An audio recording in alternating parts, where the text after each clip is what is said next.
Chapter 251. Correspondence. Short on weapons and personnel, they had no idea if Nadia was dead or alive. Now, they faced the risk of Wallace and his men barging in at any moment. Leah had never met with such a dangerous situation before.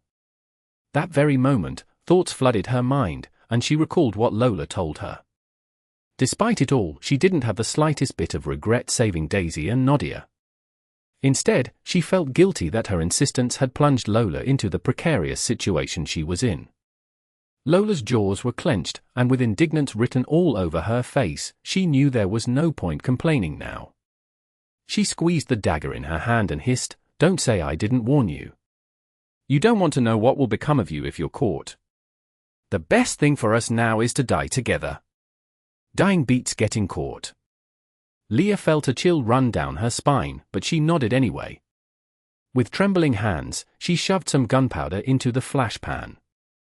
Another loud gunshot rang outside the door. Everyone inside the torture chamber held their breaths for what was to come. Nevertheless, Wallace and his guards didn't force their way in. Leah realized that the guards must have come across someone else. Before the whole thing started, the entire team split up. This meant the group in charge of causing a commotion had returned. Among them were the remaining maids and a good number of well-built male slaves who had joined in halfway. When they saw Wallace and his guards surrounding the torture room, they immediately stormed into action. Leah and the others in the room didn't let the opportunity slide.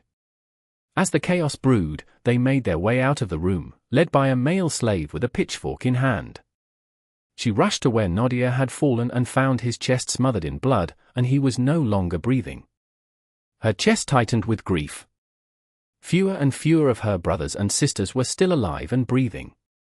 Even so, there was no time to grieve. In a few minutes, another 2 slaves were shot dead. Wallace and his men reloaded their guns. Leah knew that they had to leave right now, but Lola, the one leading the pack, suddenly stopped. She stood where she was, frozen in place. Then, when the others caught up, she handed Daisy over to another maid. Leah followed Lola's gaze and saw that she was staring at Wallace. There were flames raging in her burning eyes. Other than the sole instance where she showed her scars, Lola never talked about how she got them or who did it to her, but by how she glared at Wallace right now, Leah had a good idea. Don't do anything stupid. They have 5 guns with them. Even if you kill them, you'll probably get killed yourself. Leah pleaded. The others were way ahead of them now. Lola hesitated for a moment. Suddenly, without so much as a warning, she grabbed the gun in Leah's hand, aimed at Wallace, and pulled the trigger.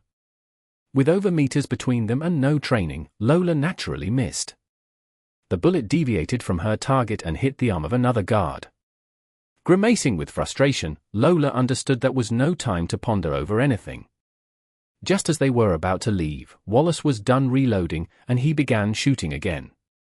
Leah watched in horror as a bullet tore through the cheek of a maid running toward the both of them. Then, the group hastily retreated with the wounded, and Wallace stopped pushing forward since there were only 5 of them. One of his men was also shot in the arm. They wouldn't stand a chance against a mob of famished and tormented slaves. As a result, Wallace had to let them go, watching on in vexation as the slaves disappeared into the night. Meanwhile, Leila was already the gate of the manor with the carriage. Corchi and the few colored men had all hailed from different places. There was a sailor, a fisherman, and even a slaughterhouse owner. They all had one thing in common, all ex-slaves that either escaped or joined pirates, subsequently regaining their freedom. The similar horrors they all shared caused them to sympathize with their own people, where they were all brought to the plantations against their will. Corchi even established a secret organization to grant assistance to the plantation escapees. So, when Leila approached this organization with the plan in mind, they readily expressed their willingness to help. Since they were all employed and had proper jobs on the island, their faces were covered tonight to avoid retaliation. With Corchi taking point, they swiftly eliminated the guards at the gate.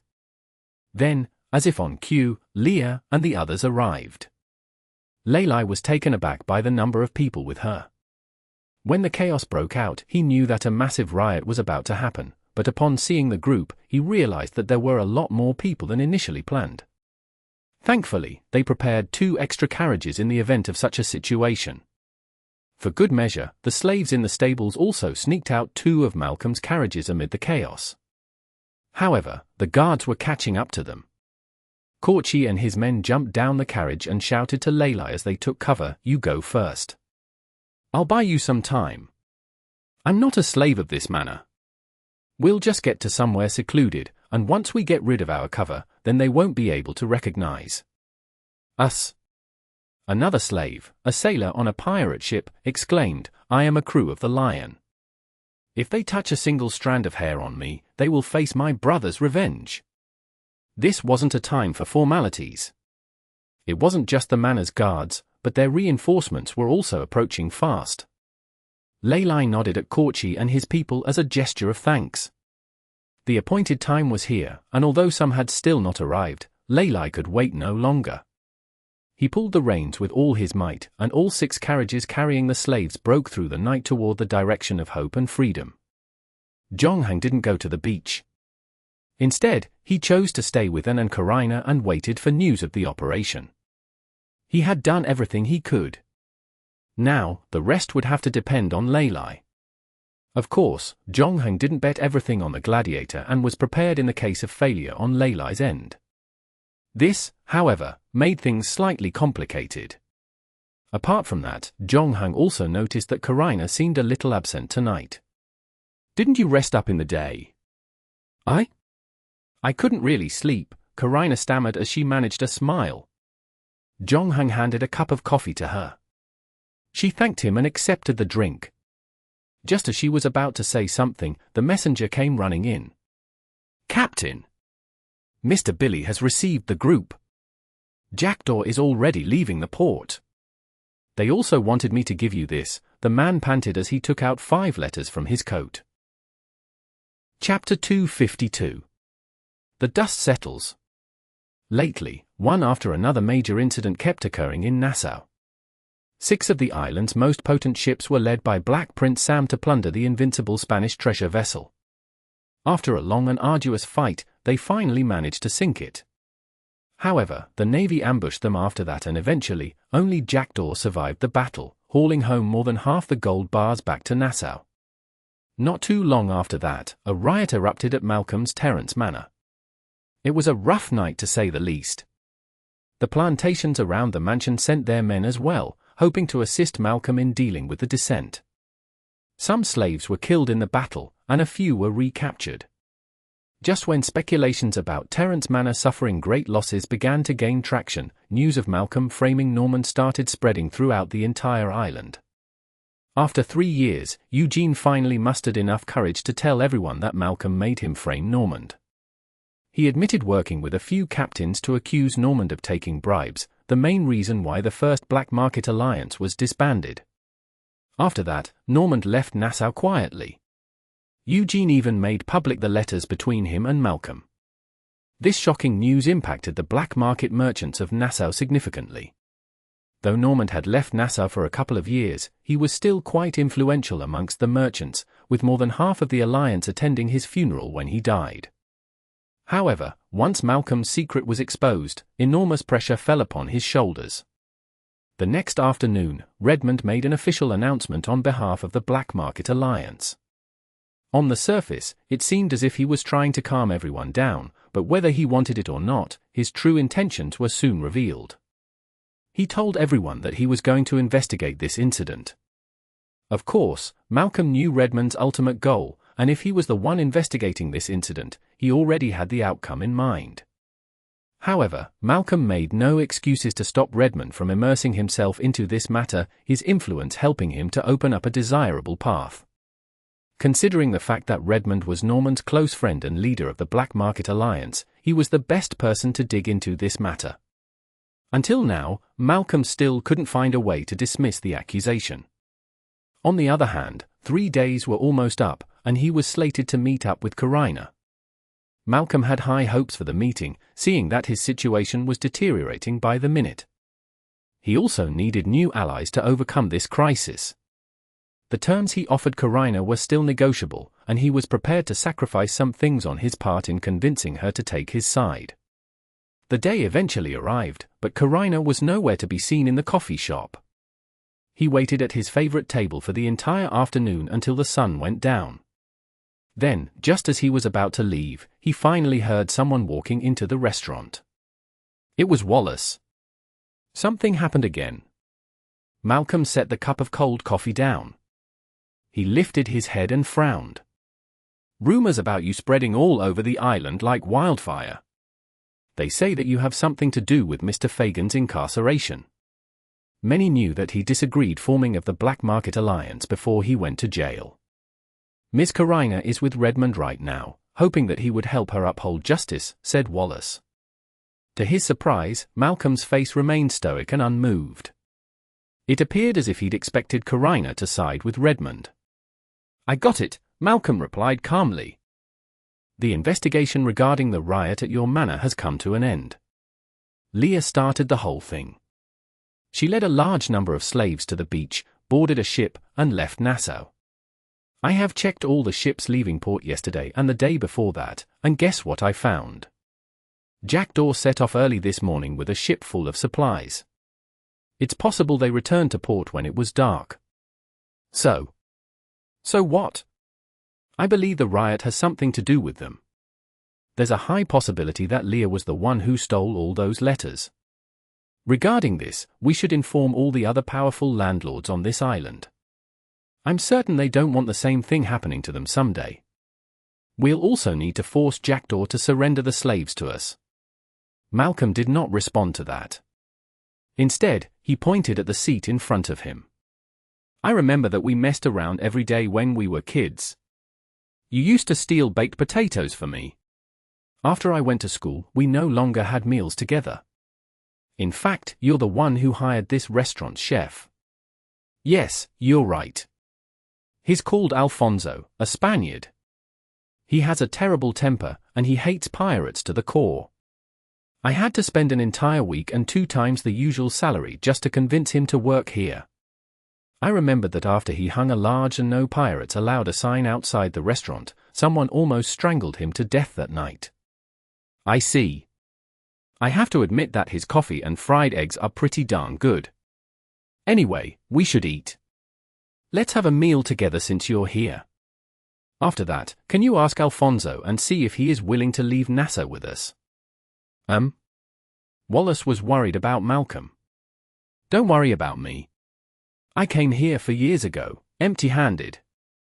Within that period, I have made more money than most can make in a lifetime. The wealth is still mine even if I leave this place, but I have lost this fight. That said, I'm not the kind of person that won't admit my mistakes. I can always move somewhere else and start all over again. There are tons of ways to make money. Remember that I came with nothing and now, I leave with everything in my hands. With all this money, I believe that I'll be able to forge a new path.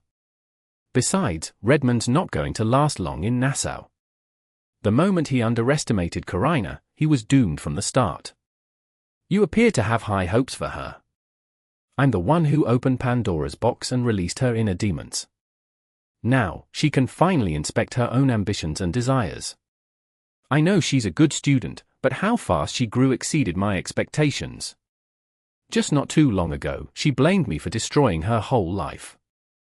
Now, she can take stock of her emotions and make decisions that only benefit her, even going as far as teaming up with the person responsible for putting her father in jail. This is starting to get really interesting. I made her who she is today, and yet, she had to be the one to destroy my career on this island completely. I guess we are even now. Her relationship with Redmond is very fragile. We can always tell Redmond that she knows who really put her father in jail. No, we are not going to do anything about it. Redmond is no idiot, and I won't turn my back against Corrina before I leave Nassau, either. At this age, I won't allow emotions to govern my decisions anymore. Why would I do something that won't benefit me? I'm guessing that Redmond is drowning in victorious joy right now. However, he doesn't know that he has a ticking time bomb by his side. It's best to leave her with him.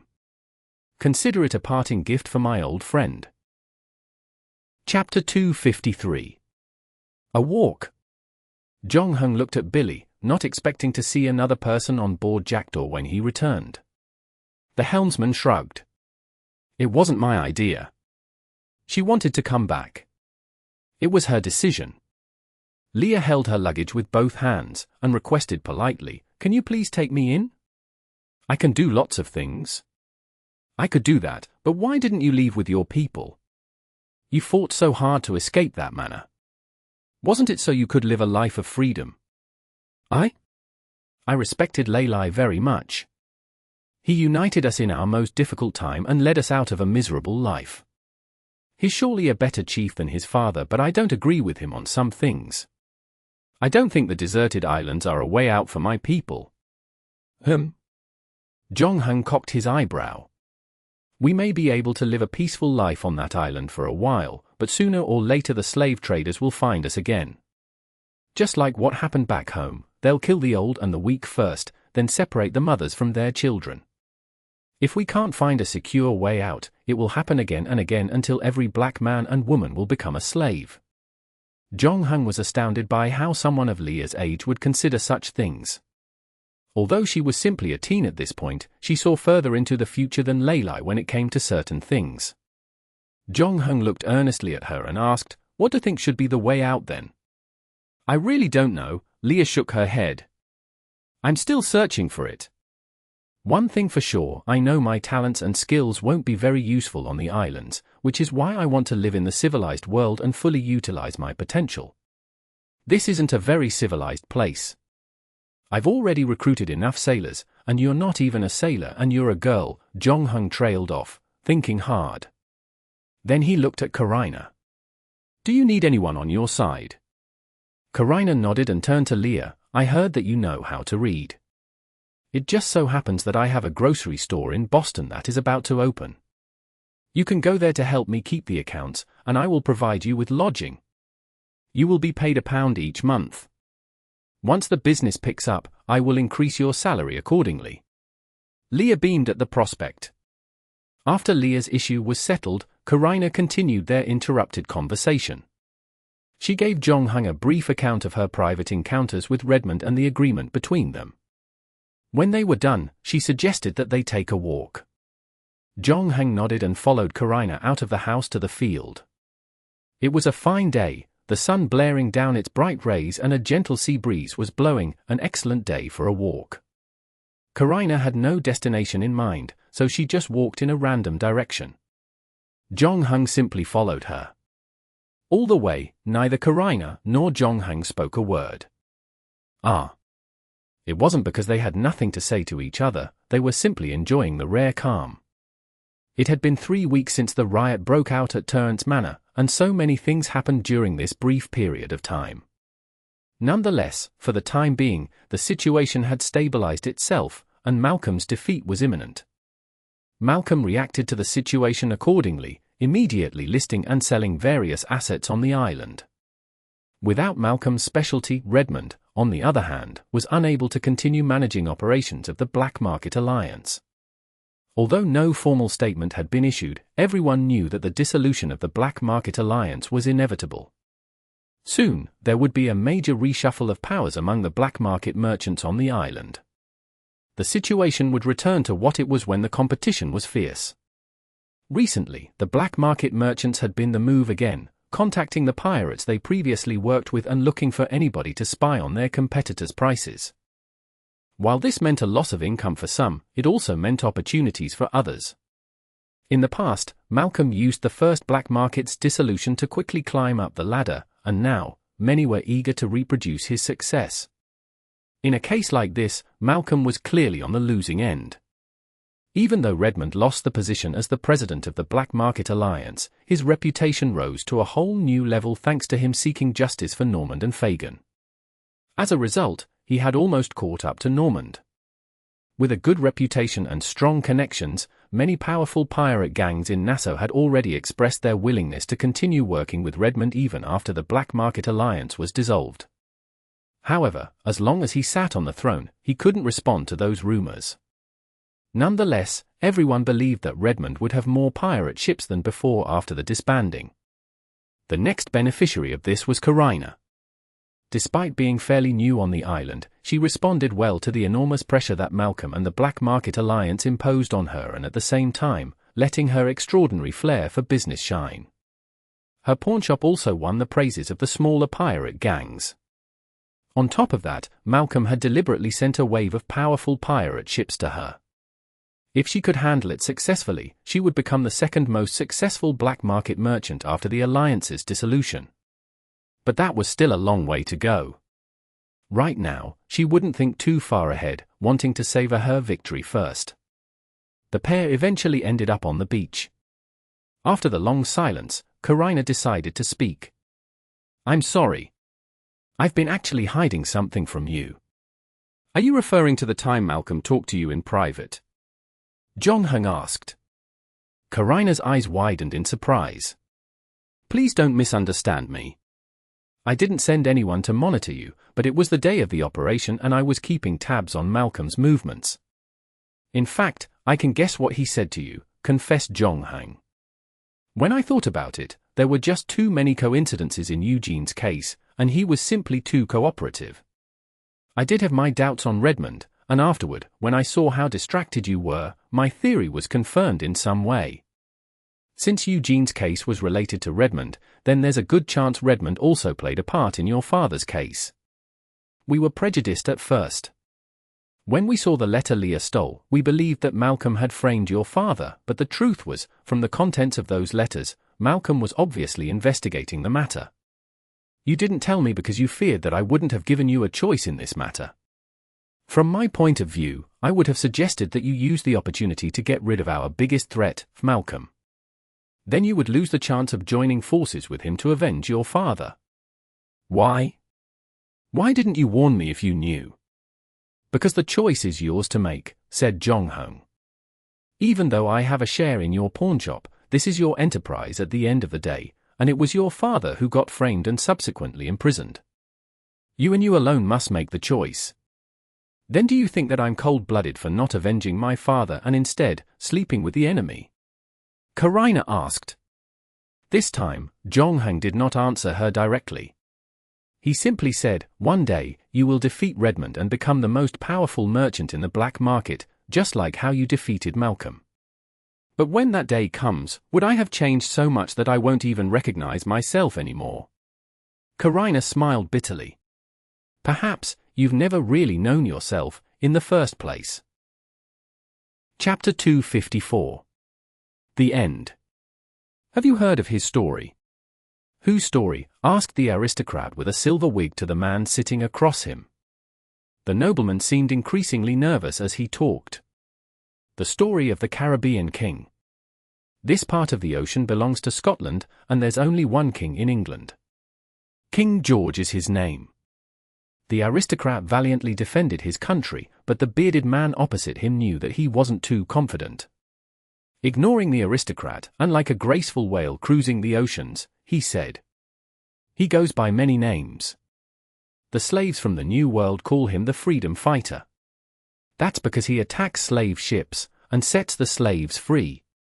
When he plunders merchant ships, he would only take their possessions but not hurt a single soul. Some merchants even complimented his ways. The Royal Navy deems him their worst nightmare. In these 10 years alone, he's sunken at least a dozen Navy battleships, and he's even managed to evade a coordinated attack between the Navy and pirate hunters.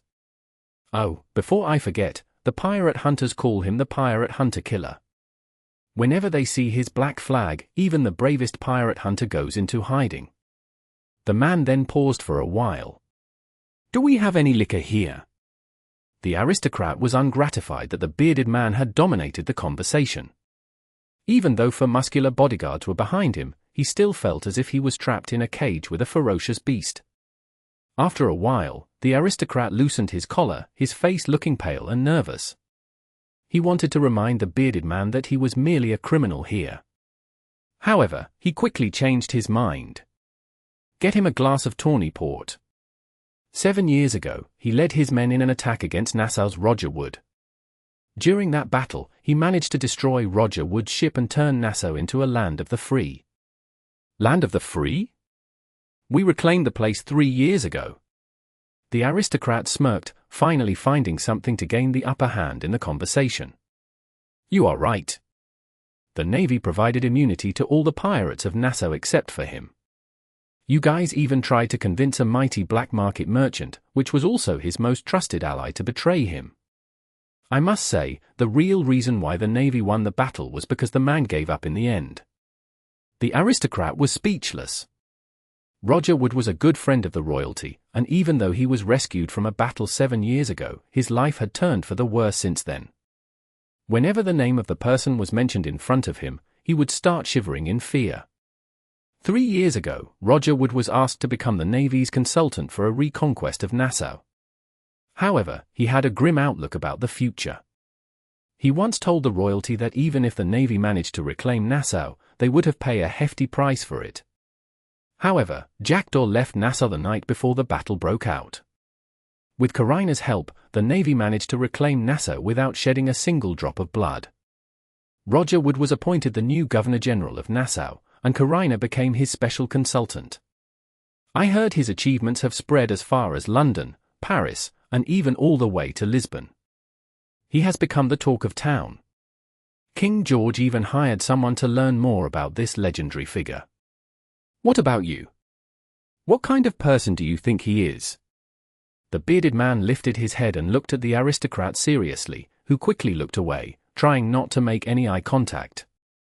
In that split second, the aristocrat realized that his actions only indicated that he was the weaker one here. To protect the royalty's honor, he quickly looked back into the bearded man's eyes. Only fools and plebeians will address him as the Caribbean king. Some are even dumb enough to believe that he's under the protection of the Thetis herself, the goddess of the ocean. They also say he has the ability to control storms, and that he's actually immortal. To me, he's just another rotten pirate. When he's sent to the gallows, I will watch him struggle for dear life. By that time, I will know if he is truly immortal or not. After the aristocrat was done talking, his face turned grave all of a sudden. Captain Jonghung, I now officially arrest you for crimes not limited to piracy, murder, plunder, assaulting the Navy, and contempt of the King of Scotland. You will be tried in London. You will not be represented in any way whatsoever. After that, the aristocrat stood up and waved his men over to apprehend Jonghang. I don't think I can wait that long. Jonghang calmly glanced at his watch. The hour hand had completed 102 cycles, which meant he had been in this world for 3,900 days. After all these years in the game, he could no longer differentiate between the real world and the constructed one. I have asked many people about you. Everyone said that you're from the most powerful family in the new world. Good. I'll need you to tell everyone what you're about to witness. My request is very simple. I would like you to drop all charges against Anne and Jackdaw's pirates. You'll also have to promise me that the Navy will no longer deem Jackdaw as a target. Otherwise, I might just enter your bedroom at night without you realizing it. Do you have the slightest idea of what you are talking about? How dare you threaten me when I'm about to arrest you? I was only so polite because of my good upbringing, but it doesn't mean I can't play the bad guy too. Once the royalty was finished, he signaled his 2 guards with the eye. Like mindless androids, they put their guns away at the same time and walked towards Jonghung with curled fists. On the other hand, Jonghung was still sitting calmly on their chair. However, right before the guards could land their punches on him, he disappeared into thin air. Jonghung's vision blackened, and he heard an echo. It was the sound of a familiar voice. Your time to return has come. The mission is complete. You have completed Black Sail, your 4th round of the game. You will now be sent back to the real world. Hee hee. You look like shit. Just like the other player. The bartender poured a glass of whiskey with her masterful hands and pushed the drink over to Jonghung. I like what you are right now. It looks like you have lots of stories to tell me. I must say that it's hard for a woman to resist a man like you. Jonghung grabbed the glass, gulped down its contents, and asked, "What time is it now?"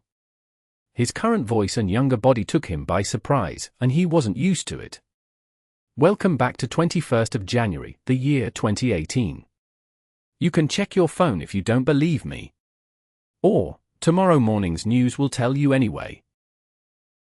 Chapter 255. Dinosaur that trespassed the chicken coop. Jong-hung checked his phone and found that the date displayed matched the bartender's statements. If it was right, Jong-hung had spent a total of 3,900 days in an 18th-century Caribbean. However, he had only been gone for 2 hours in the real world. It seems you've taken a long trip this time.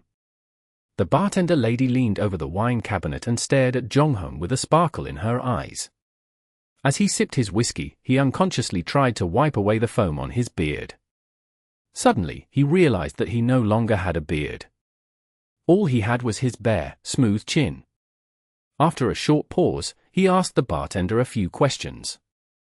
What's the longest a player has ever stayed in the game? No one knows.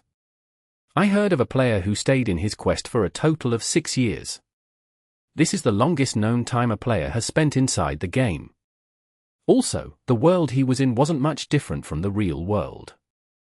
After his quest was completed, he had to spend a long time telling apart real and fictional events that he had gone through. So, this is just a game. Why? Why would you ask something like that? I have a solid foundation in world history, and I have done extensive research about it as well. So far, every event that I've experienced in the game is no different from real history. Of course, with my involvement, the game's history differs slightly to the real world. Jong-hung then took out his cell phone, clicked on his Baidu browser, and typed in the keyword, Nassau. He discovered that Nassau's history didn't change at all. In the year 1718, Roger Wood had been appointed by George I of Great Britain to become the Governor-General of Nassau. He also led the navy to New Providence and reinstated order there after driving out all the pirates in the area. Not long after Blackbeard Teach assaulted Charleston, he was killed by the navy. They also captured Anne, causing her father a great deal of money just to give her back her freedom. She died of old age in the colony. He realized that everything about him had been wiped out of history. Logically speaking, this was impossible. After the Mannerheim quest, Jong-hung had a plan inside his head. During the Black Sail quest, he deliberately made his name known in as many countries as he could during his last few years in the game. Once he left the quest, he wanted to verify his speculation and eventually found the answer that he wanted. During my second quest, I was wondering if I had traveled through time, but the possibility was simply too slight. The bartender cocked her head. Because in a dynamic system, even the smallest change can spur a long-term chain reaction in the system. It's called the butterfly effect. The bartender snapped her fingers. Yes. If all the players are really being sent back to the past, our world history would have turned into a mess. During the last auction, around 4,000 to 5,000 players were present, and I can say for certain that there are at least tens of thousands of players in the system. With so many wings flapping, the changes it would bring to history would be unimaginable. Perhaps, those living in their countries don't even know that their nation's borders have changed, shrugged the bartender. That is a possibility, but I've left many marks on the script this time. It's impossible that the real world had remained the same, and I clearly remember 2 different periods of history. Wow!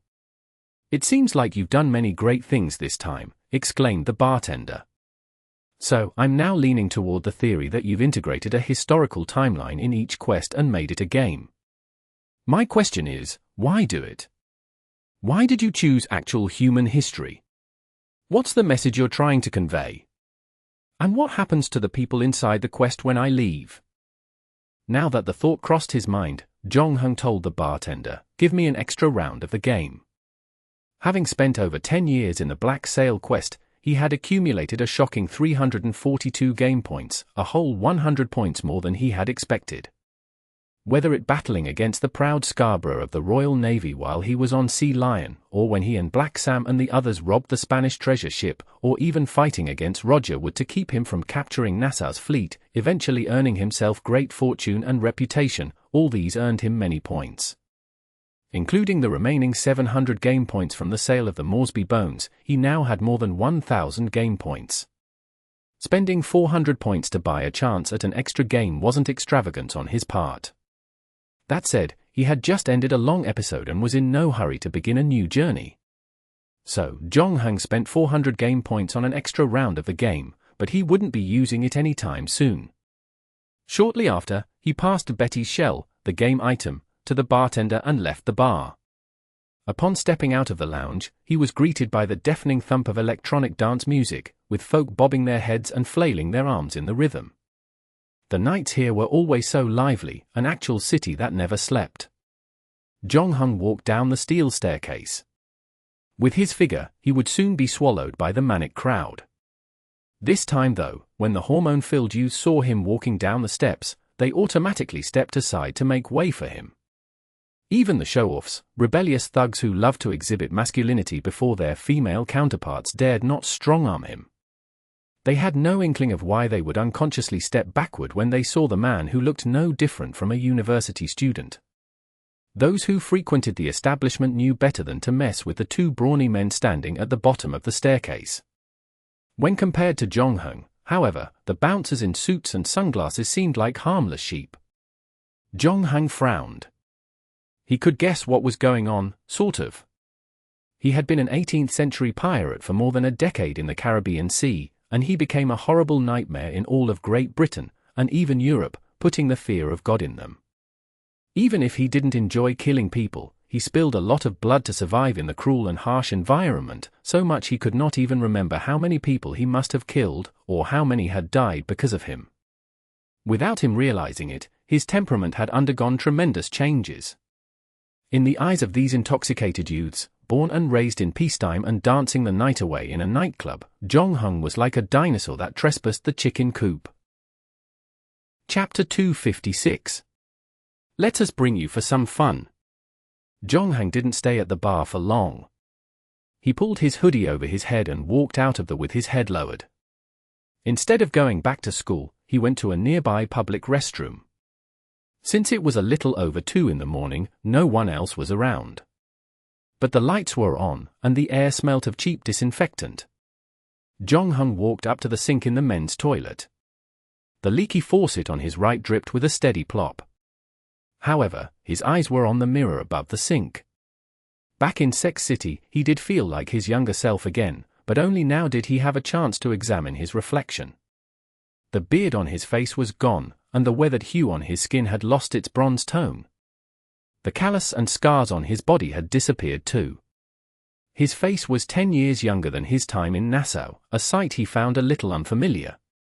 Most importantly, he understood what the bartender meant when she said that he looked like a completely different person. Physically, he might look the same, but he had retained the temperament of an 18th century pirate.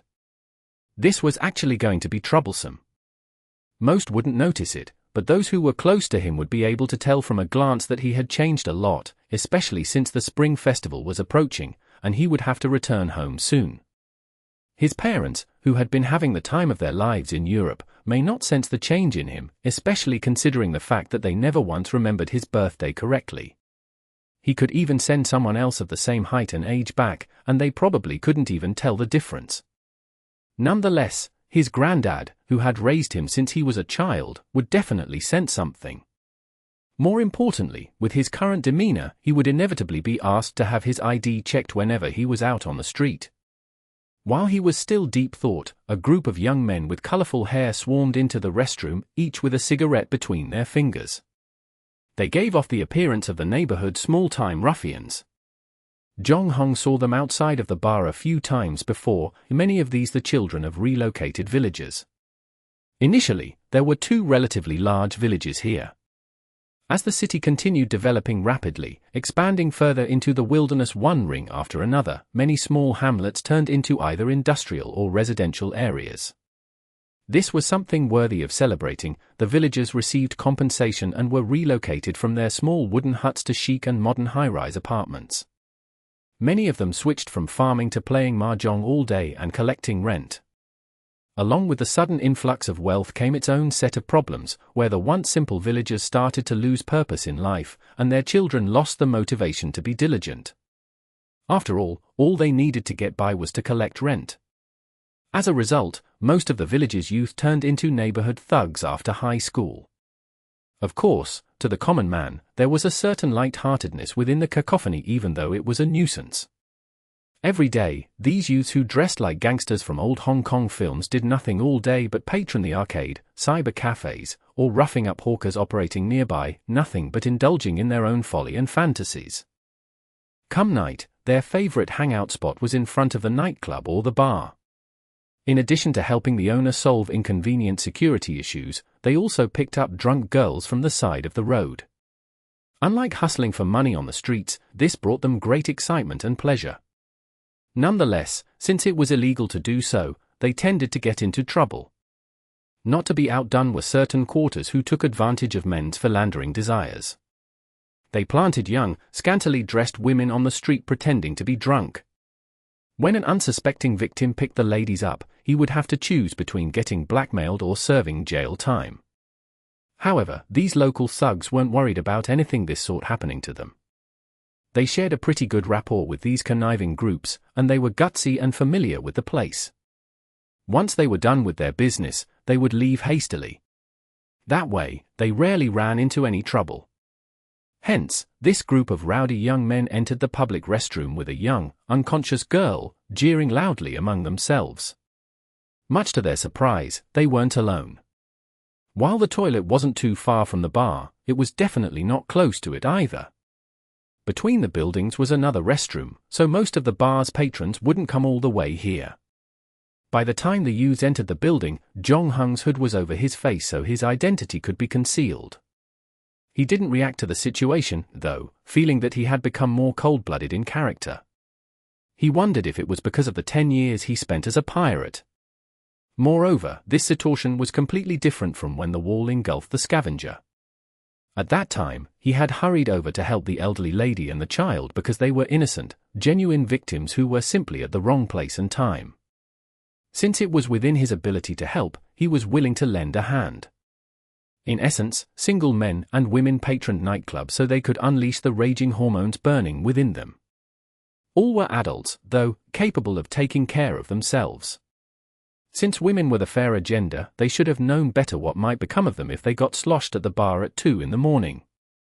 Every night, many young women would be so hammered they often collapsed by the side of the road outside Sex City. From the way Jong Hung saw it, such matters were out of his control, and he wasn't interested in barging in.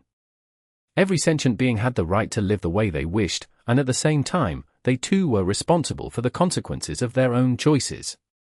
So, Jong Hung merely glanced at the group and left with his bowed low. However, someone reached an arm out to block his path. "Dude, it's your lucky day today," a boy in a leather jacket grinned. "What do you think, eh?" He pushed the unconscious girl's head up by her chin.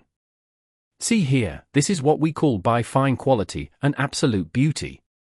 On a normal day, when you ask girls like this for their WeChat contact, they would ignore you unless you drive a BMW. We are all brothers here, and we must have met by fate. We'll bring you for some fun if she refuses." Jong Heng knew what the guy was thinking. All that destiny crap was bullshit. The youth didn't expect to run into anyone and was worried that the stranger would report them. Thus, they decided to cut Jong Heng a deal and turn him their accomplice. At the same time, an extra man would make it an even more exciting state of affairs. There was no point trying to explain anything in this situation. Even if Jong Heng wouldn't call the cops, these thugs would never believe him. So, Jong Heng stuffed his phone into his pocket and threw a punch at the guy's face without warning. He had been training hard in the gym recently.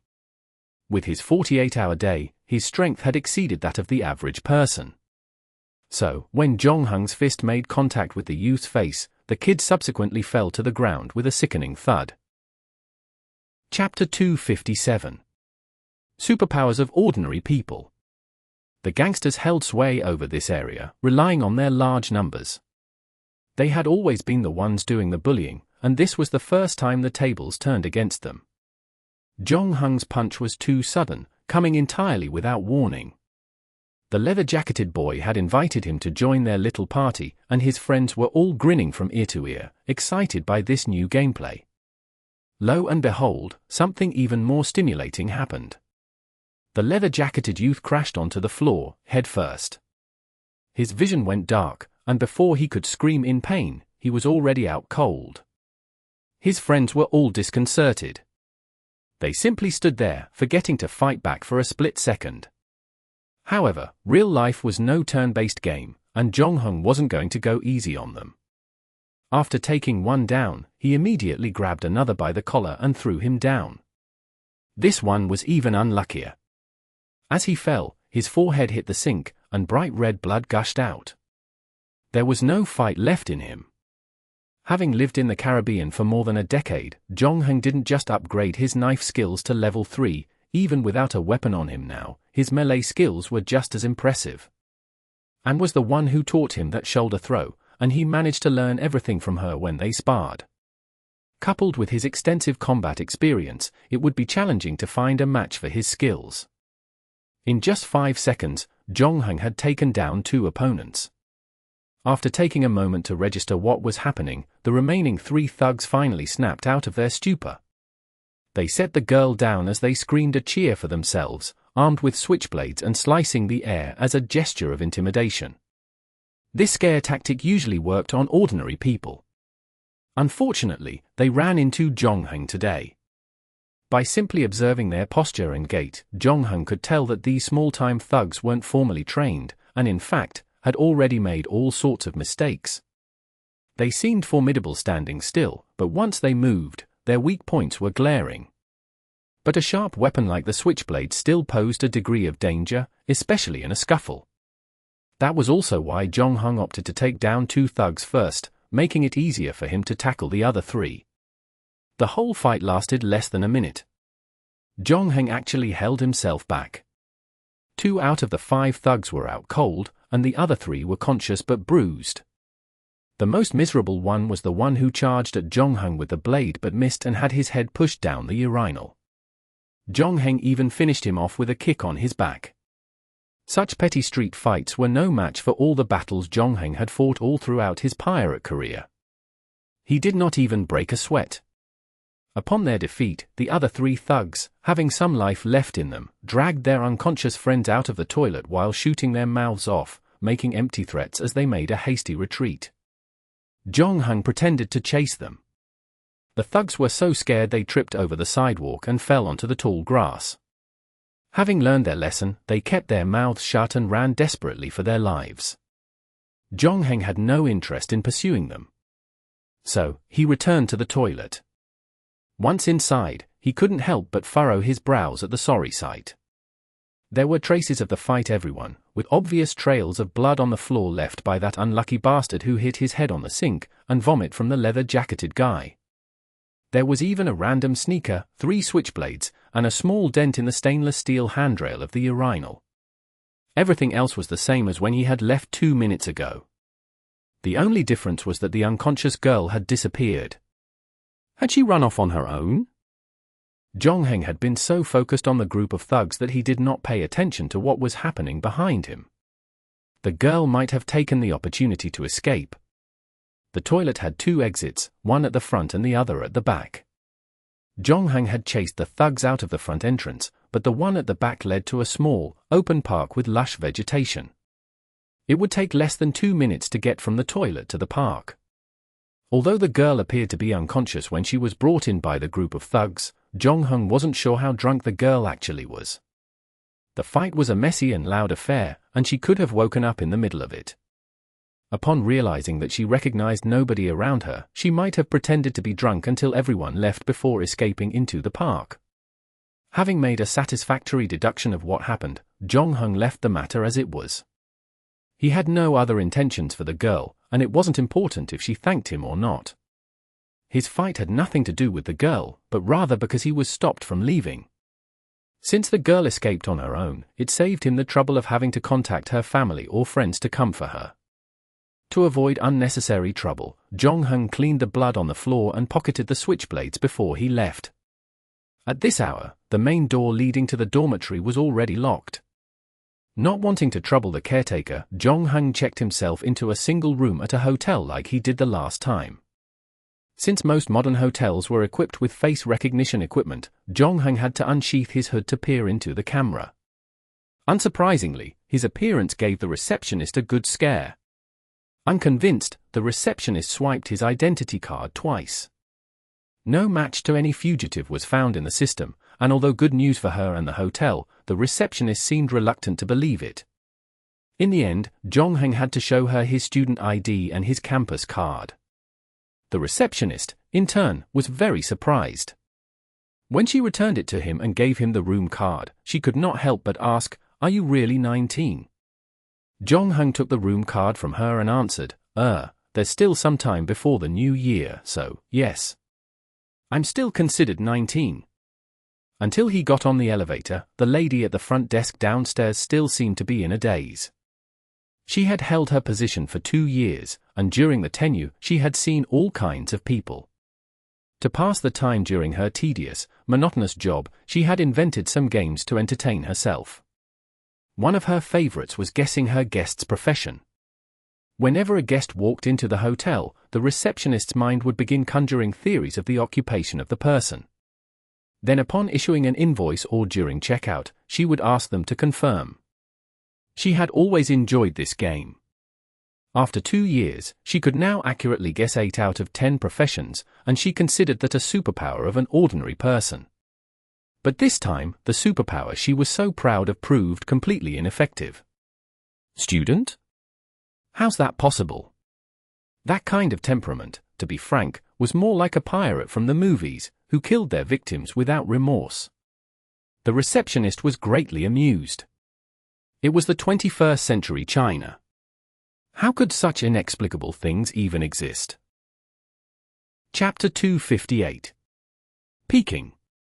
The comfort of the budget hotel chains was only averagely comfortable, but way better than sleeping on some woven fabric or straw on a hard wooden floor. It had been the longest time since Jong-heng slept on a proper bed.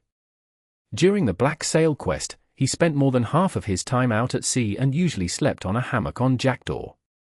Only after returning to NASA would he be able to sleep on a bed. That said, it was a bed made out of 2 blankets and a cotton cloth. According to history, European royalties would typically sleep on feather mattresses. As for pirates, they didn't have many options to choose from. When Jong-heng first entered the quest, he did experience a few sleepless nights. This was Jong-heng's first night returning to the real world. After doing some simple cleaning, he turned off the lights and went to bed.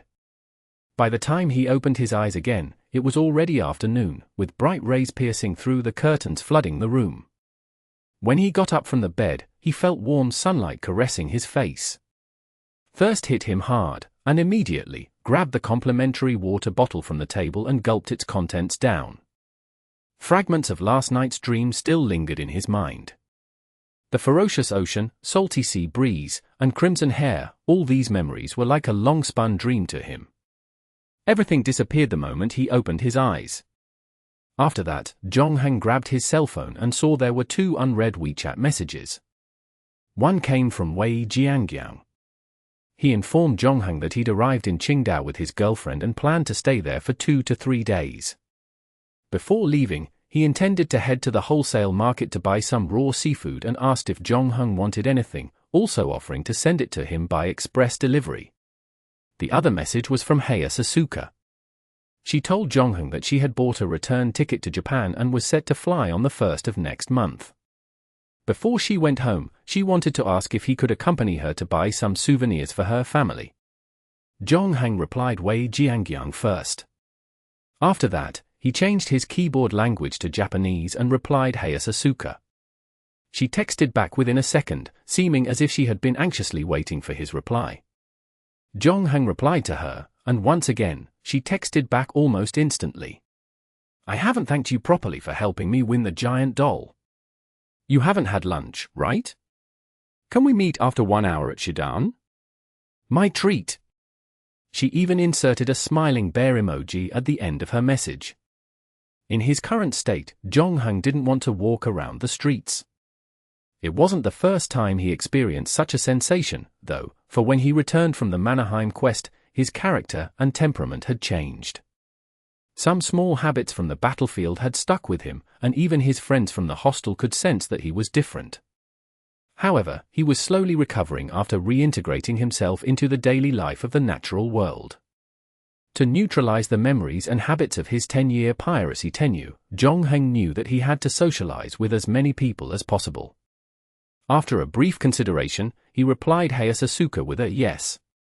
He then set his phone down and headed for a shower. After checking out at the front desk, Jong-heng proceeded to the pharmacy to purchase a 3M face mask.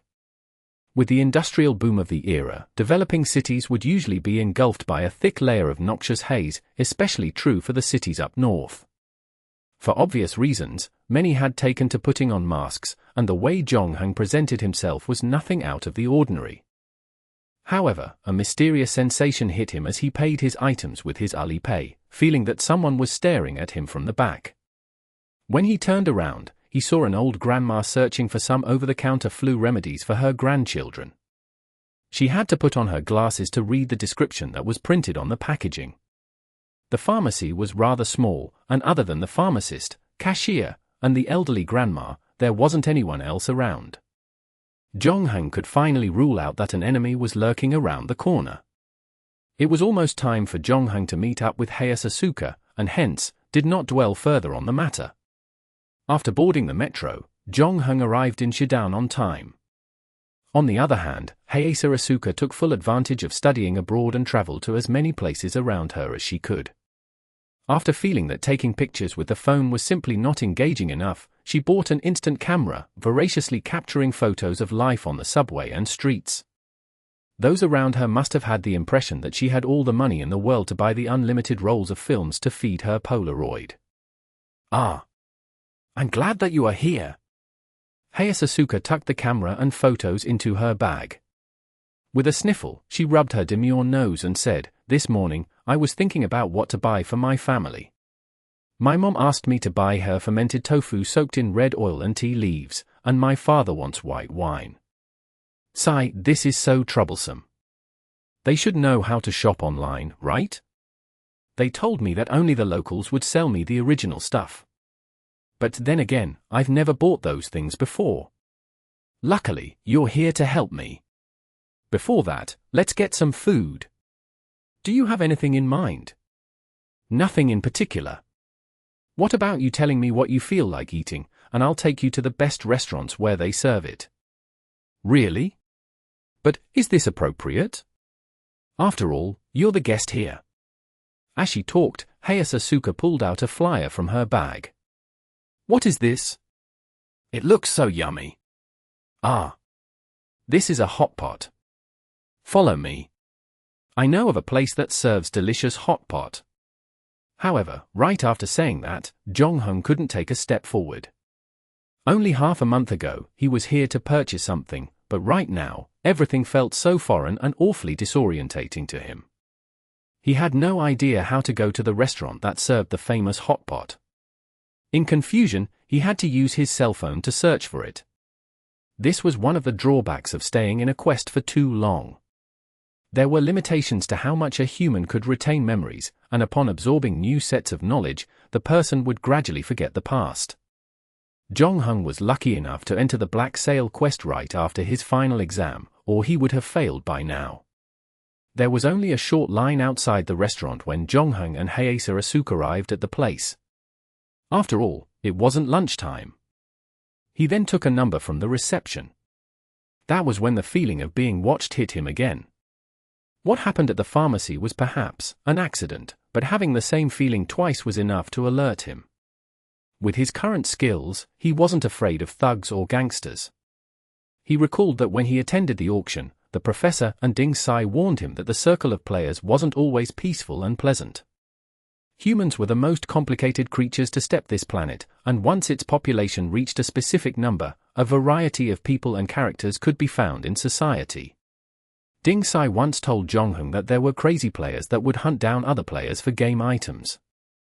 Until now, he had been playing the game alone, making sure that he laid low and as inconspicuous as possible.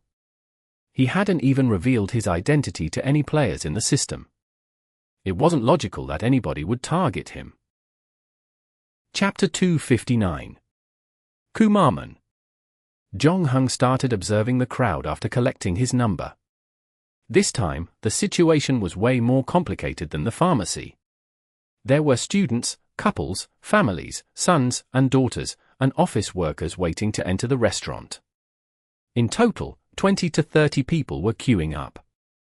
Jong-heng even saw a gay couple in the line, with the slightly plump one donning Hello Kitty hair clip on the left of his head.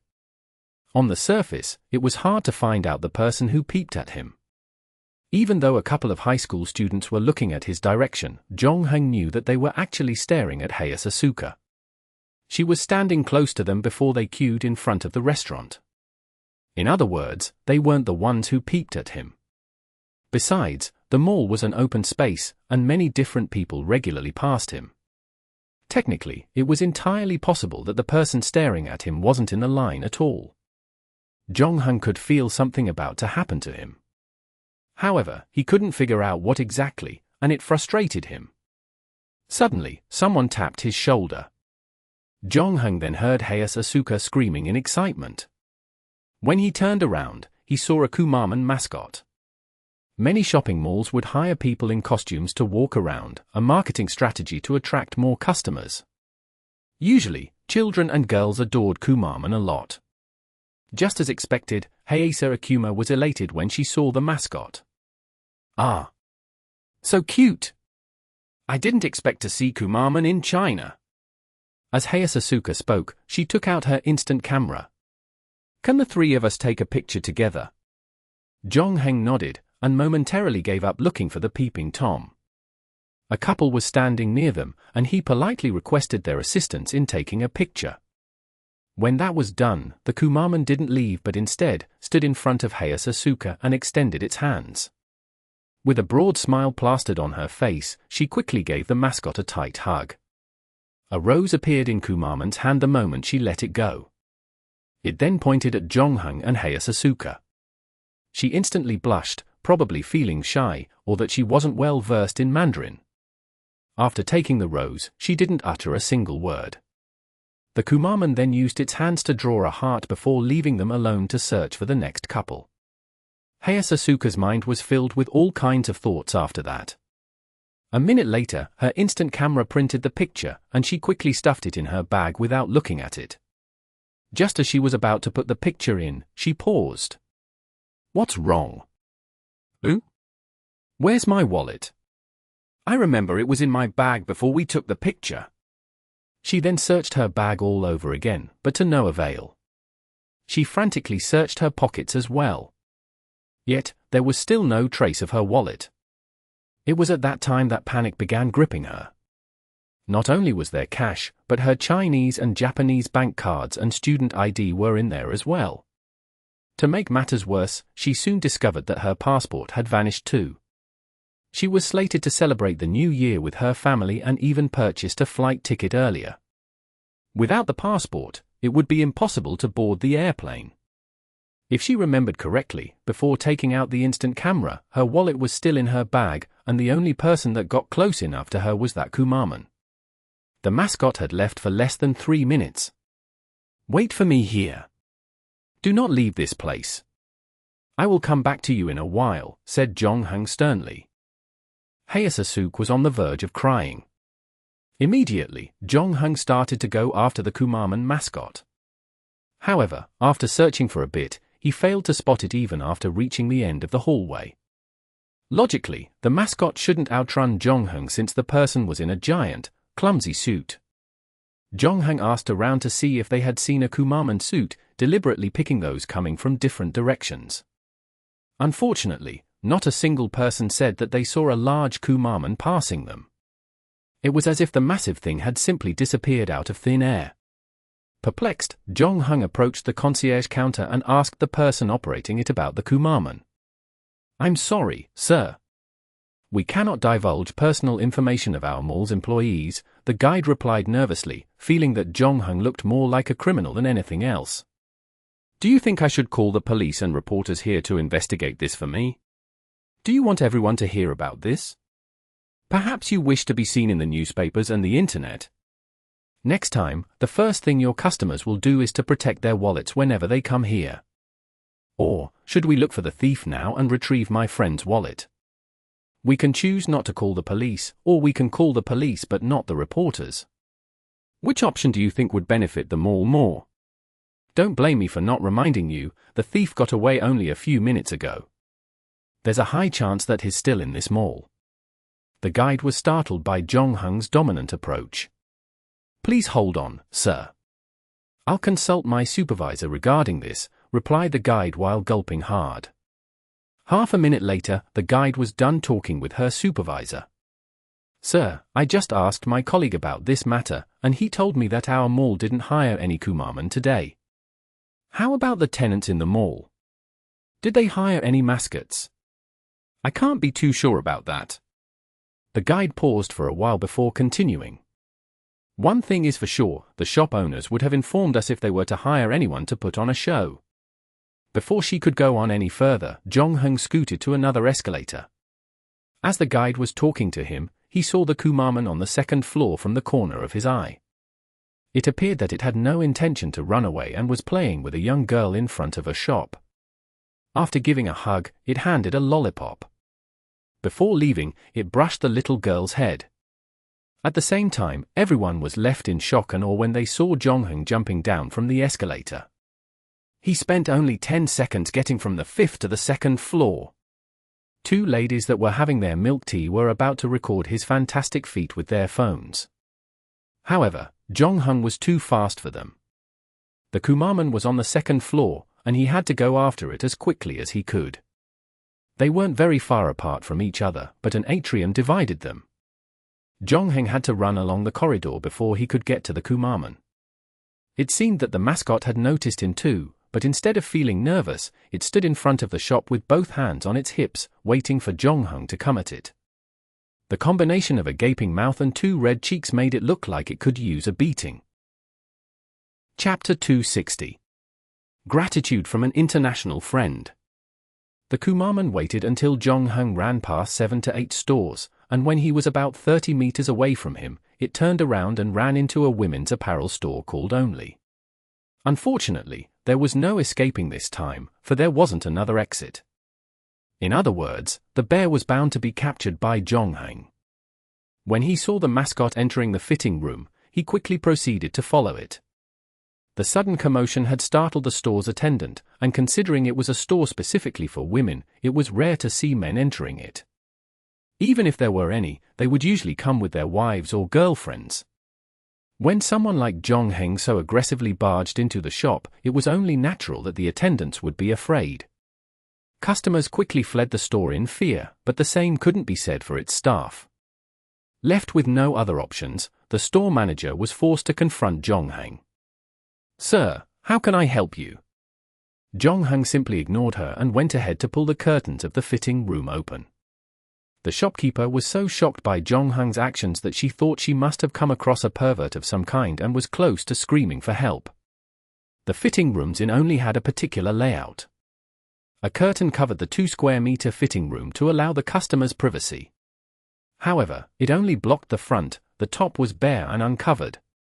Before Jong-Hung pulled the curtain, he could see the Kumamon's calves and feet. It appeared that the person was hastily trying to remove the cumbersome suit.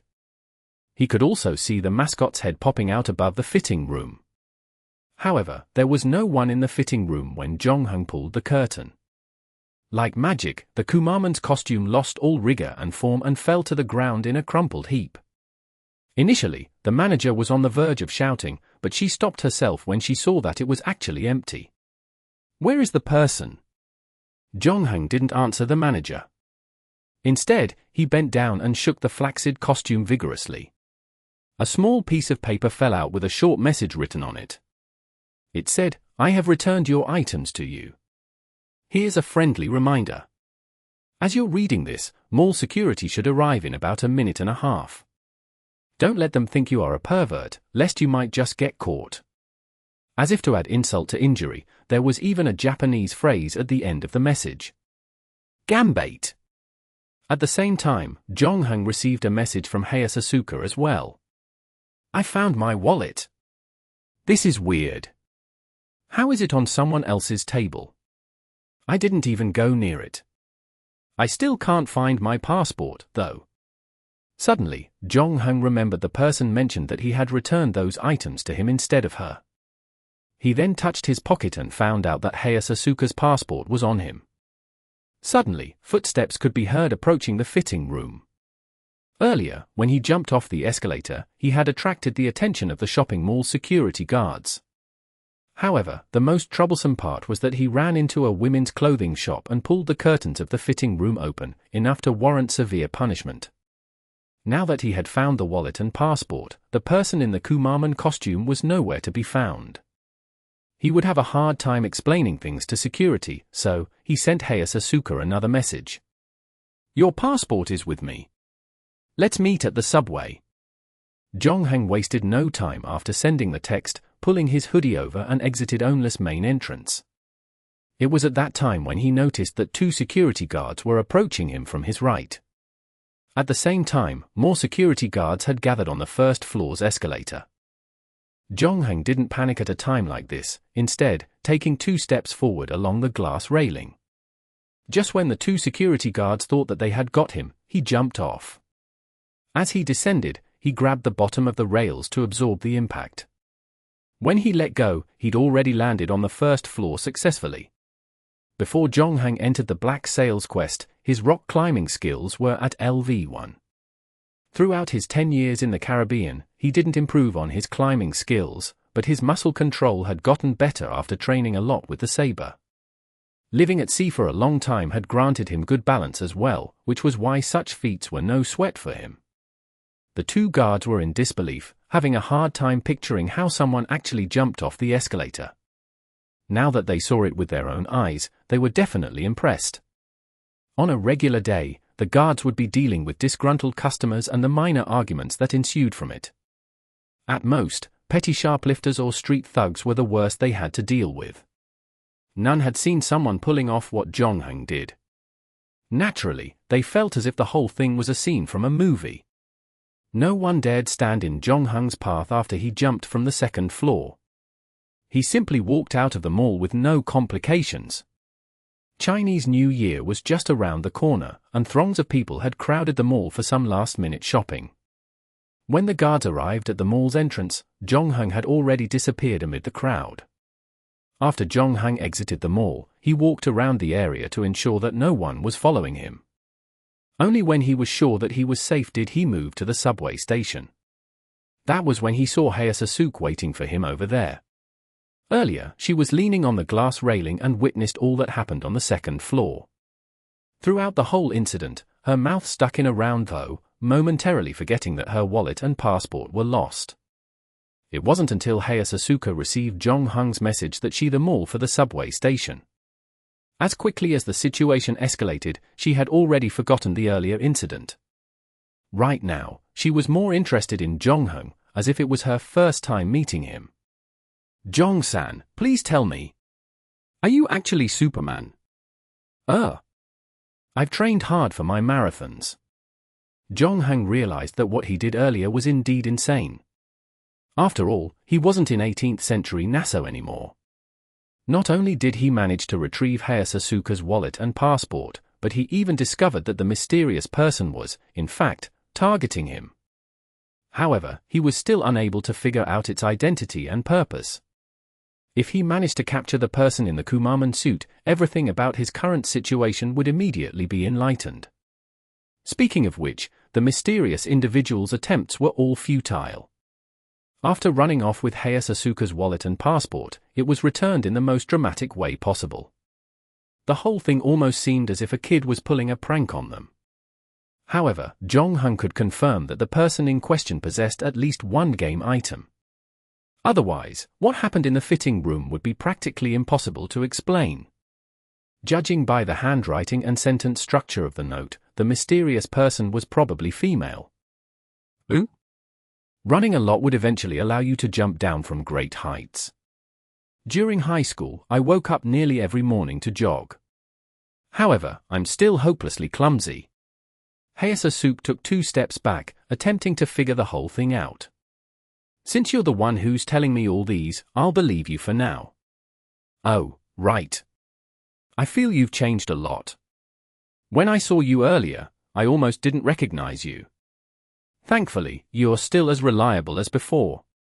That's great, she murmured shyly in a soft tone. After that, Asuka spread her arms and hugged Jonghung tightly. Consider this as gratitude from an international friend, she continued as her face blushed. Chapter 261. Charity Organization. It would be unwise for them to return to the shopping mall for now, so Jonghung brought Asuka to a different restaurant for their hot pot. After that, he helped her pick the fermented tofu, tea, and white wine that her family wanted. She also purchased some gifts for her 2 nephews and an off-season short-sleeved shirt for herself as well. Seeing Asuka's voracious retail appetite was enough to prove that women could be like a runaway Hershey bullet train when it came to shopping. It was already dark when she was finally done.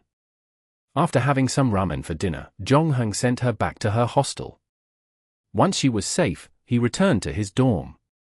The final exams of each course were scheduled differently and not all students had their semester breaks at the same time. At that time, even the last batch of students was done with their finals, and the hostel was left with the university's interns like Jonghung and Ma Wei. With most of the students gone, the campus was eerily silent at night. After a while, Jonghung saw a familiar face under the street lamp. It was Shin 1111. He hadn't seen her after their unpleasant dinner not too long ago, and his last memory of her was when she got into a black Mercedes.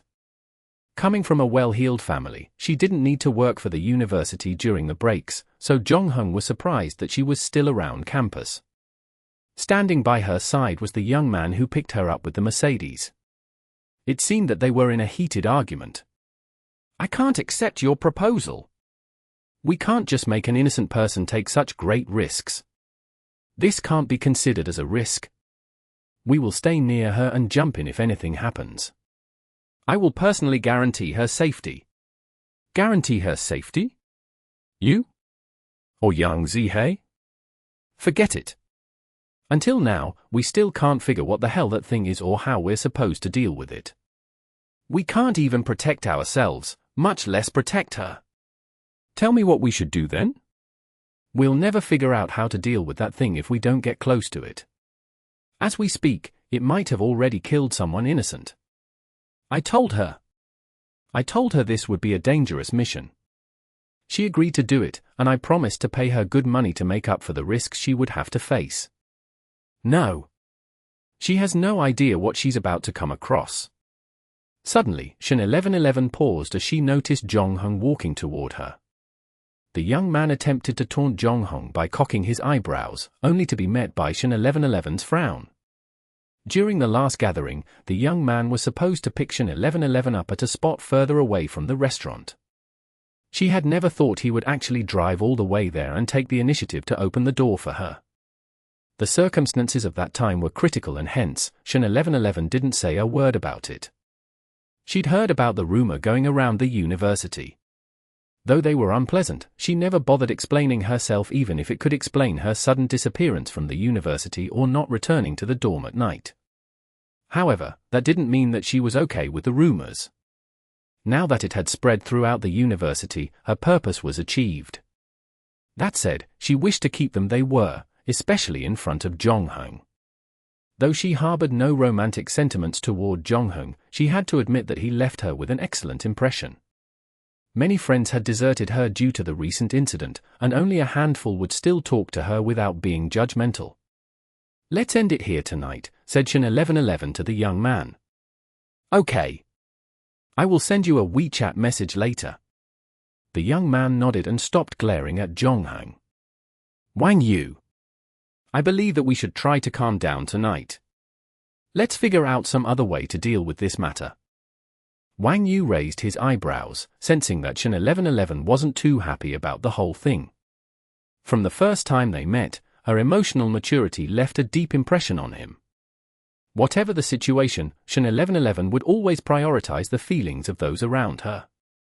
When he noticed that she wasn't too happy, he instantly stopped doing anything that would aggravate the situation. He simply walked towards the parking lot. Once Wang Yu was gone, Shin 1111 turned around and looked at Jonghung. "I'm sorry. I feel like having some milk tea.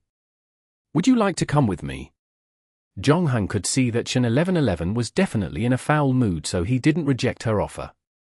They both walked out of the university to Coco's, a milk tea shop near the bus terminal. Shen 1111 purchased 2 cups of milk tea and handed one with less sugar to Jonghang. "I think you've changed a lot." Both were merely acquaintances, and Shen 1111 didn't know too much about Jonghang. So, she came up with a random statement and quickly moved the conversation to the young man that she was with. "Wang Yu. I got to know him from a charity organization," said Shen 1111 while planting a straw into her cup. "Charity organization?" "Yes, but whatever we do seems to be unpopular around here.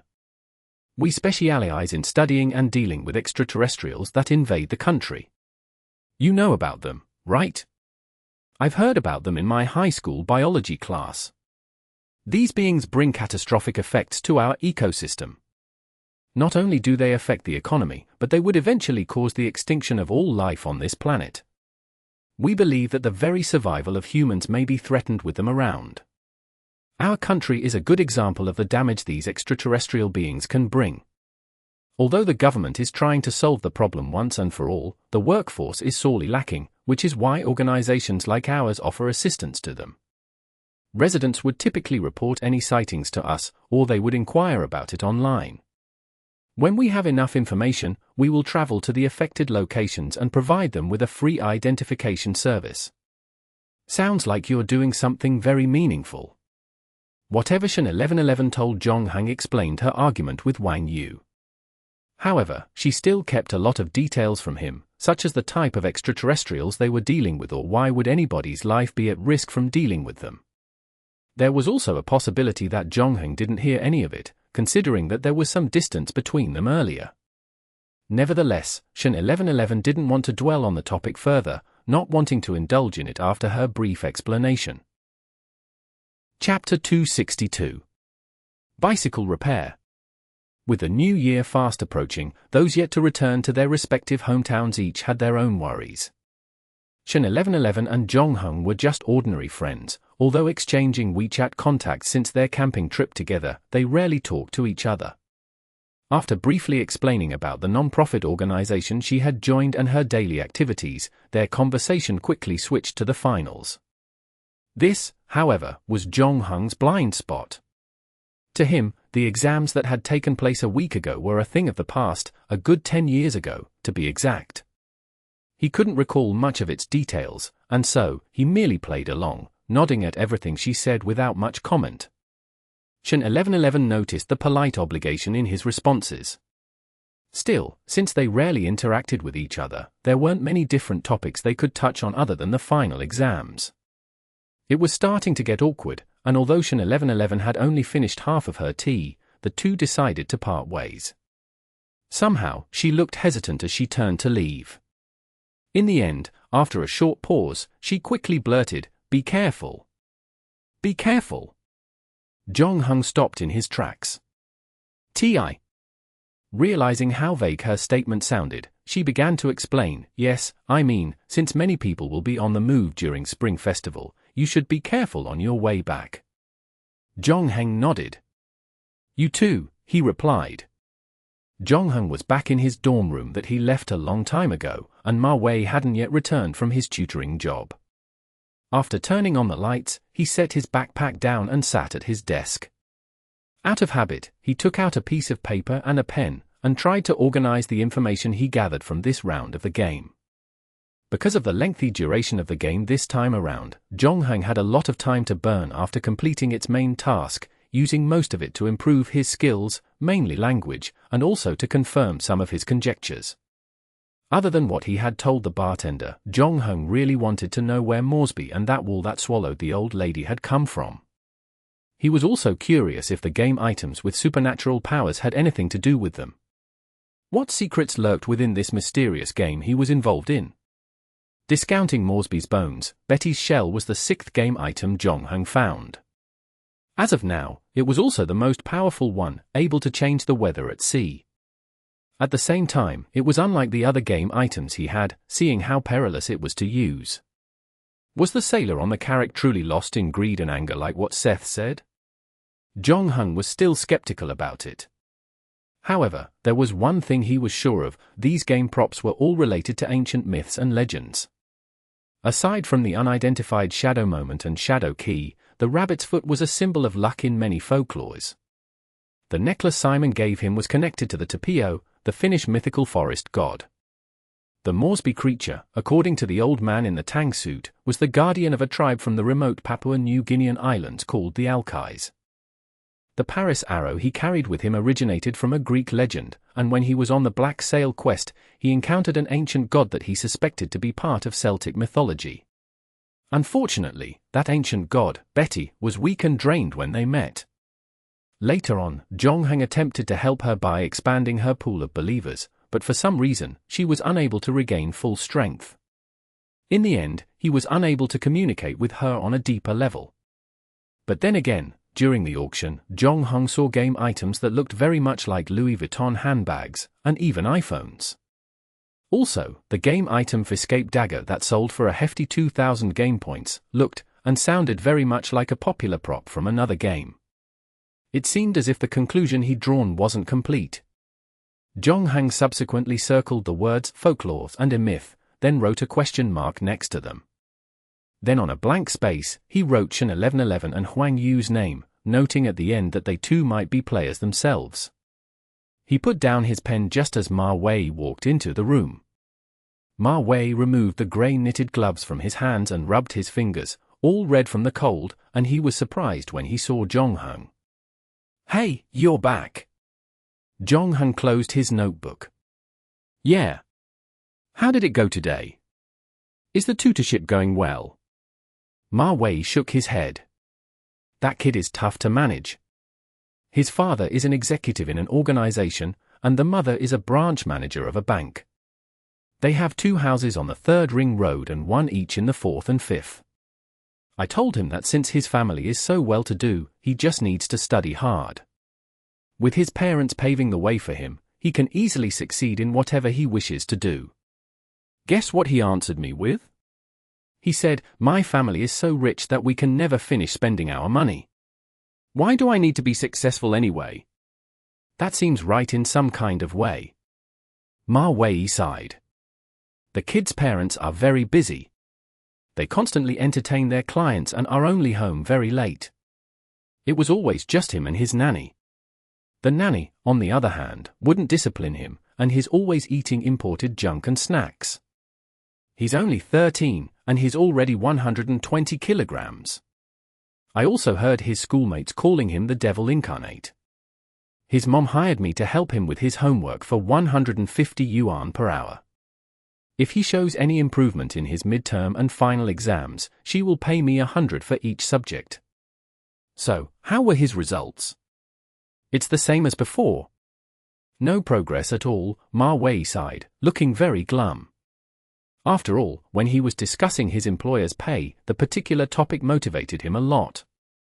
It was evident that the little fatso had a weak foundation, meaning that there was lots of room for improvement. For this, Ma Wei had put in a lot of effort, even filling up a notebook with various learning strategies. Alas, the plump little boy sneered at the notes he was given, saying, "What's the use of learning? Look at you. You're so good at it, yet, instead of getting somewhere, here you are tutoring me." Those words hurt Ma Wei deeply, but he never mentioned it openly. In fact, if it wasn't for the handsome salary, he would have chosen to tutor someone else. This was especially true after the little plump thing recently grew fond of a girl, and his mind was completely distracted, constantly thinking of ways to win her over. Ma Wei could already tell that the boy's results would only worsen come the next semester. Ma Wei picked up a thermos next to his bed and poured himself a cup of warm water. Then after a moment's deliberation, he turned to Zhonghang. "Oh, by the way, do you know how to repair bicycles?" "Why?" "The chain felt a little loose when I was riding back yesterday," said Ma Wei. "It felt like I was peddling air." "I'll take a look at it with you," Zhonghang replied. Back when he was in Tokyo Drift, he had learned how to modify cars, and considering how much simpler the transmission of a bicycle was, repairing it shouldn't be much of a problem for him. Zhonghang took out a flashlight from his drawer before grabbing a screwdriver that had been left by someone. Then, he went downstairs with Ma Wei to where the bicycle was parked. Chapter 263. Aren't you a little smug? The street lights outside the hostel had been turned off for a few days now, and most of the building's residents had already returned to their hometowns for the spring festival. Only a few dorms were still lit, and the building's surroundings were unusually dark at night. Jongheng turned on his powerful LED flashlight, which shone brightly with a white glow. Following Ma Wei's directions, he found the parked bicycle. It was a Flying Pigeon * bicycle Ma Wei purchased from a senior from his hometown. It appeared worn and rusted and seemed to have done more than a couple of miles under its belt. Every year during graduation season, the new graduates would set up stalls in front of the hostel building to sell the items they no longer needed at reasonable prices. It was then that Ma Wei purchased this two-wheeler for less than 100 yuan, thinking he could eventually sell it off to the freshmen when his turn to graduate arrived. It was excellent value for its price, and the robust machine reliably ferried him back and forth from his part-time tutoring job. Jongheng took a quick glance at the vehicle and found that its chain was indeed loose, just as Ma Wei had reported. The solution to this problem was actually rather straightforward. All he needed to do was loosen the nut holding the rear axle and pull the rear wheel back to tighten up the chain. He would finish up by replacing the nut and screws with brand new ones. Since Jongheng could fix the minor problem there and then, he crouched down and went straight to work. Ma Wei, who was walking up from behind him, wore a peculiar smile on his face. Jongheng focused on fixing on the bike, and Ma Wei stood outside the flashlight's beam, so unless Jongheng had eyes at the back of his head, he wasn't able to see the expression on his friend's face. Ma Wei appeared to be hopeful and happy like a birthday boy unboxing his presents at a party. Jongheng was already reaching for the rear axle, but suddenly, he stopped halfway. Without warning, he dropped the torchlight in his hand, and grabbed Ma Wei by the wrist. "Well, you're a smug one, aren't you?" Ma Wei's face fell. Before he could say anything, Jongheng was already on his feet, pushing the screwdriver hard against his throat. "God damn it! What is the meaning of this? Such a reaction is unwarranted if you don't want to fix my bike, hey?" growled Ma Wei as his face darkened. "I should be the one asking you that," replied Jongheng. "Why have you been following me? What is your purpose? That Kumamon back at the mall, that was you, right? How did you disappear from the fitting room? Why are you pretending to be my friend? Where is the real Ma Wei? Did you hurt him?" Ma Wei thought about the question for a bit, but before he could come up with a lie, he felt a sharp pain on his wrist. The imposter gasped and gritted his teeth. Oh. Oh. Oh. It hurts. So, you're not only violent towards boys, but you're also unfriendly towards girls. How ungentlemanly of you. Jongheng was taken aback. Are you that drunk girl from the public toilet? Throughout the years, Jongheng had experienced many battles, some big and some small. Nevertheless, all of them happened in the game. In the real world, the only time he laid a hand on someone was last night, and there were no other witnesses at the scene, either. The drunk girl on the ground had also disappeared when he was chasing down the group of bastards who ran from the toilet. Now that he thought about it, it was an uncannily similar incident to what he experienced at the mall. Ma Wei's imposter didn't answer him. Instead, he said, "How did you find out that I wasn't actually your friend? I don't know how you did it, but your appearance and voice are impeccable. Your mannerism of him is slightly flawed, but it's not too bad. You made a grave mistake, though. It seems you don't truly understand who Ma Wei truly is. Due to the environment that he grew up in, Ma Wei is very insistent on being independent. He's always ready to offer his assistance but rarely troubles anybody for help. Simple things like fixing his bicycle, he would have done it himself. Even if he were to ask for my help, he would have only done it after several failed attempts. Moreover," Jongheng paused. "He doesn't like drinking warm water. He only drinks it only after it has cooled a little. Ma Wei would never have poured it out of the thermos and drink it straight away." There was of course a third reason that Jongheng didn't reveal. Ever since he completed Black Sail, his temperament had changed drastically. After knowing each other for more than a year, even if Ma Wei didn't comment about the changes, he would have at least looked slightly shocked. When Ma Wei's imposter walked in, Zhongheng noticed that his expression barely changed. The imposter greeted him as if they'd already met. This was because the two had already met last night. That was when Zhongheng began to be suspicious of this Ma Wei. Hey, if it wasn't for the lack of time, I wouldn't have made such an amateurish mistake, pouted the imposter. To be honest, seeing a guy do that was kind of strange. I didn't do anything to your roommate. I just brought his wallet and bicycle back first, the imposter continued, indirectly admitting that he had actually come for Zhongheng. Do we have anything against each other? Zhongheng's brows furrowed. What do you think? Last night, I came out for some fun, and when I finally had the stage set up, caught myself 5 little fishes, and was about to have a good time, you came along and scared them away. You wasted all my effort, the imposter moaned. If you wanted it so bad, then why didn't you spend your money at the clubhouse? Zhongheng chided coolly. The imposter became speechless. After about a minute, he snapped out of it and said, I think you're mistaken. When I said the good time, I didn't mean. Zhongheng cut her off. Also, even if I had accidentally ruined your plan, didn't you already get your revenge back at the mall? We're already even. So, why are you still coming after me? Even? We're far from even. You don't react to being duped like a normal person. Ma Wei's imposter looked unhappy. Just thinking about it makes my blood boil. Zhongheng's eyes widened in surprise. Back in the mall, he could sense that the other party didn't have any malicious intent towards him. Even though she had used the Kumamon costume to steal Heya Asuka's wallet and passport, she eventually returned those things and even left a note along with it. There seemed to be no ill intention in the whole affair. There was more of a mischievous vibe to it. Of course, if Zhongheng were to be arrested by the mall cops, she would have been even more pleased. You sound like you love these pranks but you still care a lot about how it ends, Zhongheng observed. Why? Does it have any importance to you? Chapter 264. You should wait here. When she was posed with the critical question, Ma Wei's imposter refused to utter a word, adamantly refusing to answer Zhongheng.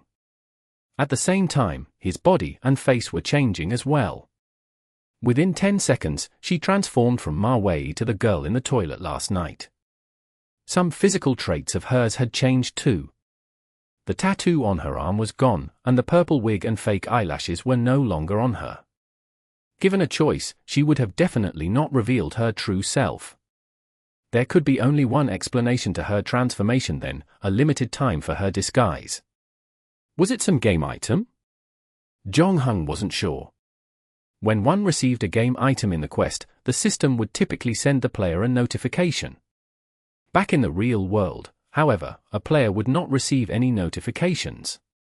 However, a person could only carry so many things at one time, and Zhongheng would be able to identify the game item if he carefully checked them one by one. A game item that enabled the player morph into a completely different person within a limited time. A piece with such caliber would be at least C grade, able to be sold for thousands of game points during an auction.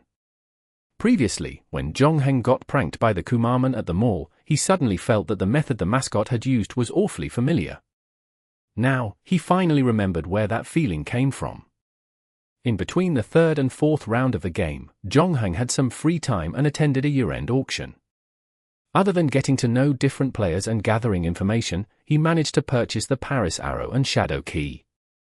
He even got to witness a dramatic event unfold before him right before the auction ended. The mysterious lady with shades who entered the auction center managed to make a fool out of some influential individuals. After that, she went as far as to spend a whopping 100,000 game points to purchase the only B-grade game item auctioned that night, the Dreamland of Death. The method she used to fool the 3 significant factions was similar to that of the woman standing in front of Zhongheng. Even though their looks, age, and sizes differed from each other, there was a strong possibility that the two were actually the same person, considering that their morphing skills were similar. Even if they were separate individuals, there must be a particular connection between them.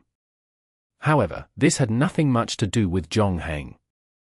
Even if he could prove that the person in front of him had something to do with that mysterious woman from the auction, he had no intention to stick his nose into what happened there. Zhongheng had, in fact, grown more cautious about the woman after all that. After she made a scene at the auction, she managed to successfully flee the place unscathed. Zhongheng was now worried that the woman or her allies were still holding a weapon of mass destruction, one like the Dreamland of Death. Things were beginning to get more complicated, and Zhongheng extended his arms again to search the imposter. Suddenly, he thought of something, and his fingers stopped mid-air. "What's wrong?" "Finally remembered that I'm a lady, have you?" asked the Ma Wei's imposter with her eyes blinking. Zhongheng suddenly asked her a random question. "What would have happened if I collided with the bicycle just now?" "It doesn't really matter anymore. It didn't happen anyway." "What a shame. I was waiting for a good show. I don't care what evil plans you have in mind, but I believe that it would have activated the moment I collided with the bicycle. In other words, you might have other traps on you, triggered once when I touch your body. That's why you weren't nervous even after I captured you. With your morphing abilities, you knew that I would definitely search your body. By that time, the second trap would be triggered, and you'd once again flee without a trace. Must you always be this careful? Your life must be boring as hell." "Of course. Now that you realize that there's no way out, you're putting on a show to confidently bluff your way out. Perhaps you're attempting to draw me into thinking that you have an ace up your sleeve. You did this to stop me from searching your body. Which outcome do you think would happen? We shall know soon." Zhongheng glanced at his watch just as Ma Wei's imposter was trying to swallow what he said. 1 hour and 40 minutes were left before midnight. Once the hands of the clock stacked on each other, Zhongheng would get to enjoy his extra 24 hours. By that time, he would have enough time to study the fake Ma Wei and the items she possessed.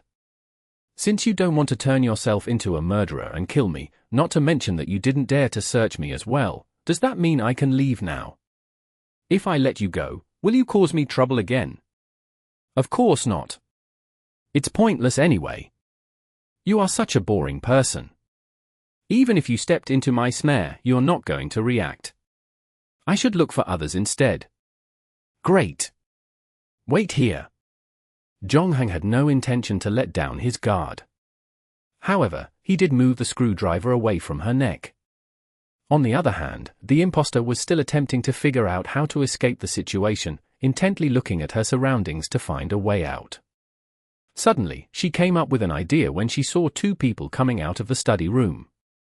Just as she was about to call out Zhongheng as a pervert, she felt an excruciating pain stabbing her stomach.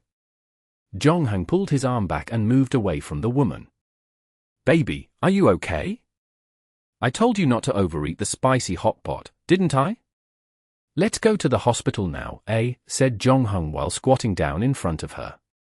When the 2 boys saw the woman clutching her stomach as she crouched down, they thought something terrible had happened to her and instantly approached to see if they could lend a hand. However, being single guys, they were a little disappointed when they heard overhead the conversation between the couple. Knowing that there was no chance to be knights in shining armor, they had no intention to linger around. After looking at her face, they felt the major predicament of every single man in the world hitting them hard. Why was it always somebody worse always getting the pretty girls? Why did the pretty girls never notice them? Ma Wei's imposter was in so much pain that she couldn't close both of her legs. At the same time, she gave Zhongheng a thumbs up. Zhongheng noticed that it wasn't safe for him to keep waiting here. After all, the dorms were just above him. Although few were still in the university right now, students that couldn't return to their hometowns would sometimes hang around the area. "Let's go. We need to go somewhere else." "Sure, how did an asshole like you manage to get a cute Japanese girlfriend?" Ma Wei's imposter rubbed her stomach vigorously as she talked to him.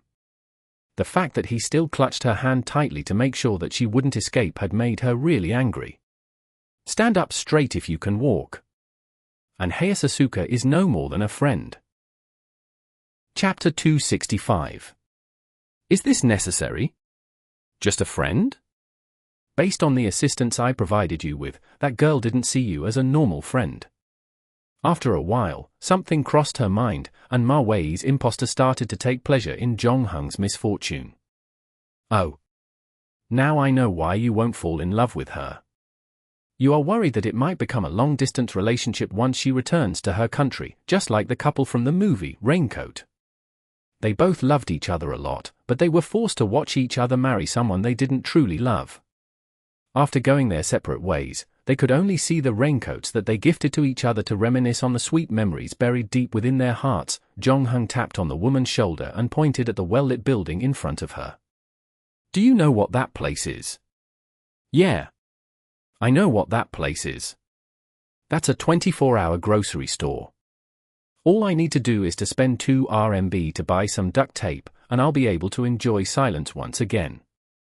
Zhongheng brought Ma Wei's imposter to the edge of a large field.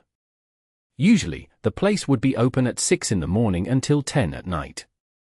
However, since the final exams were over, and most students had returned to their hometowns, the field closed earlier than usual.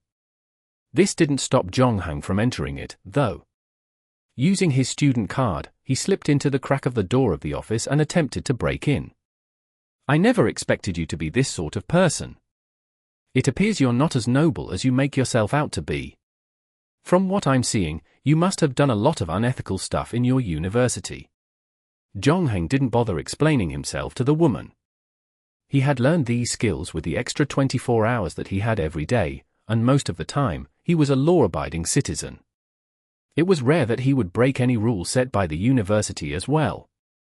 After fiddling with the card for a while, Zhongheng managed to enter the office, grabbing the key that opened the fence that guarded the field.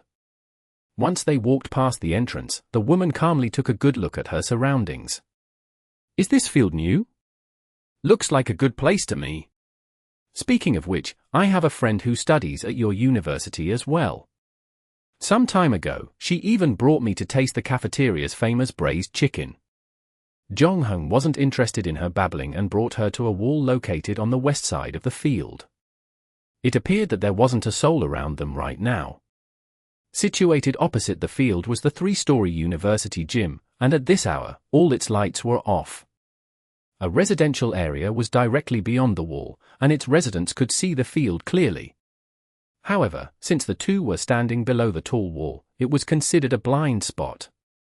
Now that Zhongheng locked the gate leading to the field, it was practically impossible for the woman to pull any tricks on him. Is this even necessary? As a gust of frigid wind blew at Ma Wei's imposter, she couldn't help but shudder in the cold. It was hard for her to keep pretending she didn't have a care in this world now that she was in a semi-enclosed space with Zhongheng. From what she saw, no one would come to her rescue if something awful were to befall her.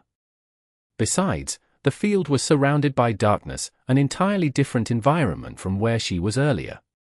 Previously, she wasn't worried that Zhongheng would have hurt her. Right now, she wasn't so sure anymore. After a short while, the woman attempted to negotiate with Zhongheng. Ori, let me go, and I will give you a game item. What say you? So, you are a player as well. I'm not a player, but I used to be one. Due to personal reasons, I'm not allowed to enter the quests anymore. Who? The woman, however, had no intention to dwell on the topic. Zhongheng guessed the reason for her banning had something to do with the auction incident some time ago. All the while, Zhongheng had felt that the mysterious woman's godlike metamorphosis skills were too overbearing. Not only did she manage to fool the leaders of 4 factions, but she even managed to cheat the software. It was as if she was a bug in the system. Until now, he still couldn't figure out how she did it. You're such a mean person. You're the one who spoiled my plan first. I admit that I pulled a prank on you when I saw you at the shopping mall. I even went as far as helping you impress your Japanese girlfriend. The way she looked at you when you came after me, it was nothing short of amazing. Hee hee. As a girl, I can tell you that you've managed to capture her heart. It's time to move on, bro. Ma Wei's imposter gave Zhongheng's shoulder a pat as she talked to him. Nevertheless, Even after the awkward bout of laughter, she noticed that he showed no reaction at all. I'm really curious. Other than lies, what are you made up of? I know that you had your eyes on me since I was at the pharmacy. You've been plotting against me ever since, right? Jong-hung said. What pharmacy? I rented a Kumamon outfit on that day, and I spent my entire day at the shopping mall. Well, I did go to a couple of shopping malls that day, as a matter of fact. When I saw you and your girlfriend at the Shidan Mall, I bought her a rose. After that, some asshole came to mess with me. Oh right, where's the Kumamon costume? I paid 200 renminbi as a deposit. I'll need it back. Even Jong-heng had to admit that lying was indeed a talent. When the average person told a lie, their bodies would typically make small and subconscious movements that would give them away.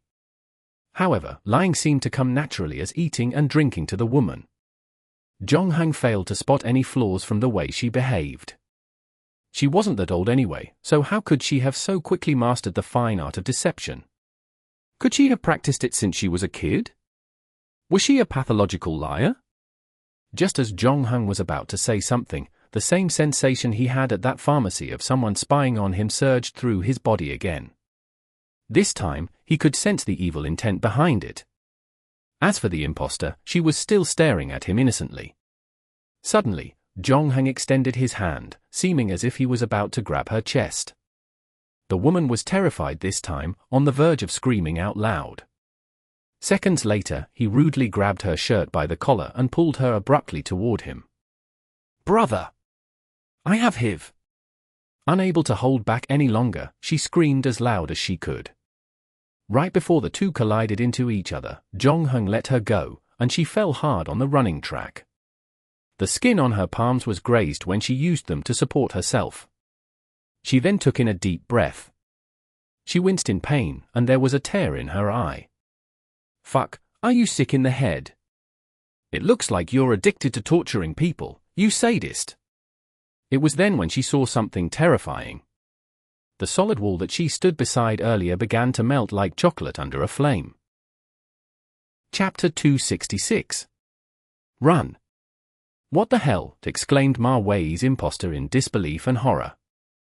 Jong-heng, on the other hand, was already in grave danger. Having witnessed how the wall engulfed an old lady before, he instantly noticed it moving and managed to pull the clueless girl away from danger. If that was his first encounter, he wouldn't have been certain, but now, Jong-heng confirmed that since it hunted its victims so strategically, whatever that thing was, must have some sort of higher intelligence. When the wall began to ripple like boiling water, it caught Jong-heng's attention.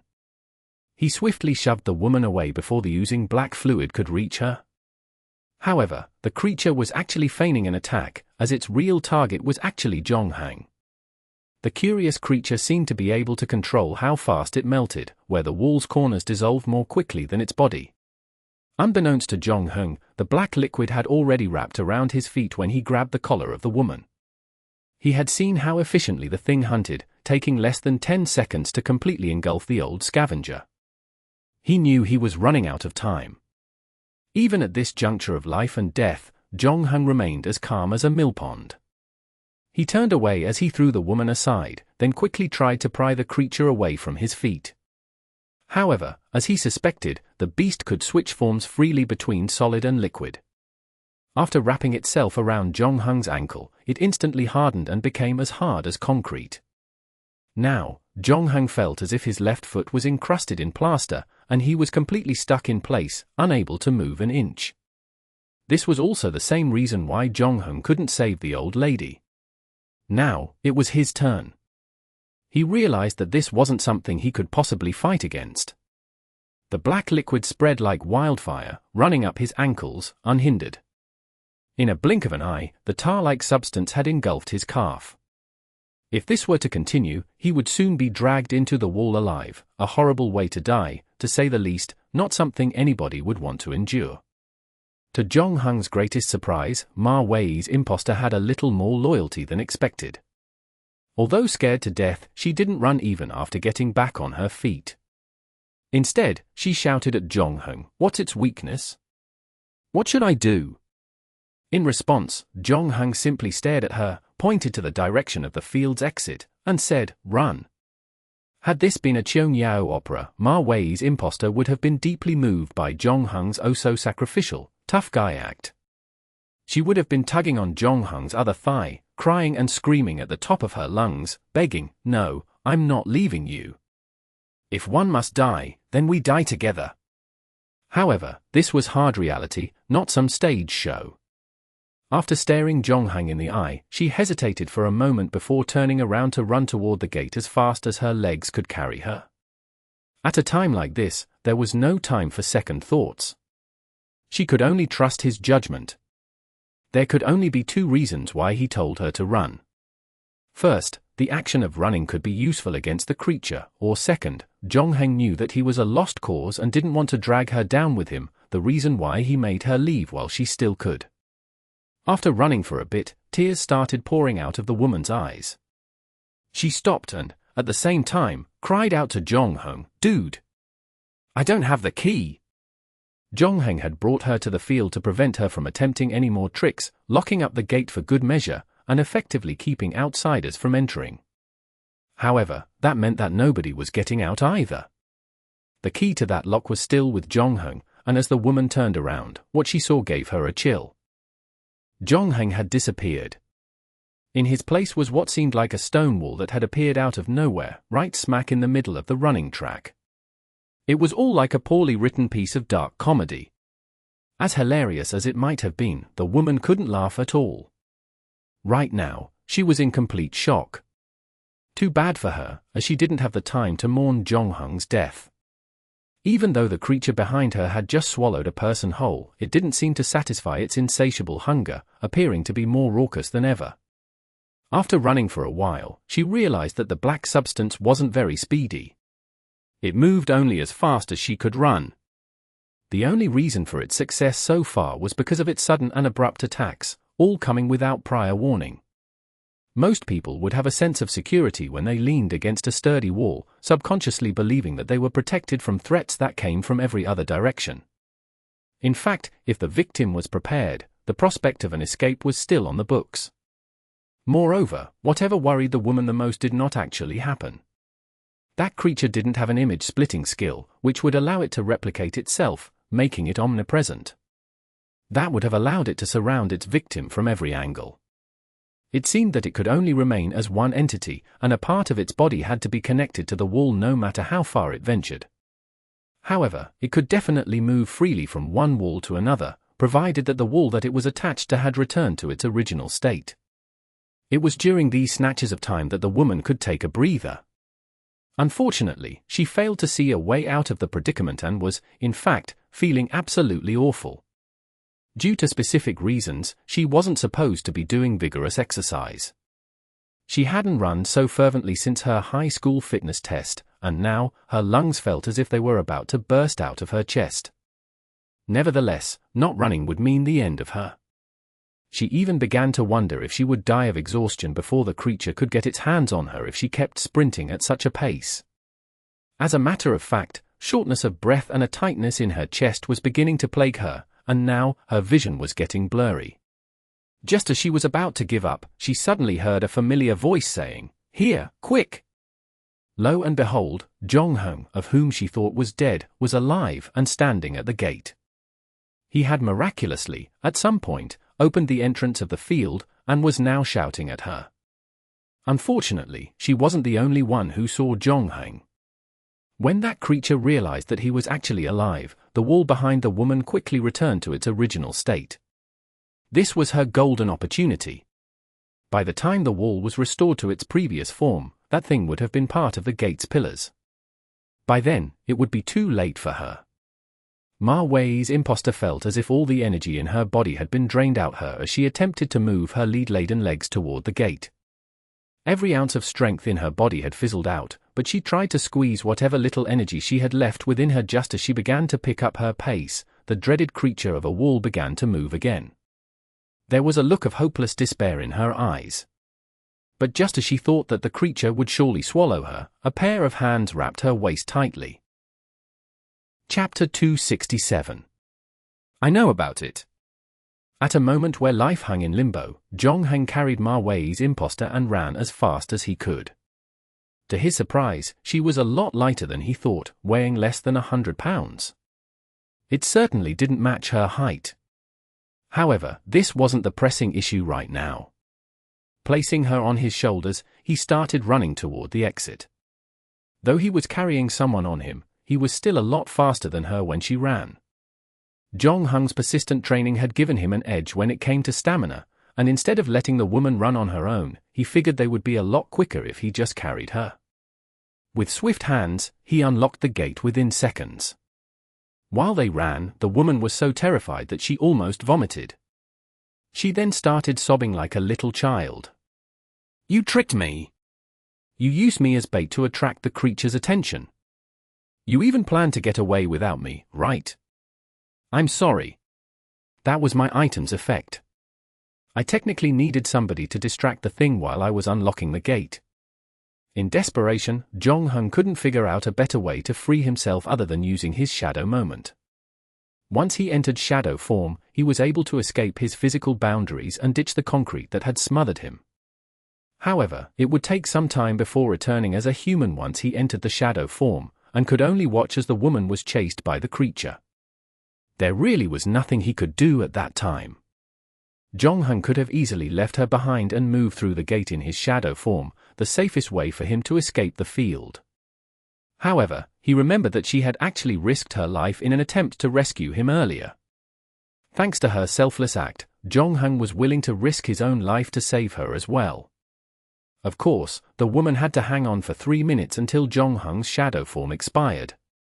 If she failed to do so, Zhongheng would have left the place by himself. In other words, the woman had helped herself to survive the monster's deathly grip. After a while, Zhongheng stopped to rest. His heart thumped so rapidly that a break was necessary if he didn't want to collapse. The woman, on the other hand, had no intention getting off him. All she did was change positions on his shoulders and clung on tightly like a koala. He knew that virtually all her stamina had been spent trying to run away from the monster. Hence, he did not force her to get down. Suddenly, Zhongheng felt a sharp pain stabbing his shoulder. "Ori, can you stay put? We are still trying to get away from that creature." Ma Wei's imposter harumphed and removed her teeth unwillingly from Zhongheng's shoulder as she stared at her bite mark in satisfaction. "I know that we're running away from the monster. However, my grudges against you will never be settled if I don't leave a mark." Satisfied after doing whatever she longed to do, the woman moved her attention back to the more pressing matter at hand. "So, what the hell is that thing?" "I have no bloody idea." You have no idea, huh?" Whatever the thing was, you were clearly the target. Without having to spend any energy running from the monster, the woman thinks straight. Now that she carefully put some thought into it, she came up with a rather interesting conclusion.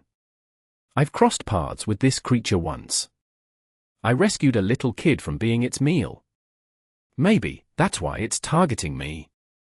Zhongheng paused for a while before continuing. "What do you mean when you said its weakness just now? Are you a new player?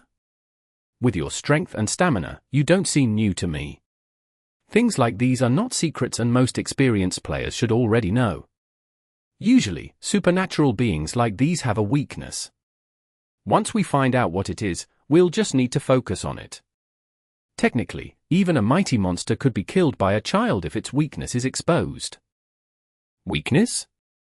"Something like an Achilles heel." "That's right. We need to figure out its origins or lore before we deal with it.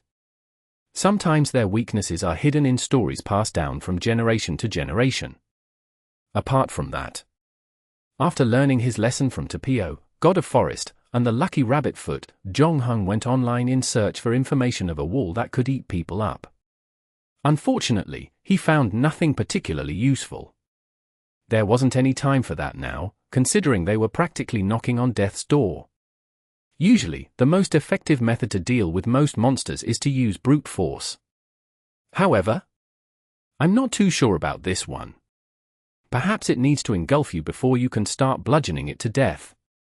Zhongheng knew a method like that was most probably useless against it because this creature could freely change its form.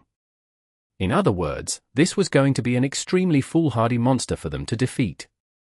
While he ran, Zhongheng tried his best to stay away from all the walls that he passed by. However, the entire city was made out of concrete, making it the best place for the monster to hunt. All it needed to do was to slip from one wall to another. It would be almost impossible to locate and destroy it. As the topic of the creature's weakness was in discussion, Zhongheng suddenly thought of something. Before he could say anything, though, he came across someone he knew. Zhongheng chose not to run on the main road because there were too many buildings around it, besides not wanting to endanger its inhabitants. So, he carried the woman and ran past a little garden located northeast of the field. The place was a favorite for pleasant and relaxing strolls, especially true for couples that were in love. Now that most students had returned to their respective hometowns, and considering it was already 10 at night, Zhongheng didn't expect to meet someone he knew here. It was Shen 1111, the girl who broke up with him not too long ago. It seemed as if something was bothering her tonight, and Zhongheng was surprised to see that she hadn't yet returned to her dorm. Shen 1111 stood up from the bench near the lake the moment she heard rapid footsteps approaching. She too was surprised to see Zhongheng. However, seconds after that, she heard Ma Wei's imposter shouting at her. "Run! Run!" Naturally, Shen 1111 was baffled by the desperate cries. However, when she saw the black liquid chasing them from behind, she felt excited. At first, Zhongheng thought that Shen 1111 would ask him a ton of questions about the strange thing behind him because that was what ordinary people would do. Instead, she decided to heed the advice to run. Only after Shen 1111 had caught up with them did she bombard Zhongheng with questions. "Where did you guys find that thing? Have you seen its attack? Did it have something to do with the wall?" Chapter 268. This is unreal. Before Zhongheng could say anything, Ma Wei's imposter popped her head up and asked the question. "You know how to deal with this thing? This is my first time facing this creature. Of late, lots of stray animals and homeless people have been disappearing from the streets. We received news that someone saw the black liquid moving within the walls at the locations of those unexplainable disappearances. My people have been trying to track it down for some time. However, it's extremely cunning. Judging by the victim's background information, it basically targets the weakest group of the society. Nobody would notice that they've gone missing. I can't figure why it would come to the university this time, though. This is our best chance to get rid of it." As they ran, Shen 1111 took out her cell phone to contact Wang Yu and the rest of the organization to gather at the university. When she returned her phone to her pocket, Zhongheng asked her a question. "Your organization deals with these matters as well. I'm sorry that I lied to you. Usually, people wouldn't believe us if they didn't see such creatures with their own eyes. It's hard to explain these things to the public, which is why we call ourselves a non-profit organization." Ma Wei's imposter whispered into Zhongheng's ear. "She's trying to say that you're not going to be much help. What's going on right now? This woman doesn't know that you are a player. And it seems kind of sadistic too.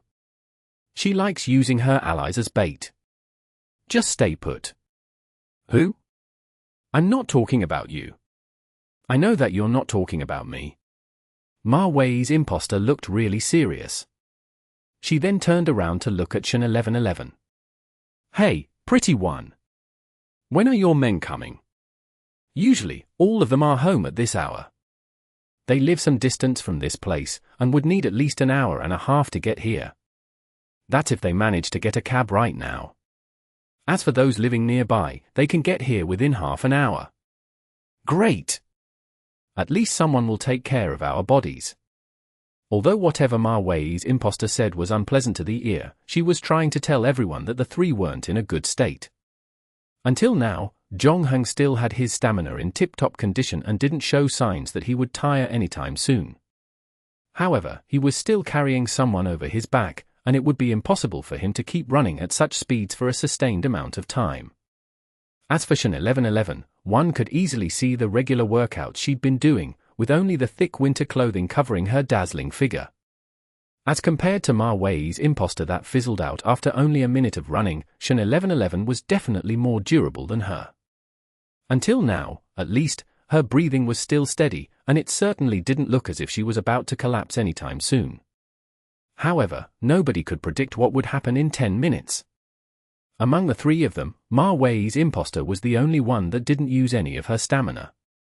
That said, she still tried to put herself to good use. While the monster was jumping from wall to wall, she had noticed a pattern to it, and the moment she spotted the walls around them changing, she would quickly inform Zhongheng. "We need to do something about this," said Zhongheng after running for a while. The three ran at the same pace with the monster. However, the path they chose was predictable, where they ran along the tar roads.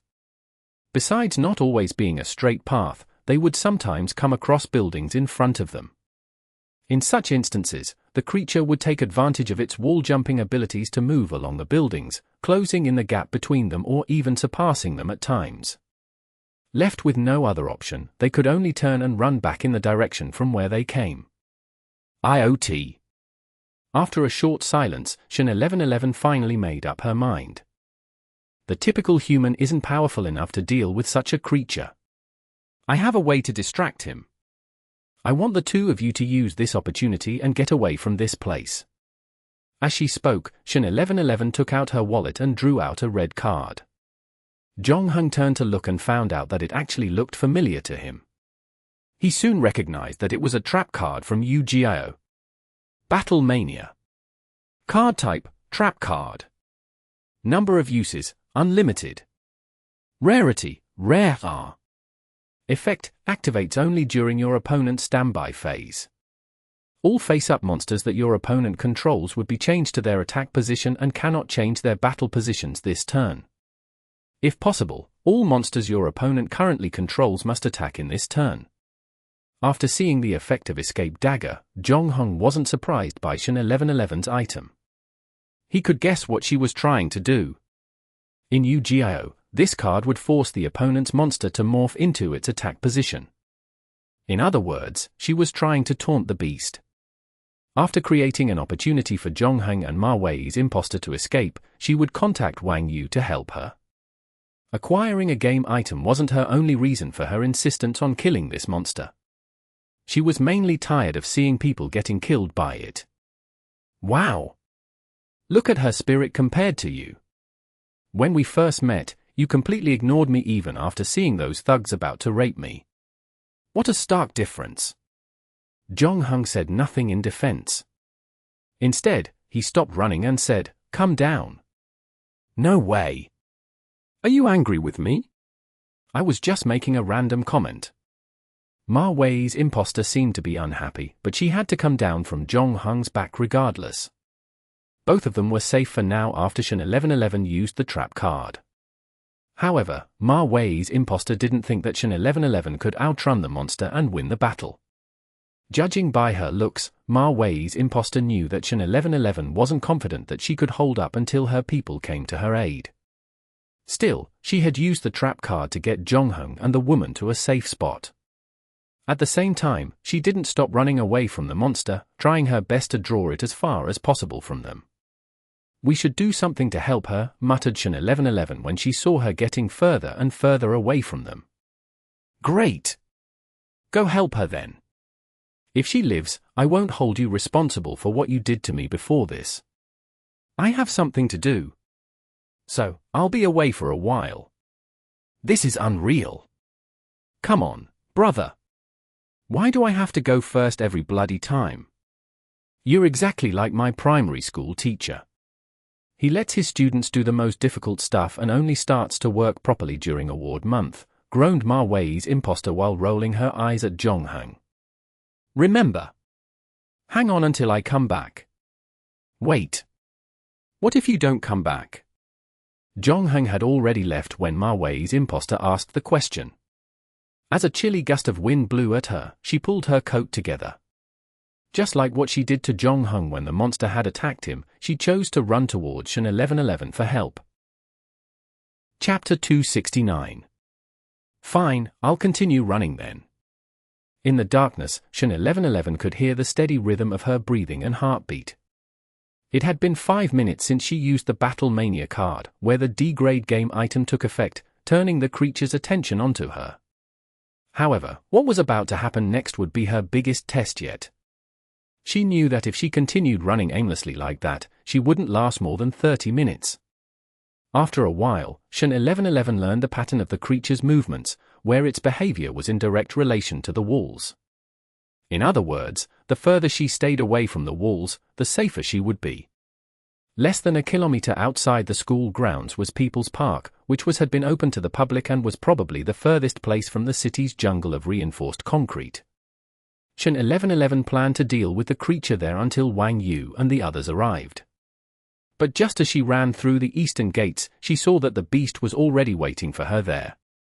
The creature appeared to have guessed her plan and had surpassed her. Shen 1111 did a quick assessment and decided to give up on heading to the south gate because 1, it was too far, and there was no way she could outrun the thing, and 2, the gate was usually locked at 9 at night. Even if she managed to get there, it would be a waste of effort. Eventually, she opted to retreat to the small garden where she had been, the furthest place from all the other school buildings. She decided that she could hide around the small artificial lake over there and play hide and seek with the creature. After running for so long, though, Shen 1111's body was starting to send her brain fatigue signals. She was, after all, a girl, and even though she began to work out regularly to enhance her stamina since becoming a player, she was only slightly more durable than an ordinary person. Moreover, unlike Zhongheng, who had been playing as a single player, Shen 1111 was used to playing in a team setting to improve efficiency and cope with various complex situations. Each member of the team had their own specialty. As far as possible, the skills and abilities wouldn't overlap, but rather complement each other. Each teammate had a predetermined development route as well. In her team, Shen 1111 played the role of team leader and brains. Battles were the responsibility of the other members. Since her job was to improve her leadership and decision-making abilities, it meant there wasn't much time for physical exercise.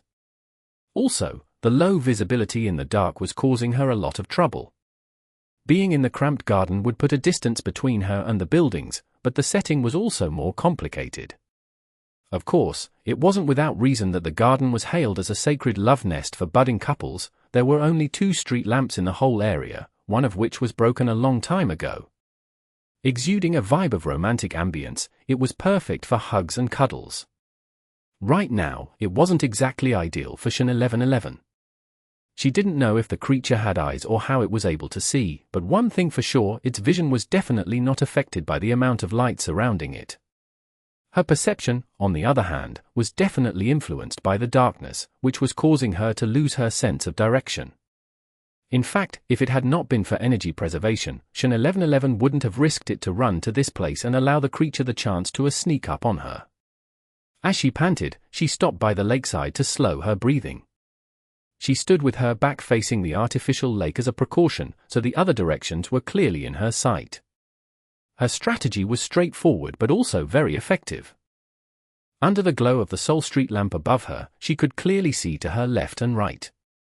Behind her was the lake, and since there wasn't any concrete structures on it, save for a little rock formation, it should be safe. The only problem was the trees that blocked her front view. Thankfully, it was winter and most of their leaves had fallen off. It was in this direction that Shen 1111 focused her attention on. If the creature were to attack her, she would surely be able to see it. Her nerves were still frayed, knowing that no matter what, the enemy was still a supernatural creature. Even in her calm demeanor, she was a little skittish. Suddenly, the phone in her pocket vibrated. It was a text from Wang Yu. He wrote, "Wait for me. I'm nearby. I'll be there soon." She had to admit that the text calmed her nerves a little. It seemed that the situation was a lot better than she expected. Wang Yu wasn't the team's main fighter, but he was second only to Yu Yangzi. The only problem was that he lived the furthest from the school. He was the one that Shen 1111 mentioned would take at least an hour and a half to get there. Nevertheless, he would have to be her best bet for the time being, at least. Shen 1111 shook her head in an attempt to clear her mind. Receiving Wang Yu's text set her thoughts in motion again. She wasn't merely thinking about passively running for her life but hoped that she would be able to gather more useful information to deal with the creature later on. As she was thinking about her next strategy, the hill on the artificial lake behind her began to melt quietly. This wasn't Shin 1111's fault. Because that thing had been traveling through concrete walls, she had deliberately avoided the buildings on campus. It didn't cross her mind that the creature could also use the mock rock formation. By the time Shin 1111 noticed the black liquid moving toward her, it was too late to react. Thank goodness, Ma Wei's imposter arrived just at the nick of time. As she searched for Shin 1111, she had stopped to tear off a piece of clay from her pocket and began molding it. It wasn't until 2 minutes ago that she succeeded. Sprinting to the artificial lake, she threw it at the creature when she saw it. It landed between Shin 1111 and the pool of black liquid, and a wall was instantly erected. Shin 1111 was terrified. She thought that Ma Wei's imposter must have had a grudge against her and was about to use the creature to get rid of her. But a minute later, she saw that the wall was actually blocking the creature from reaching her. "What are you still doing there?" "Run," shouted Ma Wei's imposter. "My plasticine wall won't hold for long." Shin 1111 didn't even look back as she started running. She turned to the girl who had just saved her and asked, "You're a player too?" "I suppose so," Ma Wei's imposter answered as she huffed. She hated working out the most. Without Zhong hung around, her human mule was gone, and she was forced to buck up and run alongside Shin 1111. But as soon as she started, she stopped, looking very excited. "Oh, how silly of me. Why am I running? That thing will only attack you, right?" Shin 1111's answer, however, only destroyed her hope. "My game item also has a time limit. Its effect can only last for 15 minutes. That's less than 2 minutes from now." When Ma Wei's imposter heard this, she wanted to cry. "Fine. I'll continue running then." Chapter 270. It's not me, I didn't do it, don't accuse me. The plasticine wall erected by Ma Wei's imposter wouldn't stop the creature for too long. Right now, she and Shin 1111 were running for their lives toward the parking lot. Earlier, Wang Yu had sent a message to Shin 1111 and told her to meet up there. Though Shin 1111 placed most of her attention to the monster, that did not mean she had stopped thinking about other stuff. After running for a while, imposter noticed Shin 1111 constantly glancing at her. "Just ask what you want to ask." "I might not answer you anyway," said the imposter while gasping for breath. "I'm sorry." The incident at the auction center has spread around the entire circle of players. Everyone is on high alert. Still, many players fell into that trap, especially members of the 3 major factions. The victims reported that they would always find a small pile of plasticine beside them. Shin 1111 paused for a while, then continued. "As of now, the 3 major factions have come up with a large amount of money as a reward to whoever that can provide the crook's whereabouts. It's not me. I didn't do it. Don't simply accuse me." Ma Wei's imposter quickly denied all the allegations. Now, she was more cautious when she talked. "Did you tell others about my ability to use plasticine?" "I did it to save you, you know." "No. I won't tell anybody about it, but are you still going to do what you do?" The 3 major factions are mighty, and sooner or later, they will find out about you. I also think that it's better if you return the Dreamland of Death to them. A B-grade game item will bring you a lot of trouble. I told you that I'm not the one who did it. That woman is causing all kinds of trouble everywhere. Why am I the one to take the blame? I have never seen this Dreamland of Death before. There's nothing for me to return. That woman. Ma Wei's imposter had no intention of explaining any further. Anyway, all you need to know is that I've nothing to do with that woman. Wait. She has something to do with me. She was the one who caused me to be banned from the game. Shin 1111 always wanted to ask about her relationship with Zhongheng, but something unexpected happened suddenly. The left part of the wall in front of them started melting. "Go to Qinxi block now." "I will lure it there," replied Shin 1111. "Where is Cheensi Block?" "I'm not from your university, hey?" "Oh. I'm sorry. Follow me. This way." Shin 1111 grabbed the imposter's hand and headed in a different direction. At that moment, the imposter was already showing signs of exhaustion. It seemed that the monster didn't want them to leave the university. Hence, it paid extra attention to the exit. However, there was still some distance between the parking lot and the exit, and seeing the two running toward Cheensi Block, the monster went after them as well. Shin 1111 ran in a big circle and charged toward the parking lot while the monster jumped from one wall to another. It was actually a brilliant plan, and there was nothing wrong with it. However, Shin 1111 hadn't considered the imposter's durability. If only she had witnessed how the imposter huffed and puffed as she ran earlier, she would surely have wondered how someone could have such weak stamina. Earlier, when the imposter ran towards Cheensi Block, her mind was so jumbled that she couldn't make out which direction she was supposed to take. She had to rely on Shin 1111 to guide her on the right path. Seeing that they were almost at their destination, the imposter was shocked to discover that the path she just took was just a warm-up run. There was still a very long way to go. The imposter's stamina had almost depleted completely, and she could no longer lift her legs to continue running. She squatted on the ground and clutched her chest with both hands. "I can't run anymore. I can't run anymore. Just leave me here and go." Shin 1111 didn't know what to do anymore. After all, the imposter was a full-grown woman, impossible to be carried like how Jonghung took her on his shoulder. Considering that the imposter had rescued her once, she would definitely not leave her here to die. As they stopped running, the monster had caught up to them. Suddenly, they saw a beam of bright light coming from a car. Wang Yu and his black Mercedes were finally here. There were only 30 meters between them. Some time ago, an outsider hit a girl from the university, resulting in a massive fight between the driver and the students. Ever since the accident, the university had prohibited cars from driving inside the university. They even added 2 metal pillars on the path that connected the parking lot to the university. University teachers and staff were no exception as well. After parking their vehicles in the lot, they had to walk to the office or classes. However, these 2 metal pillars didn't stop Wang Yu from rescuing Shin 1111. Once he saw that she was in grave danger, he wasted no time drove his modified Mercedes up on the sidewalk. By doing that, he managed to bypass the metal pillars. At the same time, Shin 1111 quickly dragged the imposter to the side. In the end, the black Mercedes crashed head-on into the pile of black goo. To their surprise, the Mercedes was dented severely at its front.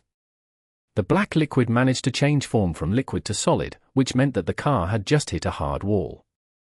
From the powerful impact, a large spiderweb of cracks could be seen on the wall. However, they soon disappeared, and the wall looked as good as new. Before the collision, Wang Yu had bravely jumped out of the car and wasn't injured. He then quickly stood up after he rolling on the ground for a bit. With his precious car destroyed, Wang Yu became really upset. "This is ridiculous. How can we kill it?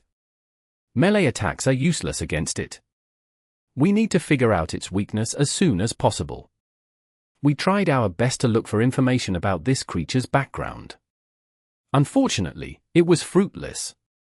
That means this creature isn't as powerful as we think it is. It has to have some kind of weakness, regardless. Seeing that the wall had started melting again, Ma Wei's imposter put on a bitter smile. The weakness of a concrete wall? It has to be a tractor. Previously, all Wang Yu could think was to save the woman in front of him in the coolest way possible. Undeniably, the way he showed up was awe-inspiring. However, he began to regret what he just did. All the while, he wasn't too happy with Shin 1111 dealing with these supernatural threats. The game quests were already dangerous enough, and now, Shin 1111 wanted to help the real world as well. Any ordinary person would pray that they would never have to come across something like this. Even though players like them knew more about the world they lived in and even possessing game items that could help them, they were still human beings. It was extremely risky for them to handle such threats of unearthly origins. However, Shen 1111 had a good reputation in the team, and most of her teammates would usually agree with whatever decision she made. Even if Wang Yu wasn't happy with the arrangement, he could only keep it for himself. Besides, he had always been fond of her. If they wanted to defeat this monster, there were countless pros and cons to be considered. Chapter 271. Missing its target. Zhong Heng ran into the dormitory building and looked at the lifts. Only one of the 2 available elevators were operating during the holidays, and it was now on the 9th floor. Considering it might stop on other floors on its way down, Zhong Heng decided to take the safer option on the other side, the stairs. Having no idea how much longer Shen 1111 and the imposter could last, every second counted. It took him only 47 seconds to climb to the 11th floor where his room was located. When he pushed the door open, a sweat-soaked Ma Wei was sitting at his desk, a blank look plastered on his face as he held onto a wallet. He mumbled, "How could this be? I remember very clearly that I brought it with me when I left. I even bought 2 buns in the afternoon. How could it have returned before I did?" This was the most baffling thing he had ever experienced in his entire life. After his tutoring session ended, and he was about to go home, he realized that his wallet and bicycle were missing. He had frantically searched nearby, and yet, found nothing. Now, he was dizzy and confused. Then, when he returned to the dormitory, his old bicycle had magically parked itself downstairs, and his missing wallet was already on his desk. Not only was the money still in there, but there was also even an extra 40 yuan in it. Ma Wei felt his emotions heaving like a wild roller coaster ride. Surprised and thrilled, he was at the same time bemused at the inexplicable happenstance. In his stupor, he didn't even notice Zhong Heng entering the room. By the time he looked up, Zhong Heng was already rushing out the door. From the corner of his eye, Ma Wei spotted him holding the SF recurve bow. "Are you going to practice archery? But it's so late." Zhong Heng picked up his bow, arrow, and telescope from his wardrobe, and instead of greeting his roommate, he hurried into the bathroom next door. With the telescope, he searched for Shen 1111 and the imposter through the tiny ventilation window and saw that they were running from the lake toward the parking lot. He chose a small photocopy shop located between the parking lot and the man-made lake. It was also the closest location to the male dormitory. Making his way there as quickly as he could, he climbed up the sycamore tree next to the shop, the perfect spot for an ambush. At this point, Shen 1111 and imposter weren't too far away from him. However, the 2 girls didn't notice Zhong Heng. All they cared was to run for their lives, focused on avoiding the black liquid that was quickly advancing on them. Zhong Heng took in a deep breath and pulled out the Paris arrow from his quiver. The imposter had mentioned before that most supernatural beasts had a so-called Achilles heel. As long as they figured what it was, they could kill even the most powerful and invincible of monsters. The Paris arrow was also a legendary item associated with the Achilles heel. Zhong Heng had returned to the dormitory just to retrieve it. Although it wasn't his first time using this game item, he had only employed before it as an enhanced arrow with automatic angle correction. This was the first time he was using it against a supernatural creature and had no idea how effective it would be. Zhong Heng armed the bow with the Paris arrow. With his LV-2 archery skills, he swiftly locked onto the target without much difficulty.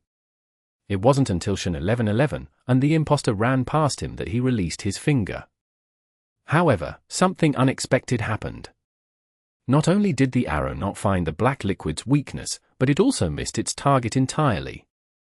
Zhong Heng had been practicing archery for the longest time now, and practiced within a 10-meter range. Even if it was a moving target, he could at least hit the 8th ring.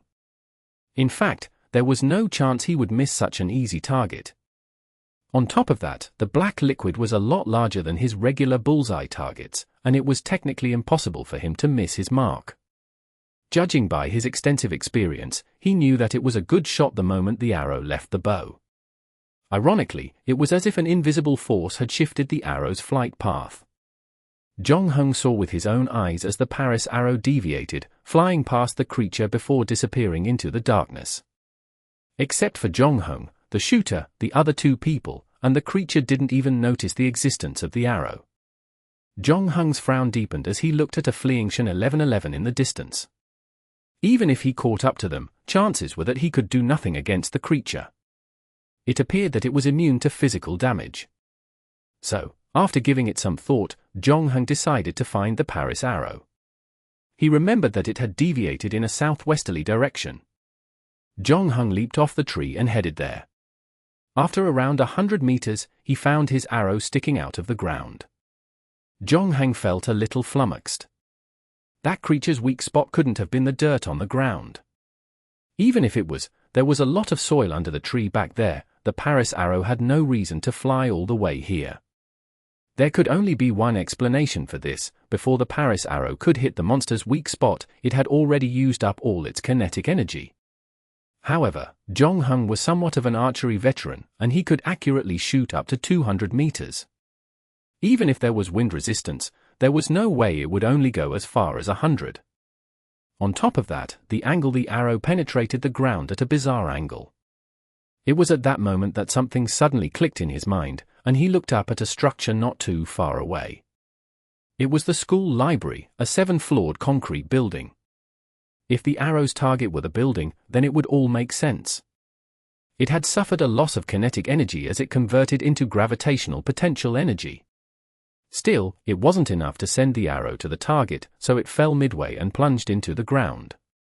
Nonetheless, it had completed its mission in a way, pointing Jong-hung in a particular direction. Although he didn't know why that creature's weak spot was in the school library, he knew that the answer to tonight's crisis could be hidden within it.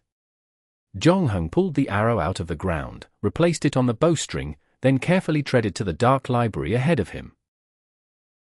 Chapter 272. 3 Arrows.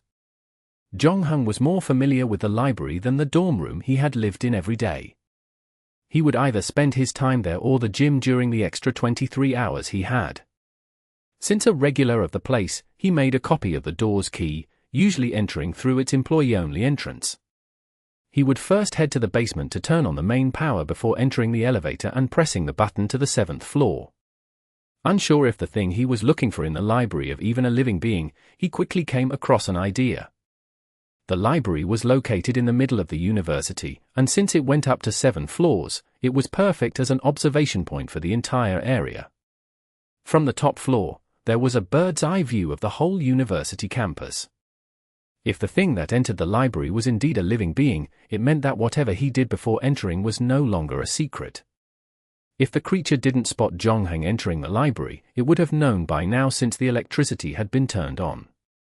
By turning on the entire building's power, he hoped to confuse the creature, where it would have to figure out which floor he was on. Meanwhile, Jong-hung would use the stairwell to move to the next floor. Since the Paris arrow's landing spot proved that whatever he was looking for was on the top floor, Jong-hung decided to start his search there. When he arrived, the entire place was pitch black the moment the door was opened.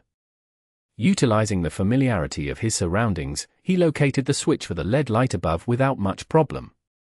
However, it didn't turn on after the switch was flipped. Alarm bells started going off in his head, and he immediately became extremely cautious. The Paris arrow had further confirmed that there was a high possibility that his target was on this floor.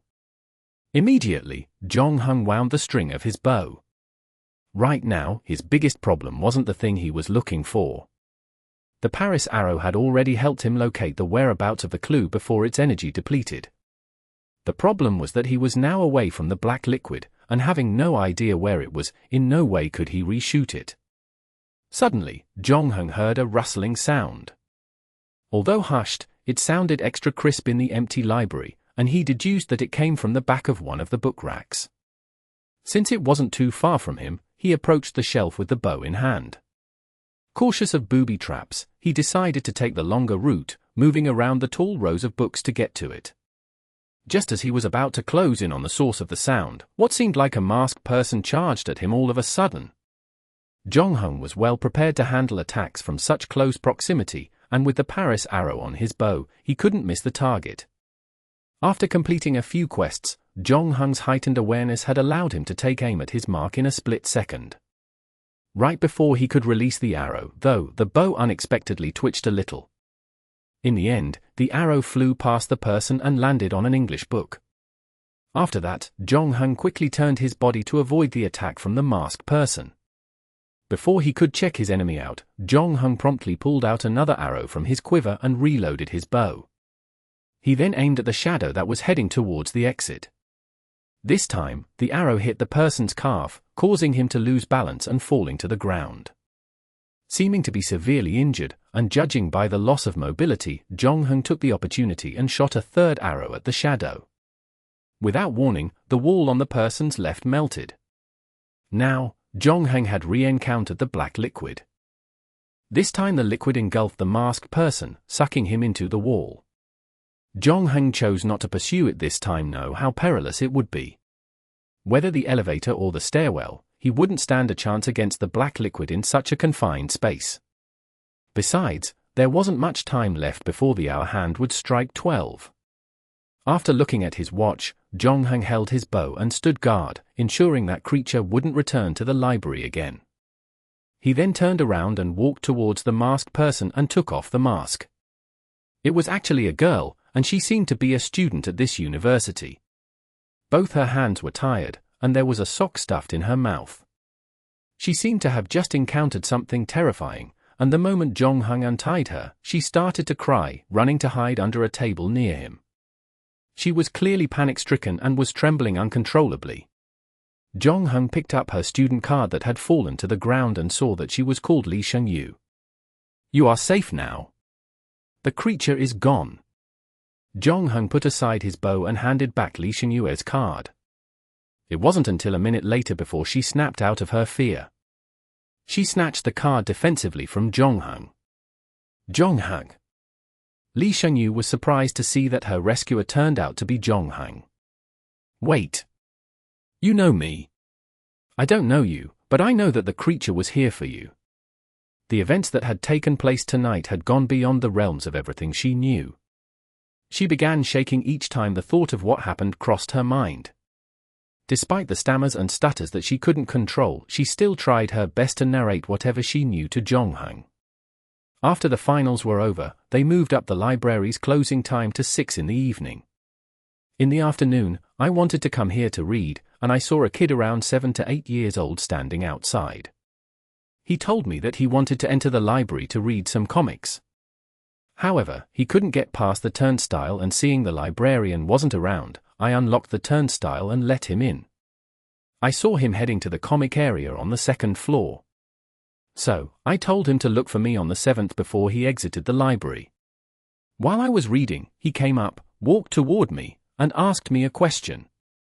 He asked if I knew a certain Jong-hung. He also told me that this person is a student here. I told him that there were thousands of students, and I couldn't possibly know every single person here.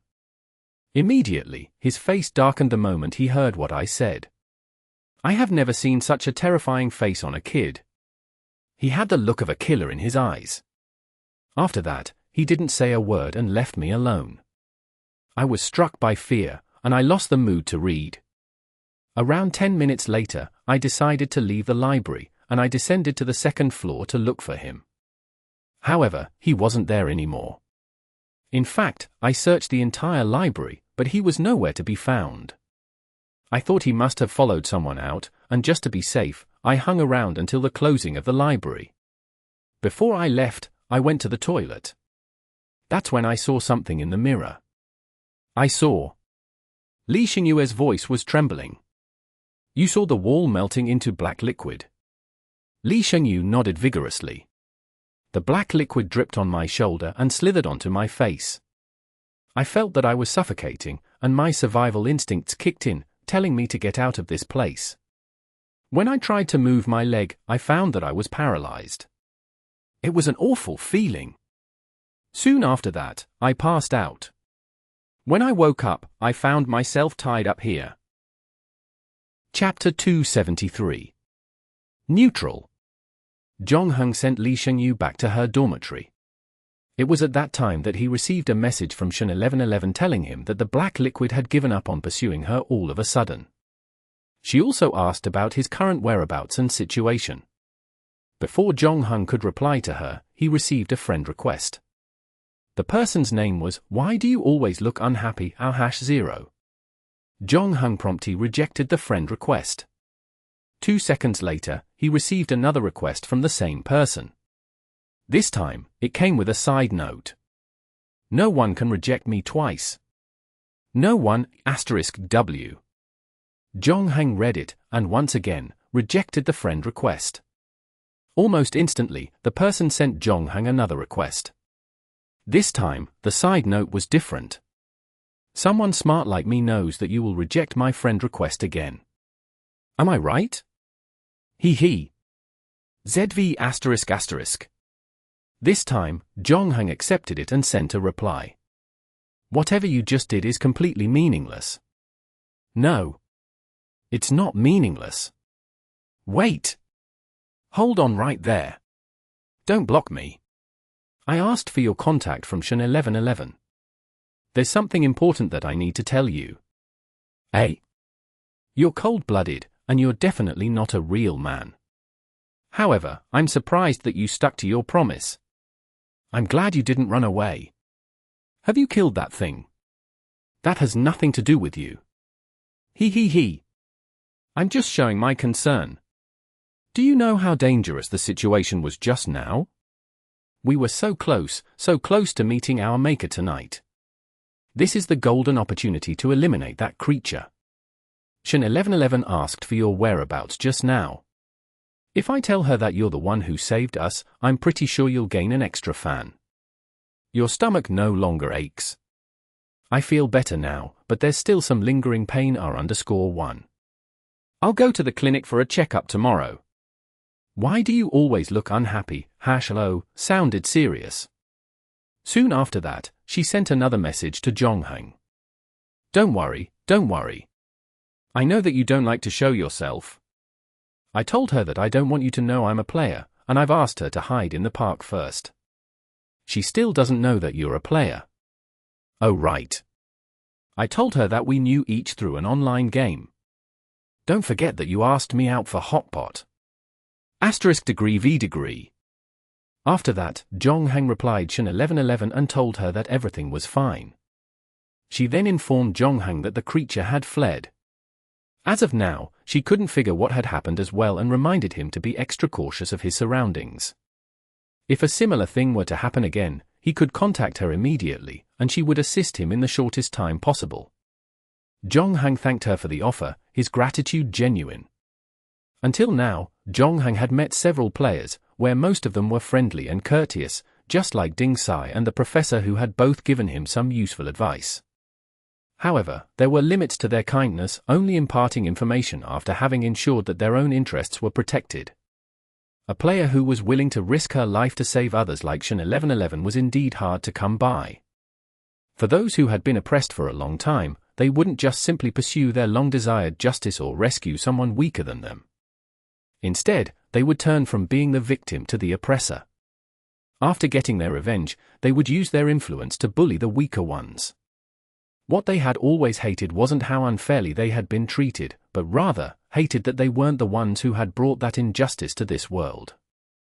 What made Shan 1111 such a unique breed wasn't because she didn't go down the path of darkness, but because she was willing to use her precious game items to rescue ordinary humans.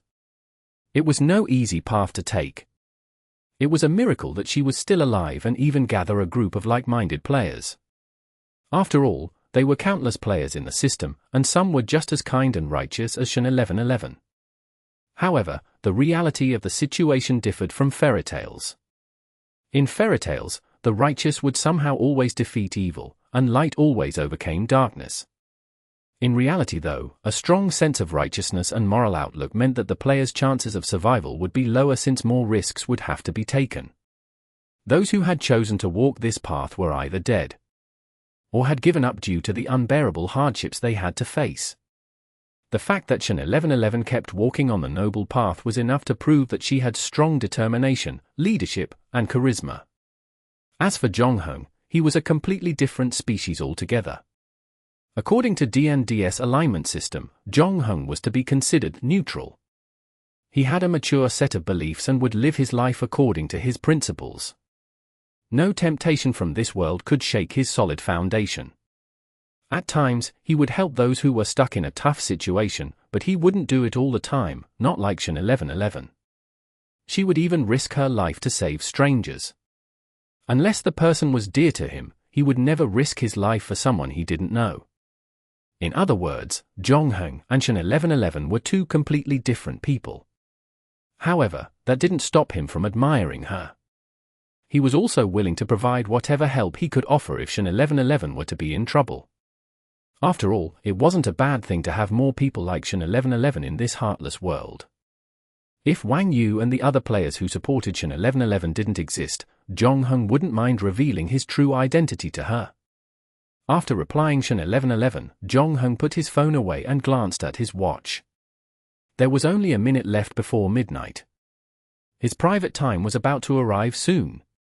That said, Jong-hyun had no intention to let go of that creature. Clearly, it was targeting him all the while. Even though it was now injured and its weakness exposed after getting hit by the Paris arrow, Jong-hyun knew that it would become extremely troublesome to deal with if he didn't take the opportunity to kill it now. Besides, his university was exposed, and he didn't want to live in fear for the rest of his life. He didn't want to live with the constant thought at the back of his mind that the walls around him could melt and consume him. Before he went after the creature, he first returned to his dormitory to greet Ma Wei. After that, he grabbed something with him before he left the hostel. It was midnight the moment he entered the elevator to ascend to the first floor. Jong-hyun had his bow with him when the doors of the elevator opened. He swiftly ran past the dorm auntie, who was in a sweatshirt and cotton slippers. She waved a U-shaped lock midair and yawned at the same time. Jong-hyun was familiar with a world where time could be paused for him. Although still somewhat curious, he had lost the initial excitement when he first came into this world where time stopped. To him, this world without time was like a wax museum filled with ultra-realistic figures. This time, there was something important that he needed to do. Chapter 274. Caught you. Jong-hyun followed the blood trail from the library to an orphanage. The whole tracking process wasn't as simple as one thought it would be. Although the shadowy figure's calf was injured, it did not need to rely on legs to flee Jong-hyun since the black liquid allowed it to travel from wall to wall. However, moving within the confines of walls was no good feeling, and from time to time, it would need to stick out its head for a breath of fresh air. Each time the figure emerged from the wall, it would leave a few drops of blood on the ground. The creature's blood was unique, and it was easily identifiable. Thicker than the blood of an ordinary human, it was darker, almost black, in fact. Not to mention the putrid stench it gave off.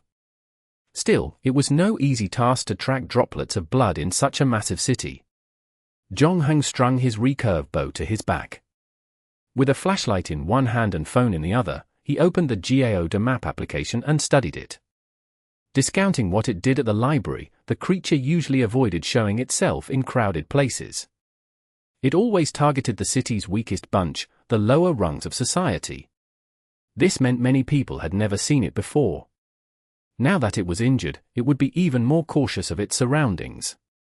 With the electronic map, Jong-hyun eliminated places that had a high volume of people at this hour. For example, the main road and the food street that operated until late at night.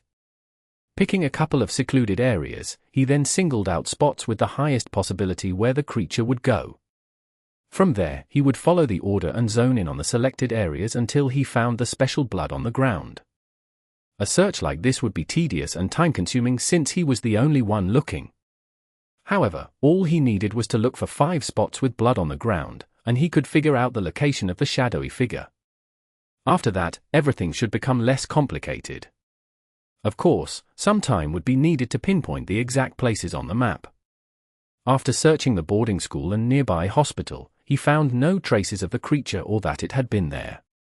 The last place he would need to search was the orphanage in front of him. Including the day, Jong-hyun hadn't closed his eyes or rested for more than 30 hours. Hence, he didn't rush there and instead, headed to a nearby grocery store for some coffee. As usual, he left the money on the cashier's desk and walked out. Jong-hyun felt a lot more alert after the dose of strong coffee. Making sure to leave no trace, he wiped his saliva and fingerprints off the bottle with a piece of tissue, then threw them into a dustbin half a street away. The coffee's extra boost of energy got him moving again, and he climbed over the gate of the orphanage. At such late hours, most of the orphanage staff had gone home, leaving only a few guards, caretakers, one doctor, and 4 nurses who were on duty. It seemed to be another routine night, with the guards playing cards in their mess like they always did. The doctor was preparing for an evaluation in his office. As for the nurses, one was dozing off, with the other 3 busy playing Honor of Kings. The first floor housed the emergency and duty room. There was also an observation room, a children's restaurant, staff mess, and a multipurpose hall, but these places were completely empty right now. Seeing that the first floor was of no concern, Jong-hang quickly ascended to the second floor, where most of the dormitories of the orphans were located. After scanning the caretaker's mess and activity room on this floor, he found nothing. So, he moved his attention to the dormitories. At a corner in the west, Jong-hang noticed a bed that had been isolated by the orphans. It appeared the orphans were terrified of the person who lay there, and although mere meters from the rest of the beds, a vibe of great segregation could be felt. Right now, the other orphans were already asleep in their own bunks, but Jong-hang saw nobody on the isolated bed. As he lifted the blanket, he saw a used medical bandage stained with blotches of black blood, confirming the creature was now in this orphanage. Stepping back to look at the nameplate hanging in front of the bed supposedly belonged to a child called Jong Jin-lee. The staff of the orphanage hoped that the child would someday grow up to become a polite and well-mannered person, just as his name suggested. Unfortunately, their wish didn't come true. In the picture, Jong Jin-lee looked sullen and grumpy, with his eyes giving off a death stare. He gave off the vibe of a crazed murderer, a temperament unfit for someone so young. Considering the terrifying things that he had done, the picture was considered cute. "Gotcha," whispered Jong-hang in a low voice while taking down the picture. After Jong Jin-lee had been wounded by the arrow, he returned to the orphanage and snuck into the emergency room to steal some bandages. He didn't linger on the bed for too long, knowing that in his haste, he must have left a lot of evidence. Nonetheless, Jong-hang deduced that it would be highly unlikely that he'd leave the orphanage now. After all, the wound on his leg was quite severe. Although Jong Jin-lee was absent from his bed, Jong-hang remained calm and didn't panic. He swiftly continued searching, and in the end, he found him in an examination room. The boy had hidden himself behind an ultrasound machine with his body curled up. Hung walked up towards him, then unwrapped the bandage that was hastily wrapped around his leg. The wound from the arrow was deep, and some kind of black blood oozed from it. In such a state, Jong Jin-lee was fragile and vulnerable. Also, with time now paused, he could no longer control the black liquid or kill innocent people.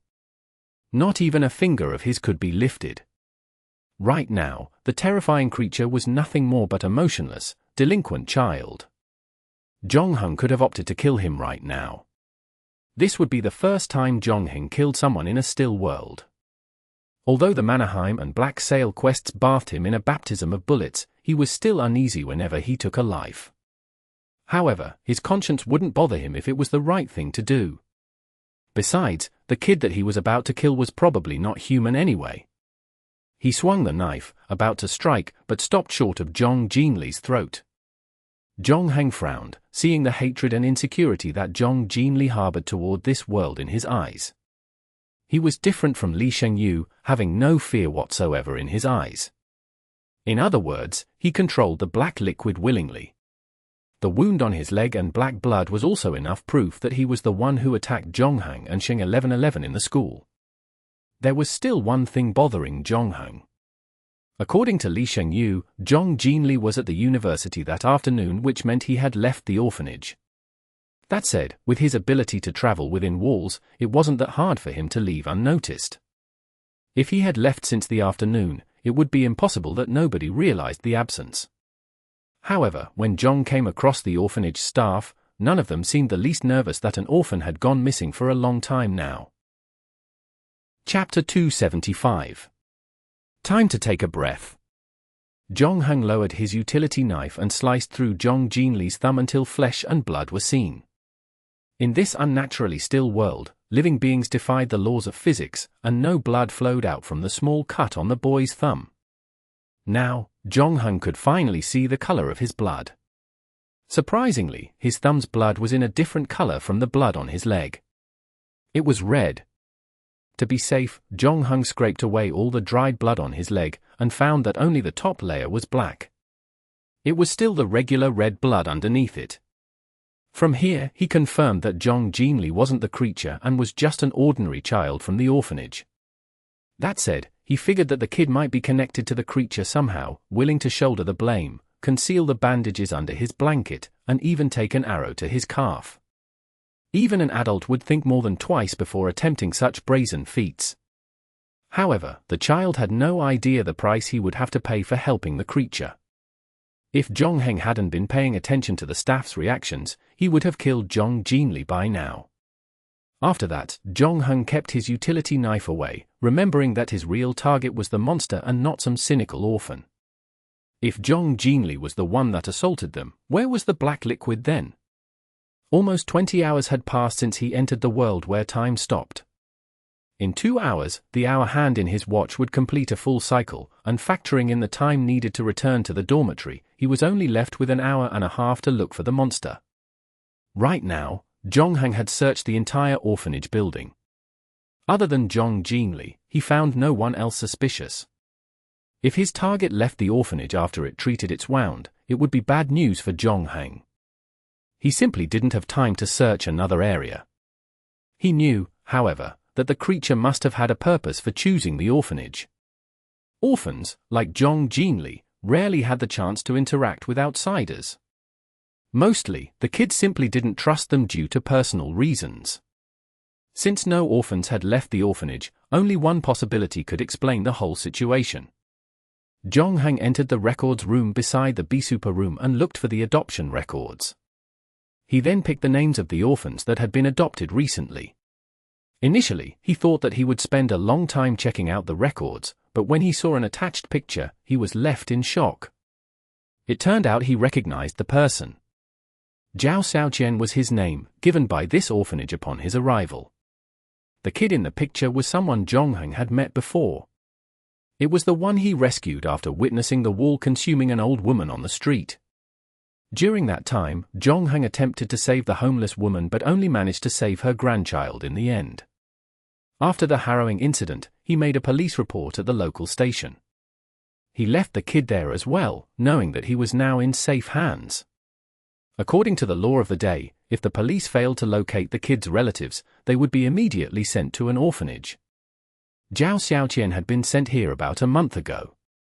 Coincidentally, Jong-heng spotted him at the amusement park a few days before Christmas Eve, only to think that he misrecognized someone. Besides, he forgot about him completely when Hayase Asuka and her pursuer exited the horror house. In retrospect, Zhao Xiaoqian's true identity was actually shadowed by doubt. Whether it was information that Jong-heng gave the officer or his assumptions, both of them believed that Zhao Xiaoqian was the old lady's grandson. The boy had presented himself as the victim throughout the entire incident, but yet, there was no solid proof of his relationship with the old lady. Generally, those who lived on the lower strata of society were close-knit, generously helping each other out in hardship. It was perfectly normal considering a stranger as a family member. When the black liquid engulfed the old lady, Zhao Xiaoqian simply stood there and watched silently. He did not cry or scream. At first, Jong-heng thought that the boy must be in shock, but now, he looked at it in another way. Perhaps the kid was enjoying the scene of the old woman getting consumed by his masterpiece. Shen 1111 once told Jong-heng that the creature would only target people of a lower class. To get close, Zhao Xiaoqian realized that he had to be accepted as part of their community. With his young age, they would let their guard down without much thought. Most homeless wouldn't think of Zhao Xiaoqian being a threat, considering what little they already had. It was the perfect camouflage, a wolf in sheepskin. Without anyone knowing the boy's real identity, he could take his time and pick his dinner. Now, Jong-heng had a question in mind. Where could Zhao Xiaoqian be? According to the records, the boy had been adopted by a middle-aged couple that couldn't bear child, and they lived in a humble Sihuan neighborhood. Even though a lead was in hand, Jong-heng didn't rush there immediately. Up until this point, Zhao Xiaoqian was the most cunning nemesis he had ever encountered. A master at eluding its enemy, Jongheng had already made 3 wrong decisions thanks to him. When they first met, he made Jongheng believe that he was a victim. Then, during the library incident, he attempted to turn Li Shengyu into a scapegoat. There was too little time for Jongheng to deal with him in the library, and in a split second, Jongheng had to shift his bow to aim at the true target. Now, at the orphanage, Zhong Jinli volunteered to help Zhao Shaoqian confuse Jongheng. Even Jongheng had to admit that it was a complicated strategy. Jongheng believed that Zhao Shaoqian's framing of Zhong Jinli wasn't the end of the saga, but the beginning of his retaliation. There were surely more evil plans up his sleeve, and if Jongheng stepped into his trap, high chance he would be thrown in jail for murdering someone innocent. Though Jongheng had some powerful game items on him and a wealth of experience, this place was, after all, not 18th century Nassau. A single person couldn't go against an entire country. Even if he managed to escape the authorities, he would need to live in the dark for the rest of his life. Zhao Shaoqian had an exceptional understanding of human society. All the while, he hunted in extreme caution and managed to stay under the radar of the authorities and the public. He even knew how to take advantage of the law of the day to benefit himself. The only thing he didn't realize was that Jongheng had an extra 24 hours each day. Based on Jongheng's understanding of him, once Zhao Shaoqian marked his target, he would stalk it and control it. It appeared he was somewhat of a sadist, fond of watching his prey struggle and fight for their lives. Unfortunately, he messed with the wrong people this time. After that, Jongheng studied the orphanage's blueprints again, and this time, he found something new. The walkway on the second floor was 50 centimeters shorter than the one on the plan. A window which was supposed to be there was also gone. In other words, the wall's original structure had changed. I think it's time for you to come out and take a breath. Jongheng didn't wait for an answer and proceeded to the construction site next to the orphanage. Around 10 minutes later, he returned with a huge demolition hammer in his hands. Chapter 276. Closure. A red Volkswagen Polo pulled up to parking lot number 6. The bartender turned off the engine and got out of her car as her khaki-colored Martin boots crunched into the snow-laden ground. Spanning more than 11 square kilometers, Nanhazy Park was considered one of the largest wetlands among the suburbs. It was a colossal area equivalent to 4 summer palaces and used to be hunting grounds of royalties who once lived there. Apart from having a wide range of foliage, wild Per David's deer also made the wetlands their home. Considering that it was quite a distance from the city, it wasn't a place frequented by many, not to mention that it was now 2 in the morning. No one in their right mind would come to such a remote location at this hour. Other than the red Polo at the 6th parking lot, not a single living soul could be seen. The bartender, however, wasn't afraid or anxious about the place. She slipped a cigarette into her mouth from the half-smoked pack of Marlboros. She lit it and immediately took 2 long drags, before placing the fag between her fingers and tapping her phone with her thumb. Come out. There are no cameras here. 5 minutes later, Jongheng dragged a suitcase out of the woods with him. Why do you need 20 game points to deal with a dead body? Please. I had to look for a replacement while I drove all the way out here to help you deal with this. It's a long drive. Don't forget that fuel costs money. Besides, you are about to extract game items from the body, right? The bartender popped the trunk of her Polo, pulled out a plastic sheet, and laid it on the ground, then signaled Jongheng to bring the body over. It's this guy, she said while opening up the bag. You know him. When the adults have a party in the house, they would usually attract the kids next door. She took 2 last puffs from the cigarette and tossed the butt aside, then pulled a pair of medical gloves from her pockets. Zavilcha. If I'm not mistaken, he was supposed to be a monster from an old Slavic fairy tale. His name is almost forgotten these days, even in Russia. At first, parents used the story to scare their kids into returning home before sunset. They were also forbidden to play with kids they didn't know or follow them home.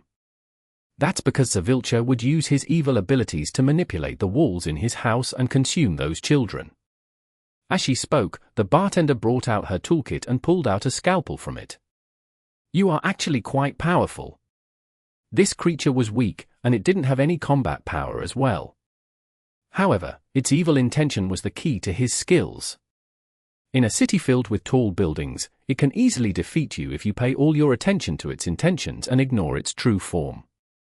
According to what I know, Zavilcha is very good at hiding himself. The bartender lifted Zavilcha's leg as if she was going to add it to her soup. Oh, right. You want to snap a photo or something? Once I cut him up, his body is no longer perfect. Ooh. No, thanks. I don't have weird fetishes. Okay, then, shrugged the bartender.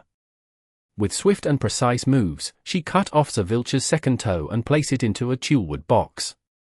Black blood oozed out of the severed limb. As usual, I will give you the identification results in 3 days. After that, I will deliver the item to you. Don't worry about the orphanage and his foster parents. I'll deal with them. This will be the best 20 game points you've ever spent. The bartender stowed everything in the trunk and took off her gloves. Okay. It's a wrap. I'm heading back to the bar. Are you coming with me? Sure, if it's no trouble for you. She started the engine, and Zhongheng opened the door of the passenger side. It had been a long night. Hunted by the creature called Zavilcha, they both crossed paths at the library for a short moment. Then, at the stroke of midnight, Zhongheng started to hunt him down with his extra 24 hours. The entire debacle had lasted for a grueling 20 hours, and it wasn't until he used the sledgehammer to demolish the wall at the end of the second floor that he finally found his target. After confirming that Zhao Xiaoqian was the assailant, Zhongheng slit his throat without any hesitation. However, he wasn't sure if it was enough to kill him. To evade the authorities, Zhongheng shoved the body into an extra-large suitcase and brought him to the remote wetlands. There were no walls around Nanhazi Park, which meant Zhao Xiaoqian could no longer use his ability to attack Zhongheng. Considering that his throat had been slit, he could do nothing even if he was still alive.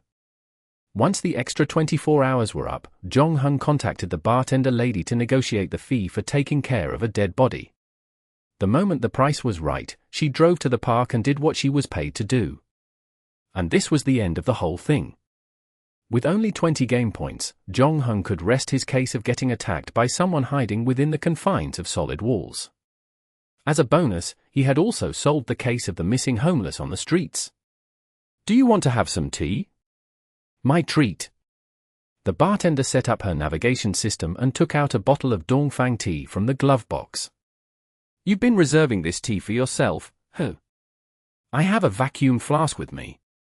A simple statement like that proved that no matter how cool the youngster, how rich an executive manager, how carefree the hipsters, or how powerful the deities were, they would have to start thinking about preserving their lives one day. After hearing what the bartender said, Zhongheng grabbed the tea from her and gulped it down since he was thirsty. A ton of unanswered questions still lay within his heart. Whether it was Zavilcha or Moresby, it seemed like something big was changing in the world he lived in. If these creatures were living among humans for a long time, what made them gather all of a sudden? Was it the game, or was it some other factor? So far, all the creatures that Zhongheng encountered were weak and hungry. How did they end up like this? Were there new creatures that were stronger, and would eventually replace them? Unfortunately, the bartender was in no mood to answer any questions. The moment the red polo was on the move, she stuck her earbuds into her ears to the tune of Guo Digang's Shangsheng. Chapter 277. Betty Shell and Evil Wall. Now that Zavilcha was dead, Zhongheng could finally enjoy his holiday. The bartender sent him back to his dormitory, where he slept until the next afternoon. Upon waking up, he texted "Why do you always look unhappy, #0, telling her to inform Shen 1111 that the monster was dead. Almost instantly, "Why do you always look unhappy, #0, agreed. Then, the curious girl began asking his whereabouts and how the fight with the monster went. She even asked if he had recorded the whole thing, or if he acquired any game items, or had fun. Zhongheng didn't know what to do with "Why do you always look unhappy, #0. He didn't even know her name. They first met outside the bar's toilet, and unintentionally ruined her plan. Not too long after that, he met her again at the shopping mall in a Kumamon suit, trying to prank him and Heya Sasuke. Even though she tried to convince Jonghyun that it was merely payback for what he did, he had other ideas. He thought, why do you always look unhappy, #lo, did it to satisfy a peculiar fetish of hers. Too bad her prank didn't work in the end. After the failed plan, why do you always look unhappy, #lo, transformed herself in the image of Ma Wei and asked Jonghyun to fix his bicycle. It was at that time that she wanted to come up with another prank. Alas, she failed again. If the monster hadn't appeared then, Jonghyun planned to use his 24 hours to find out more about her. Why do you always look unhappy, #0 was surprisingly decent when Zavilcha appeared in front of them. Instead of running away when the wall consumed Jonghyun, she decided to stay back and help him. After that, she even followed his instructions to protect Shan 1111. If Jonghyun's promise was to be believed, he was supposed to forgive everything that she did. One last thing bothered Jonghyun, though. Why do you always look unhappy, though he knew that he was a player. She shouldn't bring him too much trouble, for now at least. So far, Jonghyun had played all the quests in single-player mode, and as far as he knew, he made no enemies so far. Besides, he had no valuable game items on him as well, technically eliminating him as a target even if people knew he was a player. As for why do you always look unhappy, #0, it seemed she was connected to the mysterious woman in shades at the auction. The information she had with her would interest a lot of people. Jonghyun didn't answer why do you always look unhappy, #0's questions, putting his cell phone aside. Now, he would attempt to live a regular life. Other than studying and the everyday workout, he even added a little social activity to his life. For that, he went hiking with members of the photography club that didn't return home and joined a few activities organized by the Rock Climbing Society. Being a member for a while now, he rarely showed up. At the same time, the results of his final examination were out as well. Things were definitely more convenient now than his senior year, where all he needed to do was go online and check for himself. The best thing was that he could view them privately, thus saving him any potential embarrassment if the results didn't shine. Thanks to the extra 24 hours each day, every compulsory subject that he took ranked among the top 5, except for English, that was. Thankfully, and to his surprise, he garnered a perfect score for advanced mathematics, discounting 5 marks that had been deducted because he skipped a class. Since many of the elective courses were essays and open papers, their scoring was more subjective. His worst was getting the 12th place in happiness studies. As for critical thinking, he got a full score, but somehow, Jonghyun found it to be useless. Even if a perfectly logical reason for an argument was to be found, it was almost always impossible to persuade a person devoid of logic in the first place. It was a reason why netizens could never be convinced during an online argument. In the end, it would simply fizzle out with everyone thinking it as banter and trolling. As for his English results, they were directly related to the Band 6 results, and he had to wait until February. With his current English proficiency, it shouldn't be a problem reaching a score of 609. Even without the additional points from the assignments, his final exam was enough to gain proper credits. The 2 unidentified items he had left with the bartender were mailed to him earlier. He excitedly opened the package, feeling as if he'd just received a delivery from Daobao. Name: Betty Shell. Grade: E.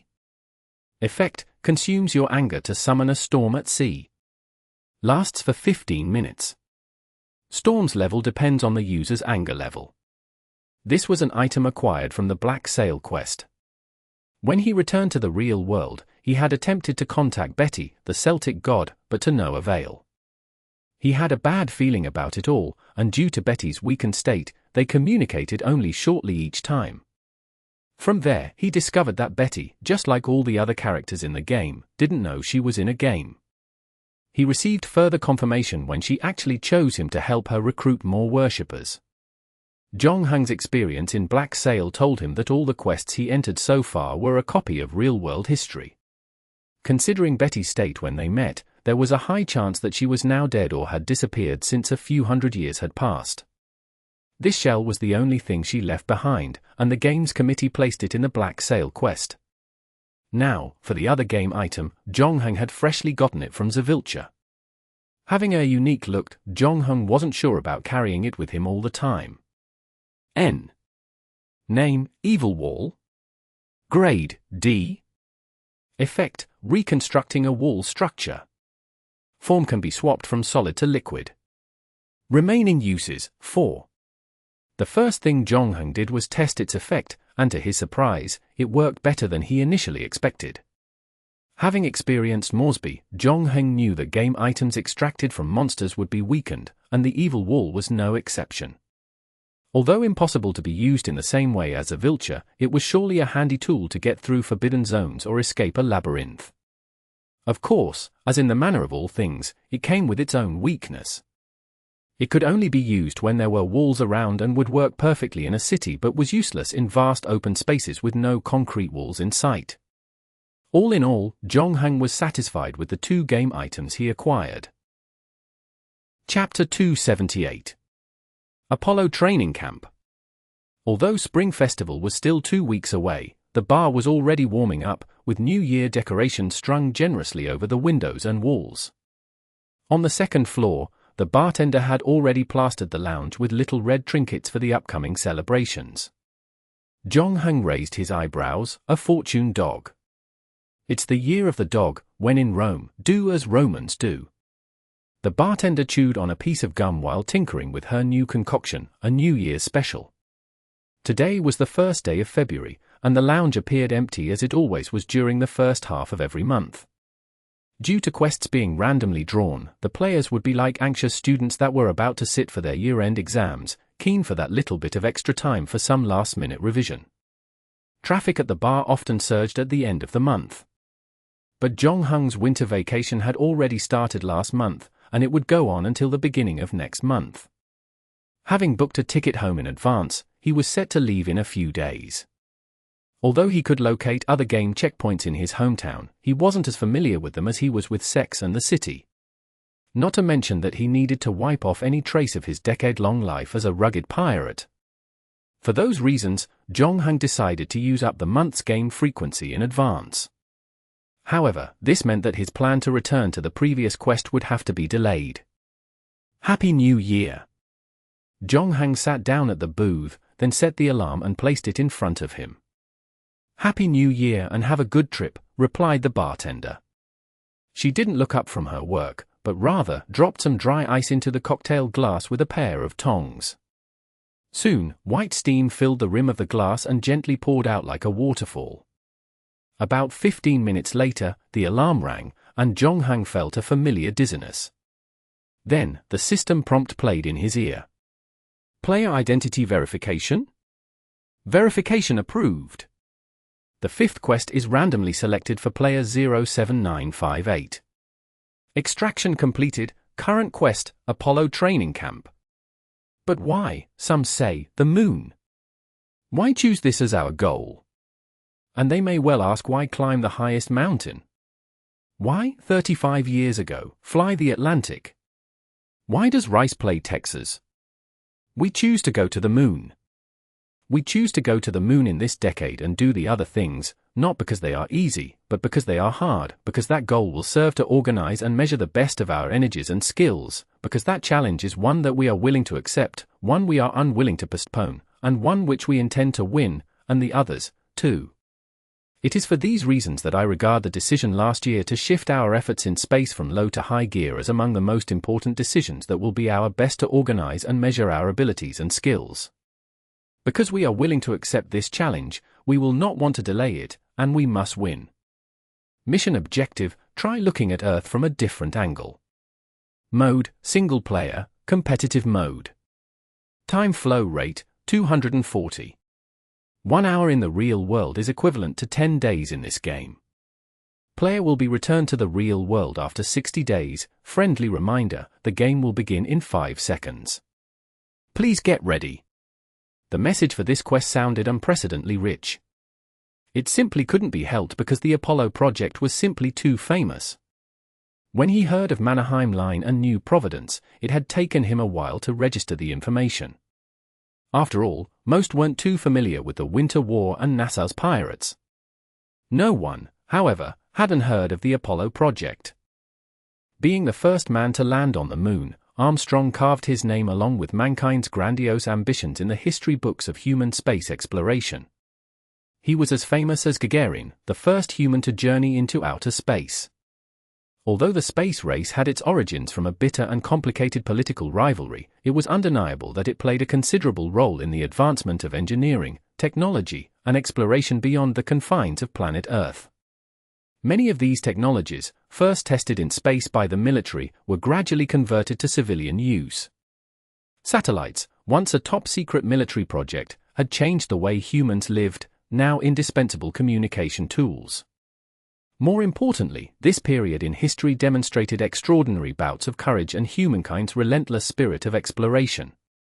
It also inspired China, India, and other countries to venture into space. The quest's background introduction was an excerpt from Kennedy's distinguished moon speech in 1962. For now, though, Jong-Hung's focus was on the words single-player with competitive mode. Unlike most players who preferred to play in a team, Jong-Hung had finished all his quests solo. However, in the previous 4 games, he was always the only player, not to mention that the missions were also always in single-player mode. Now, with the addition of the word competitive, did it mean that he would encounter other players? The 5 seconds given for preparation was brief, to say the least. Before Jong-Hung could speculate the matter further, the game had already begun. The first thing he saw was a beam of blinding white light washing upon him. Jong-Hung pushed the spotlight above his head away and saw that he was standing in a sealed room. Next to him were 6 other people, dressed in the same blue uniform he was wearing. Jong-Hung looked down and saw a NASA logo on the left of his chest, and on the right was his black identity card with an English name on it, David. Unsurprisingly, the organizing committee had always done a good job of protecting players' privacy. In a quest where more than one player was present, they would ensure that each one received an alias. And if he was right, his appearance would also be altered to a certain degree. Since he didn't have a mirror on hand, he couldn't say for sure how he looked right now. Nevertheless, Jong-Hung could feel that he was still in his own body, and his strength and agility seemed to be where it was. That was good news. For now, he didn't have the time to observe the other players, his attention drawn to the large, peculiar instrument laid before him. Aerotrim, multi-axis trainer, is designed to simulate a situation on a 3-axis gimbal that can be rotated in any direction. This contraption will help you familiarize yourself with unforeseen situations that you may face in space. Once the pilot is strapped in, it will start to spin. If you still don't understand it, imagine yourself as a cat getting spun around in a drum of a washing machine. Your task is to stabilize the instrument before you pass out. Standing opposite them was an instructor, also in a blue uniform. He looked at the 7 trainees before him, then declared, "Our first victim, Anderson." All 7 candidates lowered their heads and glanced at the identity card on their chests. A slightly overweight man named Anderson looked devastated. "Oh, come on. Ain't this a little too harsh for our first time? What the hell is this thing anyway? Does it come with a manual?" Chapter 279. Dinner and the Multi-Axis Trainer. The portly fellow named Anderson spoke in Mandarin. Although speaking in a hushed tone, the players could clearly hear what he was saying. He looked at the people around him with pleading eyes. Anyone has an idea how to work this damn thing?" The only answer he received was silence. The Apollo program was in operation from 1961 to 1972, and it had been around for 50 years. It was an early space project, where at that time, the United States had just completed the first human spaceflight program, the Mercury project, successfully sending astronaut Alan Shepard into space. Back then, training facilities were very different from the current ones. Those interested in astronaut training would have perhaps heard of centrifuges and neutral buoyancy laboratories. Still, a facility with a piece of multi-axis training equipment was rare. It was also Jong-Hung's first time encountering such a contraption. From the instructor's description, it seemed that the machine was an uncomfortable experience. Very. Those who paid attention would have noticed that he employed the term victim. Since Jong-Hung confirmed that there was nothing wrong with his hearing, it could only mean that the training wasn't going to be easy. Considering that everyone had just entered the quest, they still hadn't quite made sense of the situation that they were really in. Typically, the first person chosen from a line of new recruits would undoubtedly be in the most disadvantageous position. Thanks to the guinea pig of a tubby man, the players were never more eager to gauge how the instrument worked and see firsthand how severe the simulation would be. Lab Rat Anderson was probably the only one who didn't think that way. When he saw the instructor, already at the ready, looking a little impatient, he knew he couldn't put it off any longer. He had no other option. Realizing that no help was coming, and with no other players willing to take his place, he dragged himself to the instrument and sat down. An assistant quickly fastened Anderson into the seat, then retreated to the control panel before the nervous trainee could protest. Sweat soaked the chubby man's collar, and he gulped. Can I? Whatever it is, save it for after the training, the instructor interrupted coolly before signaling the assistant to flip the switch. Accompanied by a loud mechanical grinding, multi-axis training device whirred to life and began to rotate. Jongheng and others now understood what the instructor meant by like a cat thrown into a washing machine. The chubby man strapped into the seat looked terrified as the machine began to rotate on its axis, tossing and turning his body in the air. That, however, was only the beginning. Half a minute later, the instructor said, "Speed up." Anderson was so dizzy that he lost all orientation, unable to recognize his bearings.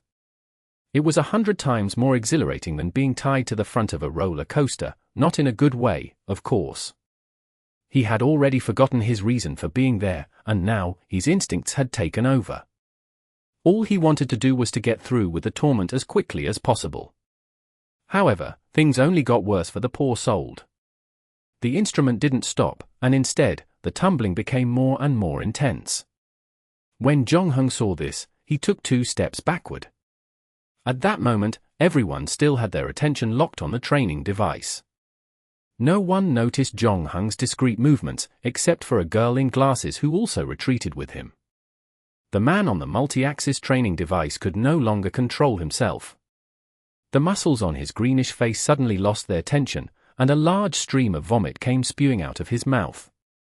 Those who were in the front were showered with a rain of gastric juice and half-digested food. The unluckiest person there had his mouth ajar, deep in thought about what he should do when his turn came. He didn't expect to taste the bile even before he got on. The assistant noticed that the chubby trainee had gone completely unconscious. Worried that Anderson would choke on his own vomit, the machine was promptly turned off. Quickly, a team of medics on standby rushed to Anderson, unbuckled him, and ferried him off the seat. As the staff was cleaning the instrument, the instructor had already started rolling the call again. "Next, Anthony." The player named Anthony didn't look any better than Anderson, and although a person had already gone before them, the ones waiting got even more anxious when they saw the toll it took on the poor man. Fear and dread began to seep among the freshies. Compared to the chubby trainee, this Anthony guy was in excellent shape and obvious gym buff. With arms taut in bulging muscles, he was probably a very good fighter, which gave him plenty of options on the table. Fleeing for one's dear life didn't sound so humiliating after all. His eyes swept across the room, falling on the staircase and door above it. Nonetheless, after a moment of hesitation, he conceded to fate and sat down on the training device as an honest man would. This wasn't his first quest, and he was no rookie either. Since he wasn't too sure about the situation he was in, the risk of escaping the room was just too significant. What more, their primary mission was to go to space. Space exploration had always been a massive undertaking, and other than the astronauts themselves, the entire venture required teams of scientists and an enormous budget, to name a few. The multi-axis trainer may be tough on the toughest of bodies, but it surely wasn't deadly, and the trainees could find no reason to resist getting on the machine. Anthony obediently went through the pleasure of subjecting his body to a violent tossing and churning.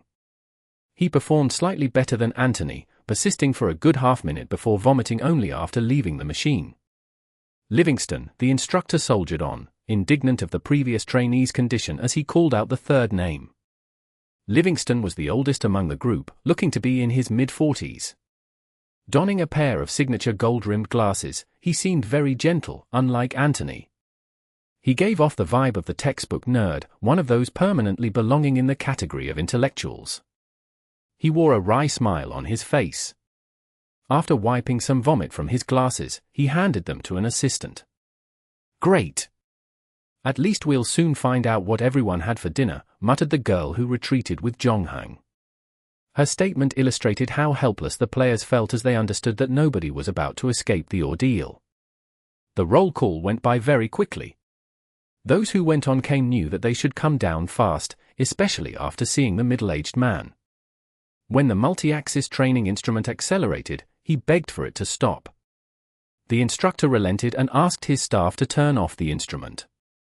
When the middle-aged man came down, he could barely stand up, albeit able to control himself until reaching the bathroom, where he hugged the toilet, retching and emptying out the contents of his stomach. When the other trainees saw this, they didn't try to prove who the tougher man was. The moment they felt queasy, they asked for it to stop. At least, in this way, it could save them some embarrassment. Instead of going easy on the very sickly-looking team, Jonghang noticed that the instructor's frown had only deepened. Finally, out of all the 7, Jonghang was the only one who hadn't mounted the multi-axis trainer yet. Chapter 280. Unprepared. "David, let's begin if he is ready." Jonghang witnessed the few before him getting on the machine, and when his turn arrived, it was a completely different feeling from what he expected. He noticed a small monitor in front of him on his right, set in an offset position. There were also 2 joysticks on his left and right. The machine seemed to be a crude contraption and looked simple enough to operate. However, the moment the multi-axis trainer was turned on, he quickly realized how hard it was to stabilize his seat. Precise maneuvers were needed to control the power and angle, and just as he was starting to familiarize himself with the controls, the multi-axis trainer sped up. Jonghang felt as if he was rudely tumbled around in a blender at full speed. As the machine rolled on its axis like a modern-day saw ball, he started fiddling with the control sticks in an attempt to get upright. To be honest, he had no idea if they even worked. When he looked around him, all he could see was a kaleidoscopic blur of colors. The lights on the ceiling appeared for a moment and somebody's legs, the next. In milliseconds, the pipes on the walls were in front of him. The scenes flashed and repeated multiple times as the machine mercilessly dragged its helpless victims along with the ride. And the worst part was that the dinner in his stomach also started churning vigorously. Apart from the vomiting plump guy who was still in the toilet, a few players who just recovered from their harrowing ordeal had started taking pleasure in Jonghang's misfortune. After all, they obviously didn't do well, and with dissatisfied hearts, naturally hoped that those who went after them would fail as well. After a while, the man with the gold-rimmed glasses snapped out of his daze. "How long has it been?"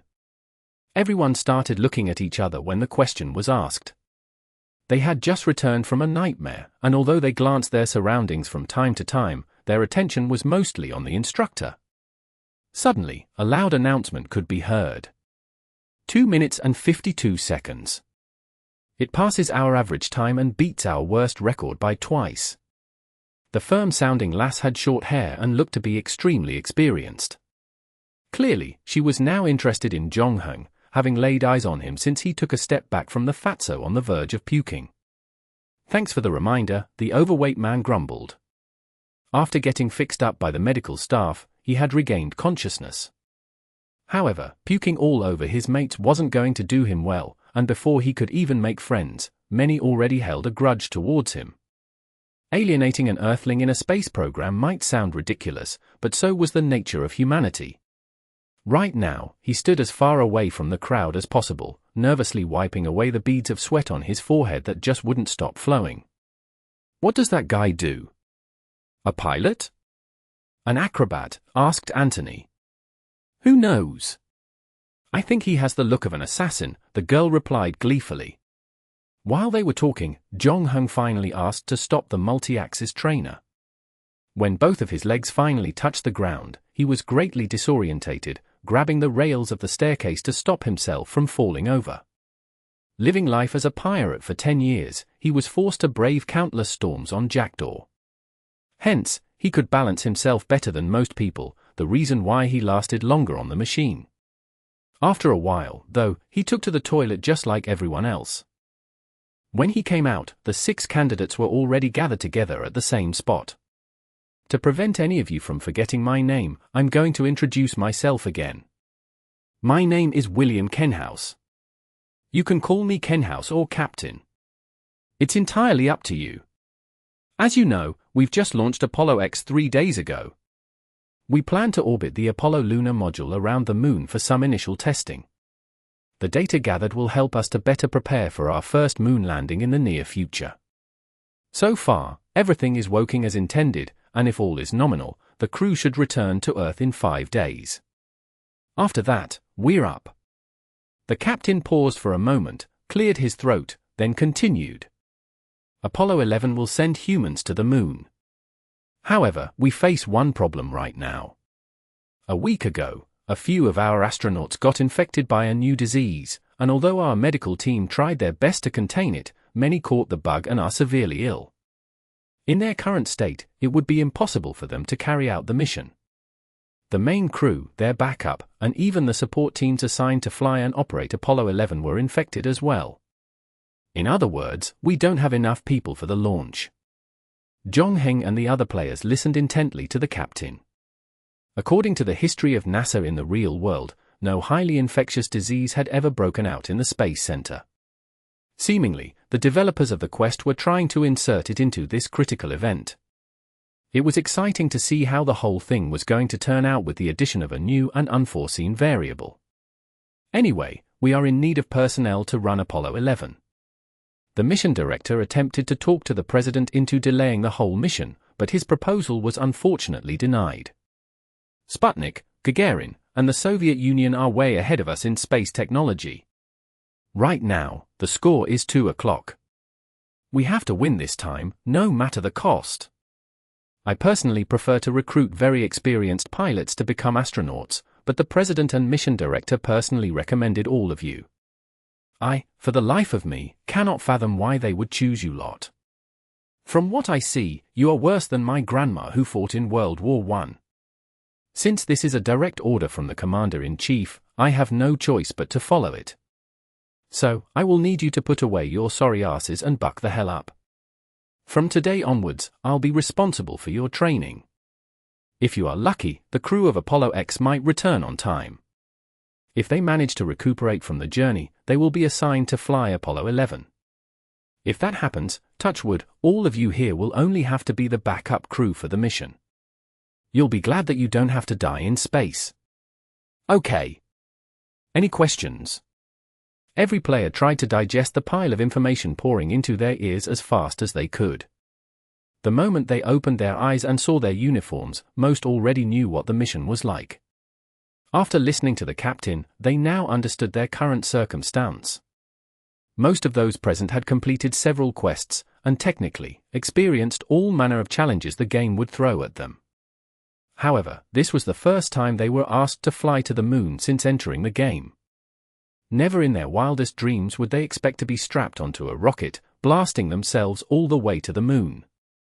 As the gravity of the situation dawned on them, grounding their feet ever closer to Mother Earth, they saw more anxiety in each other's eyes than when they hopped on the multi-axis trainer. Chapter 281. This is my forte. 20 minutes after the group completed the gut-wrenching multi-axis trainer, Zhongheng and the other players were sent to the next training facility by a minibus. Through the windows, he saw a large, white building flying 2 flags in the middle, the Star-Spangled Banner on the right and a NASA flag on the left. A humongous replica of a rocket stood majestically beyond the building. Kennedy Space Center is located on Florida's east coast on an island called Merritt Island. It was built in the year 1962 and named Kennedy in commemoration of President John F. Kennedy, the high school kid chirped excitedly. Judging by our surroundings, I think we were at Cape Canaveral Air Force Station just now. The famous Project Mercury, Gemini, and early Apollo missions all lifted off from there. The coast enables rockets to launch toward the ocean without endangering lives. At the same time, the Air Force Station is close to the equator as well. The location would give the launch vehicles an extra speed boost, making it easier to reach the velocities needed for orbit. However, the Air Force Station couldn't house the massive Saturn V rockets, which was why the Kennedy Space Center was built nearby. Hold on. Is Kennedy dead in this game? Yes, assassinated in Dallas, 1963. Although he gave the famous speech about choosing to go to the moon, he died before he could witness it. Everyone. Do I have to remind you again that this is not a tour bus? Aren't you supposed to be more concerned about your current situation, said an anxious Anthony. Yes. It seems our main quest is to set foot on the moon or, at least, travel to outer space. Based on what I know, these two matters are just the same to me. Why do you say so? Asked the girl. She was the only girl on the team, and coincidentally, sat beside Jong-Hong when she got on the vehicle. Didn't you know? Asked the high school kid in surprise, before continuing. According to history, Apollo 10 was launched on the 18th of May, 1969 at 12:49 a.m. The captain told us that Apollo 10 was launched 3 days ago. That makes today the 21st of May. So? The high school kid leaned back on his seat and smiled at the girl. Well, Apollo 11 was launched on the 16th of July, 1969. Apollo 12 was then launched on the 14th of December, 1969. There were 5 months between these two launching dates. Considering the time we have for this quest, so. Didn't you tell us that America ran this project called Gemini? Project Gemini was conducted between Project Mercury and the Apollo program. It started in the year 1961, and after 10 times of sending astronauts to orbit the Earth, the project ended in 1965. To complete the main quest, we will have to get on Apollo 11. The high school kid wore this gravely serious look in his last sentence. Suddenly, the chirpy atmosphere in the vehicle changed, and all eyes were on the kid. Why? Did something happen? Was Apollo 11 a dangerous mission? Asked the plump man. Dangerous? The high school kid then pointed at the NASA driver in front of them with a smile. Yes. This is, after all, humanity's first attempt to land on the moon. Ordinary citizens like them could never imagine what it's like to go to outer space. Even the scientists, engineers, and NASA's own astronauts were extremely nervous about the whole undertaking. The whole nation's reputation was at stake. Now, since we are from the future, we know that this mission was a huge success. One problem remains: how do we get on Apollo 11? How many astronauts did the lunar mission carry? The girl asked the most important question that everyone wanted to ask. Immediately, the school kid put up 3 fingers. We have all heard of the commander, Neil Armstrong, lunar module pilot, Buzz Aldrin, and service module pilot, Michael Collins. Only 3? There are 7 of us here. This time, the fat man's voice had changed. Is this your first time participating in a single-player quest with a competitive mode? Do you know what the word competitive means? Anthony jibed while laughing. I usually play in a group. This is my first time entering a quest alone. The difficulty setting of the solo quests is too high. You know more than half the players here will be eliminated by the end of this quest, right? Since I was young, I have never won any competitive events. When it comes to ranking, I have never breached the middle echelons as well. So, why choose to work alone now? Asked the girl. Well, because. The fat man stuttered but couldn't seem to produce a reason. In the end, Anthony had to be the one to reveal his weakness. Because you are too weak. You dragged your team's feet. That's why they abandoned you. After that, you couldn't find a team that was willing to take you in. That's how you ended up alone. Though the plump man didn't admit to it, his pale face was enough to prove that Anthony was somewhat right. Lucky us. That means one less competitor, laughed the high school kid in satisfaction with both his hands placed at the back of his head. You guys are so optimistic. According to history, Apollo 11 landed on the moon successfully, but don't forget Armstrong and his team were the ones who completed the mission. Now, we have to do it. "What are the odds of us completing the mission successfully?" asked the middle-aged man with gold-rimmed glasses. Immediately, everyone fell silent. Only the continuous hum of the van's loud diesel engine droned through the cabin. After a few minutes, Anthony spoke again. "On the bright side, we still have 60 days to train ourselves. Technically, 55, because Apollo 11 launches on the 16th of July. Minus the quarantine period before the launch date, it leaves us with only 48 days. Take note that astronauts usually require 2 to 3 years of training. If the astronaut would be assigned to deep space explorations, at least 5 years of training would be needed. Payload specialists and scientists fare slightly better than an astronaut. They only need half a year of training," the high school kid listed. "How on earth are you so familiar with all these things? Even if you are well prepared, you wouldn't just go collect these random cold facts, right? You even know the precise launch date of Apollo 11, said the girl, amused. "That's because I'm a space enthusiast. This round is my forte." The high school kid beamed with confidence. Chapter 282. Not 50. In the conference room of Kennedy Space Center's Building Number 12, the 7 trainees each received a thick training manual from NASA. It was met with varying degrees of reactions. "This 60-page stuff is just an index." Plump Anderson felt as if he was about to break down. "Learning basic physics of rockets, aerodynamics, orbital mechanics, jet propulsion, astronomy.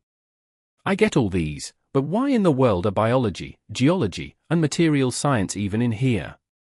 And I don't understand the title electronic engineering. How can we cram so much in 55 days?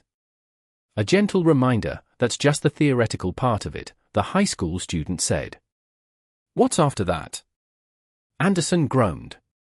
Physical training, extravehicular activity, space disorientation training, spacesuit training, familiarity training, flight training, and emergency escape training. Anything and everything is possible. Apollo 11 is a 50-year-old space project. To be honest, I cannot say for sure that these training regimes exist in this era, Rep led the student, who wasn't looking too happy himself either. At first, he was the most excited amongst the players. For an aerospace enthusiast, there was nothing cooler than taking to the skies, and getting into space on a spacecraft was the holy grail of it all, not to mention participating in one of the most important events of human history. Although it would be a bit of a fly in the ointment to be planting the American flag on the moon, it was a game and would not affect reality or history. When the young man actually received the manual and saw how much an astronaut had to learn, he had a hard time smiling. Battle Royal. The hunk named Anthony flashed the other guy a smile filled with sarcasm. Then, you should go straight to heaven. There's actually no need to be so pessimistic. Livingston, the intellectual middle-aged man, pushed his glasses into place. There are 3 spots available for Apollo 11, which means that in addition to the skills that each astronaut must master, each of us can forego some of the training. We can perhaps choose one particular aspect to focus on and complement each other. However, he was interrupted before he finished speaking. The thin and tall young man who looked a little listless said, "Forget it, old man. Every one of us here plays solo except for that fat guy over there. Don't treat the rest of us like we're fools." Yawning lazily, he continued, "Don't tell me that you didn't notice Captain William Kenhouse holding a little pocket book in his hand. Every time one of us got off the multi-axis trainer, he would jot something down on it. If I'm right, he's probably scoring our performance. These scores will probably decide who gets to fly on Apollo 11 and who will become the substitutes. You tell us to forego some of the training and specialize in certain aspects, but the total of 360 points added up is much higher than a single 80 points. The middle-aged man adjusted his glasses again, looking unfazed. I was just suggesting to increase our chances of survival after launching. Only on the premise that we can get into Apollo 11's command and service module, the student chipped in. Actually, if you think about it, the chances of us getting selected are still very high, Livingston answered calmly. A 50-50 chance. That's standard, apparently. Anthony frowned. Not 50. The student's eyes lit up as if he suddenly thought of something. The listless young man fiddled with the pen in his hand. After a short silence from the team, he lazily asked, "What?" The student looked at the only girl among the 7. She raised an eyebrow in defiance, asking, "What?" "Unfortunately for your kind, you might have entered the wrong quest. If this quest's level is difficult, then it could very well be hell for you." "How can you tell?" "You really don't know much about 1960s America, do you?" The middle-aged man laughed. "Marilyn Monroe, the Beatles, Bob Dylan, what else is worth mentioning from this era?" the girl retorted. Although the Civil Rights Act of 1964 had come into effect, discrimination in society was unfortunately still rampant, not only toward people of color but also women. That was why the 60s and 70s saw the birth of many feminist movements. Very few women were allowed to join the jury, their bank loan approval rate was only half of that of men, and interest was 50% higher. The student took over the conversation. Very few people know that in 1960, NASA implemented a project to determine whether women could become astronauts. 25 female pilots were invited to undergo similar tests and assessment as Project Mercury's male astronauts. 13 of them eventually qualified. What happened to them? Although the 13 women received the same evaluation and training as the male astronauts, the officials never declared them as astronauts and didn't arrange for them to enter the spaceflight training. It was said that NASA management believed that female astronauts would waste precious resources and distract the public from the male astronauts. In the event of an injury or death in the middle of a mission, it might give the public a negative perception of the program. So, in 1963, NASA fatefully terminated the training program for female astronauts. The student paused. I must also mention that in that very same year, the Soviets sent Valentina Tereshkova, the first female astronaut, into space. It's all very ironic, he added. So, for me to be selected for Apollo 11, not only do I have to perform a bunch of superhuman feats, but I also have to pray that Captain Kenhouse and NASA's top brass are forward-looking men, and have no prejudice toward women. I'm afraid so. That's just too bloody bad, innit? The girl did her best to force a smile. She was sitting near Jong-hung, but the moment she heard the unsavory prospects of being a woman, she adjusted herself, snuggling up so close to him they were practically touching. 3 out of 5.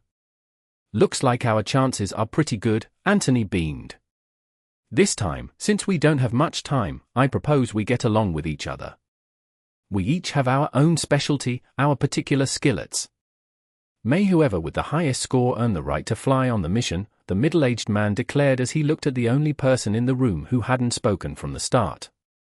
Anthony and the high schooler also turned to look at Jong-hang. Although the listless young man did not look back, he had stopped playing with the pen in his hand. Jong-hang had been sitting in a corner, quietly flipping through the training manual. When he heard the statement, he looked up, shut the book, and said in a cavalier tone, "I refuse." Chapter 283. Past dismissal time. This was Jong-hung's first time meeting other players in a quest. Before this, it had always been just him alone. He only had to think about his surroundings and the resources at hand to successfully complete the main mission. There wasn't much else to consider.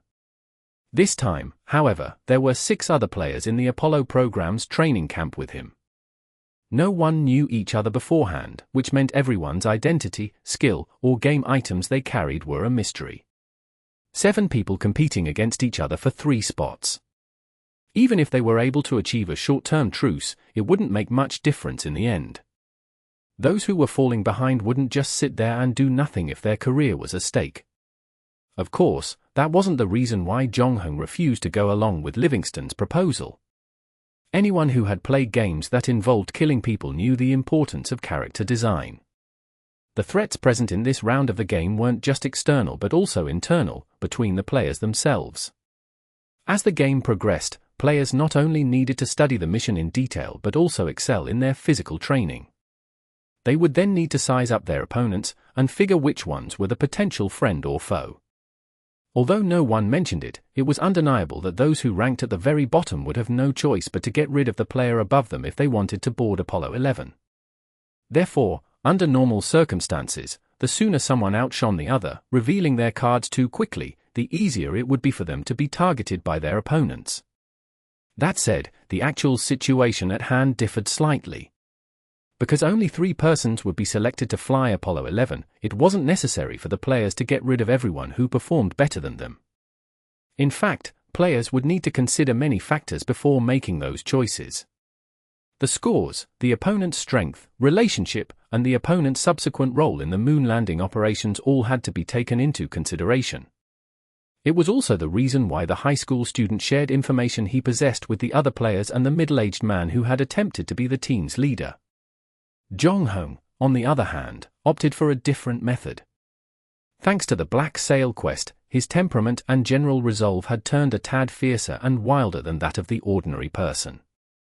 When he first entered the game, he clearly sensed the other players' inhibitions toward him. Except for the girl who showed interest since the beginning, he could also sense that even the plump man, somewhat ostracized by the group, didn't dare stand too close to him.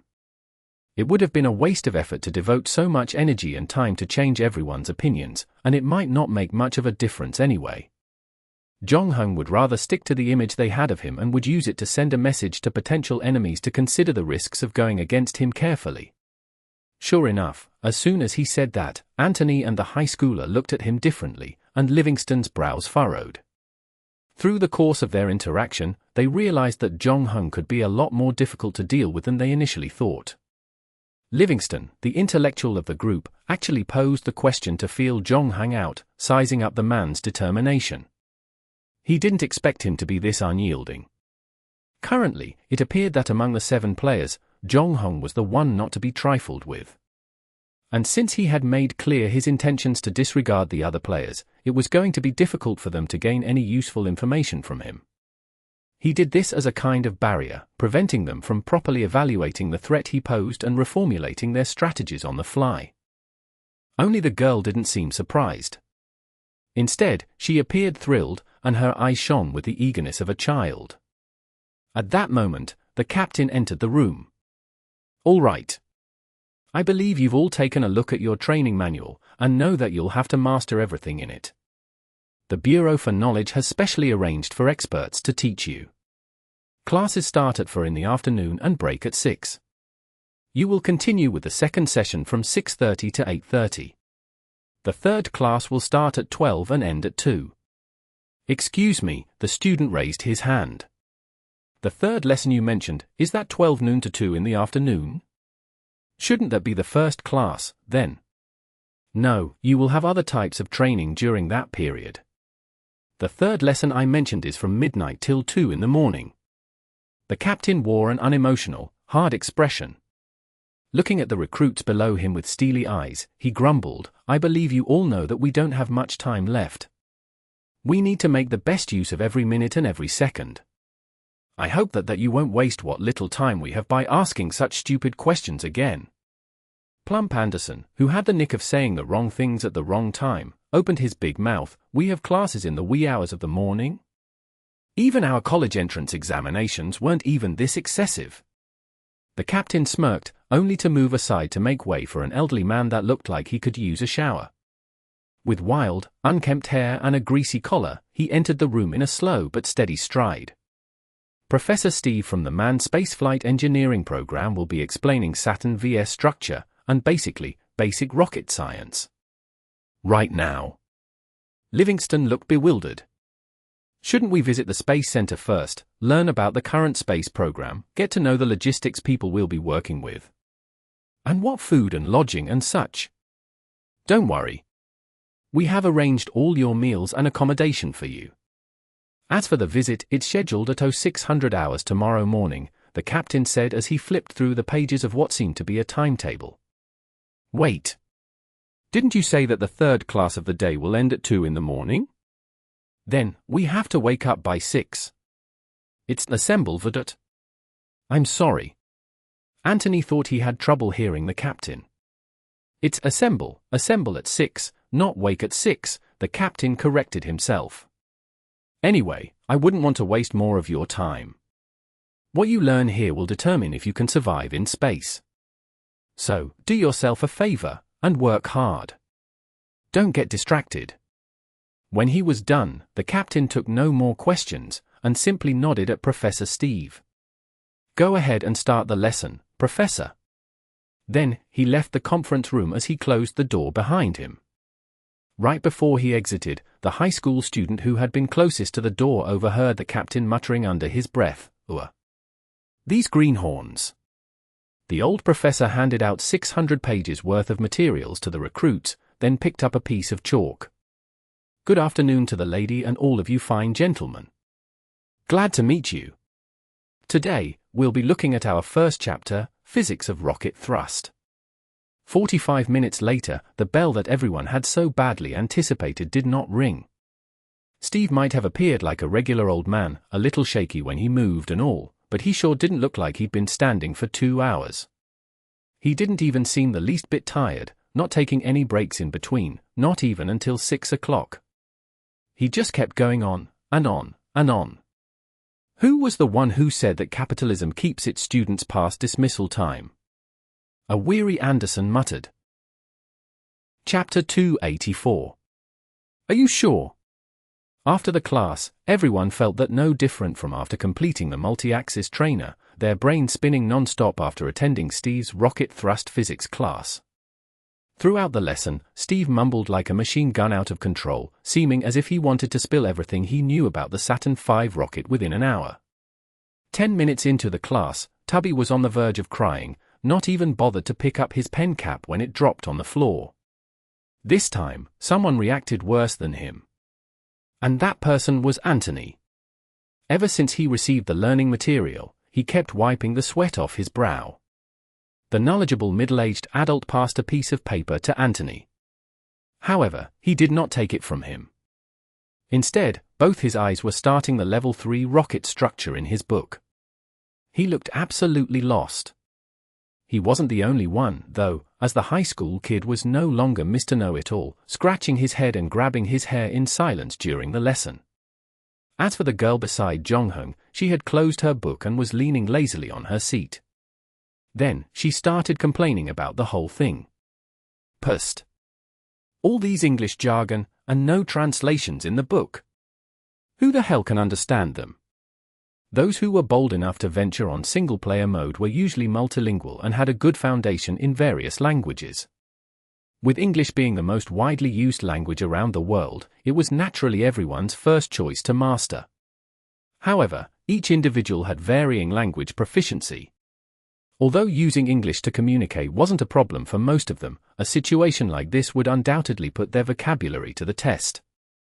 The high school kid's English was audibly better than most, and seeing that he was an aerospace enthusiast as well, he could recognize most of the technical terms used during the lesson. However, he still found it hard to absorb everything that Professor Steve was pouring out of his mouth. On the other hand, Anthony was already a state of total confusion. The knowledgeable middle-aged man seemed to be indifferent, the look on his face unchanged since the start. Nonetheless, the player that surprised Jong-Hung the most was the listless young man. Among the 7, he was the one who had paid full attention, busily jotting down the professor's teachings as he went on. The girl beside Jong-Hung noticed him staring at the young man. Out of curiosity, she too turned to look at the man sitting in front of her. Professor Steve was talking about the pressure in the J2 engine's chamber and the consumption speed of oxidizing agents. When the girl leaned forward to get a better look, her breasts accidentally brushed Jong-Hung's shoulder, her warm breath on his neck, causing a tingle on his skin. Is he serious right now, or is he putting on a show? Perhaps he's silently cursing on his notebook. The listless young man heard what she said. Unexpectedly, he turned around and smiled frivolously at her, leaving her in an abashed shock. She quickly looked back at Jong-Hung. After a while, she whispered into his ears. I don't like him. I don't think he's a good person in the real world. And that uncle over there? I have seen people like him at work. These may look gentile and polite on the surface, but I know of the evil intention reeking within them, just waiting to burst out.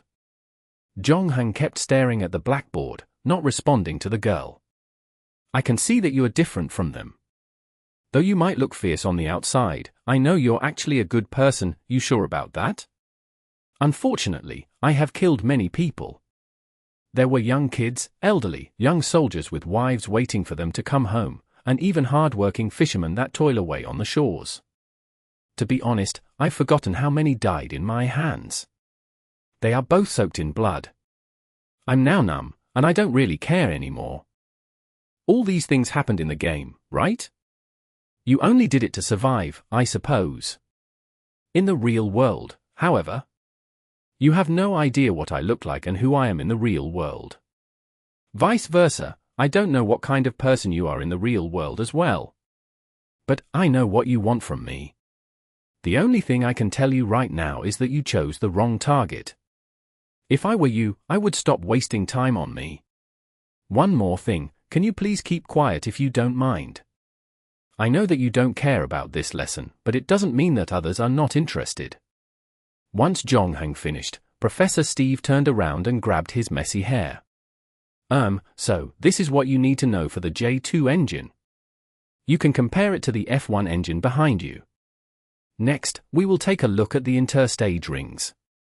It has 8 small rocket thrusters. Its function is to separate itself from the second stage of the rocket. It is considered one of the most important sections of the Saturn V launch vehicle. In that hour, Jonghang finally got to enjoy the silence that he longed for. It seemed like his warning worked on the girl, and she no longer whispered to him, nor did she grace him with any subtle touches of her body. He could finally focus on the complicated subject at hand. It was already 6:20 p.m. when Professor Steve finished his first lesson, dragging them on for a good 22 minutes before finally releasing the lot. That's all for today. At that point, everyone simply wished that he would just close his book and leave them. Thankfully, the professor said no more, opened the door, and stylishly left the room.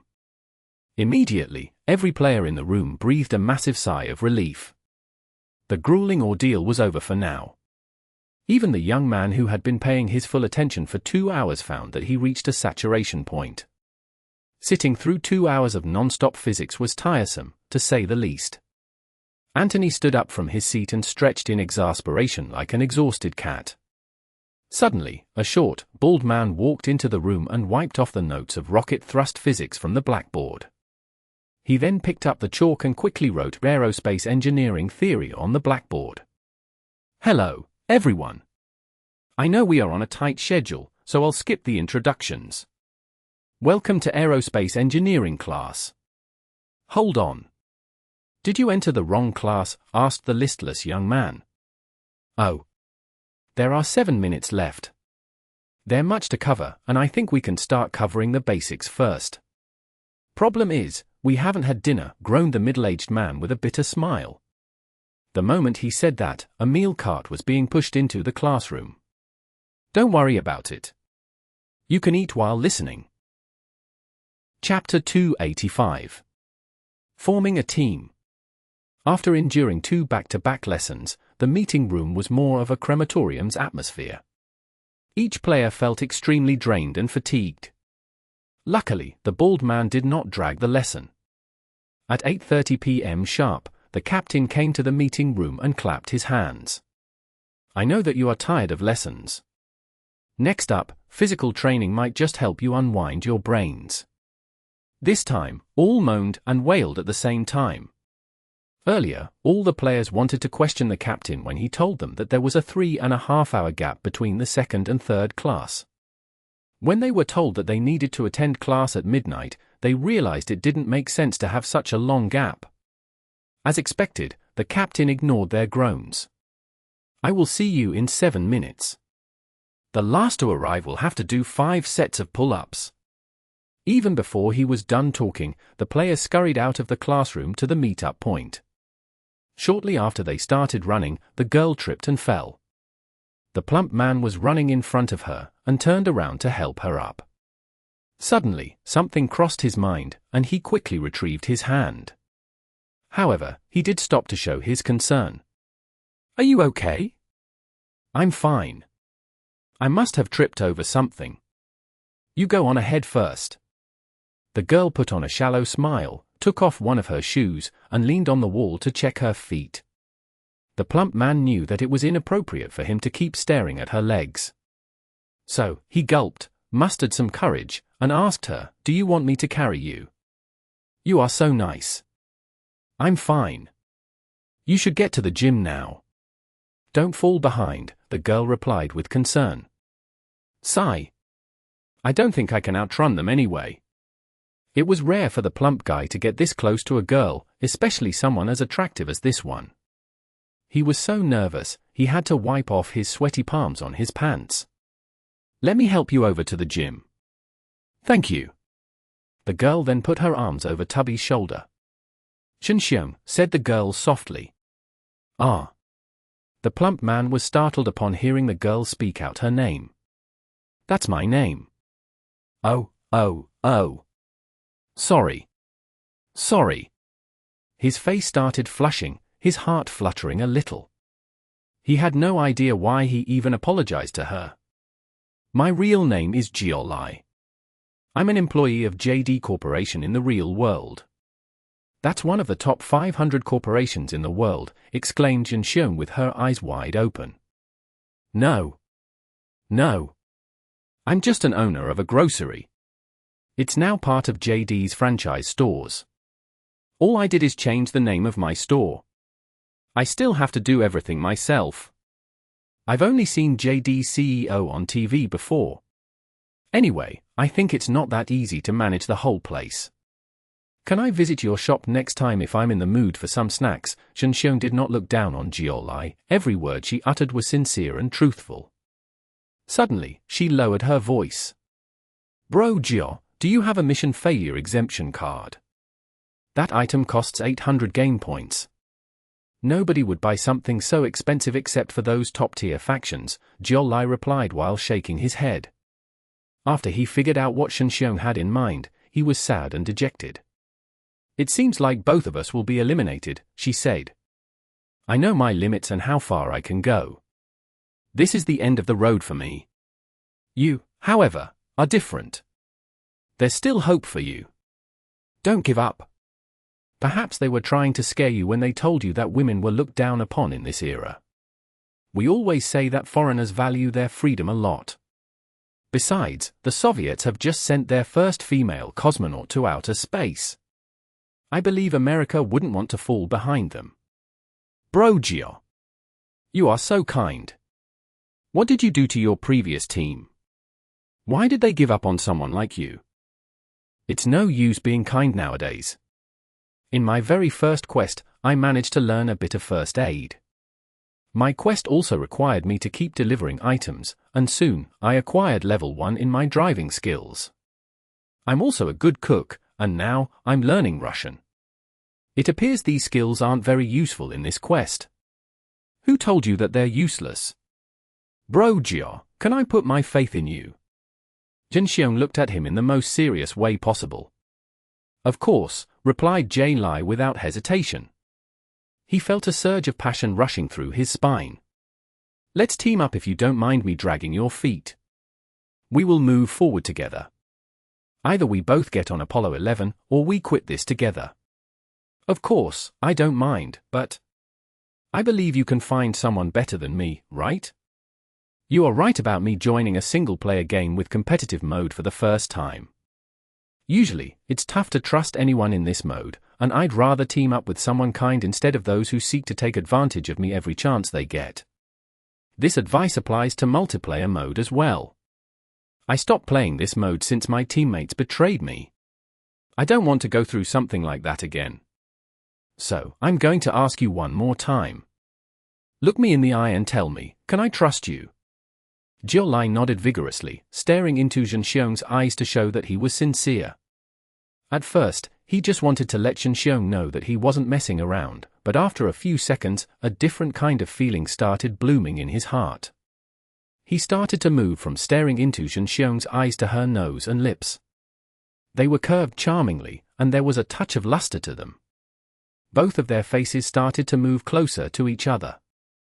Then, right before their lips touched, Zhenxiong gasped, pushed him away, then quickly took a step back.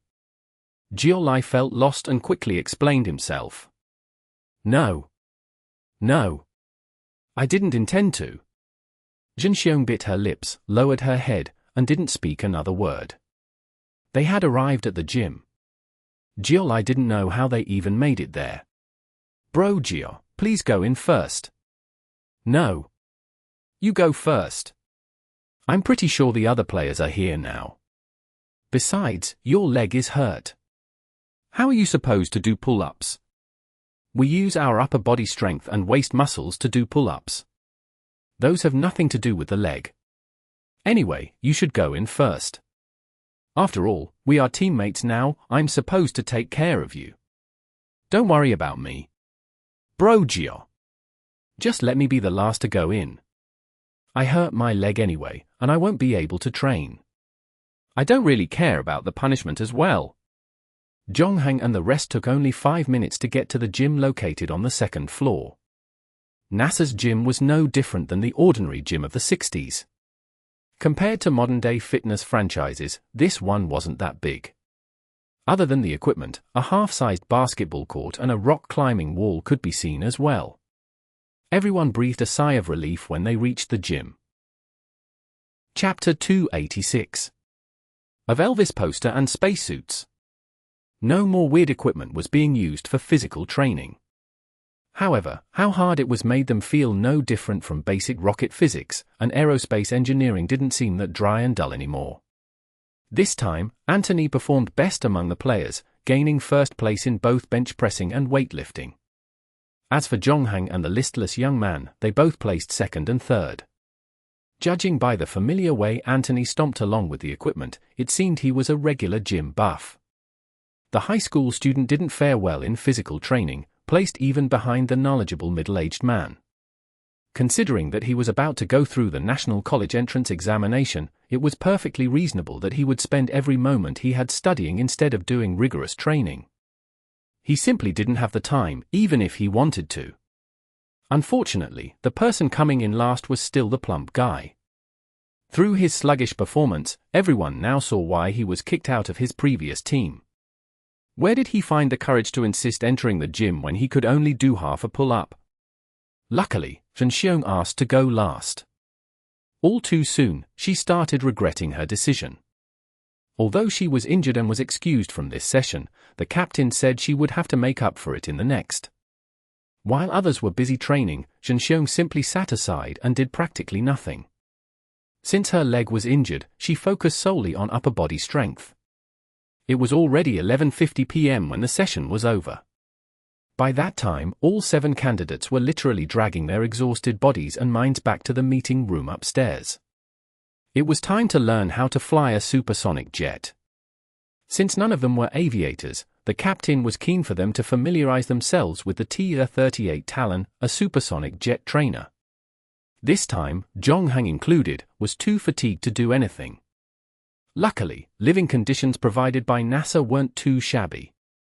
Not only did everyone have their own dorm, but it was even equipped with a personal lavatory as well. Their clothes were already neatly arranged in the wardrobe. Usually, Jonghang would check his character panel before he slept. However, when he finally entered his room at 2:15 a.m., he was too tired to do anything. All he wanted to do was to lay on the bed and sleep. Having only 3.5 hours of sleep, it wasn't quite enough to rid his body and mind of exhaustion. The alarm woke him up with a jolt, before he was asked to get a quick cold shower. After that, he opened the curtains and took a good look at his room.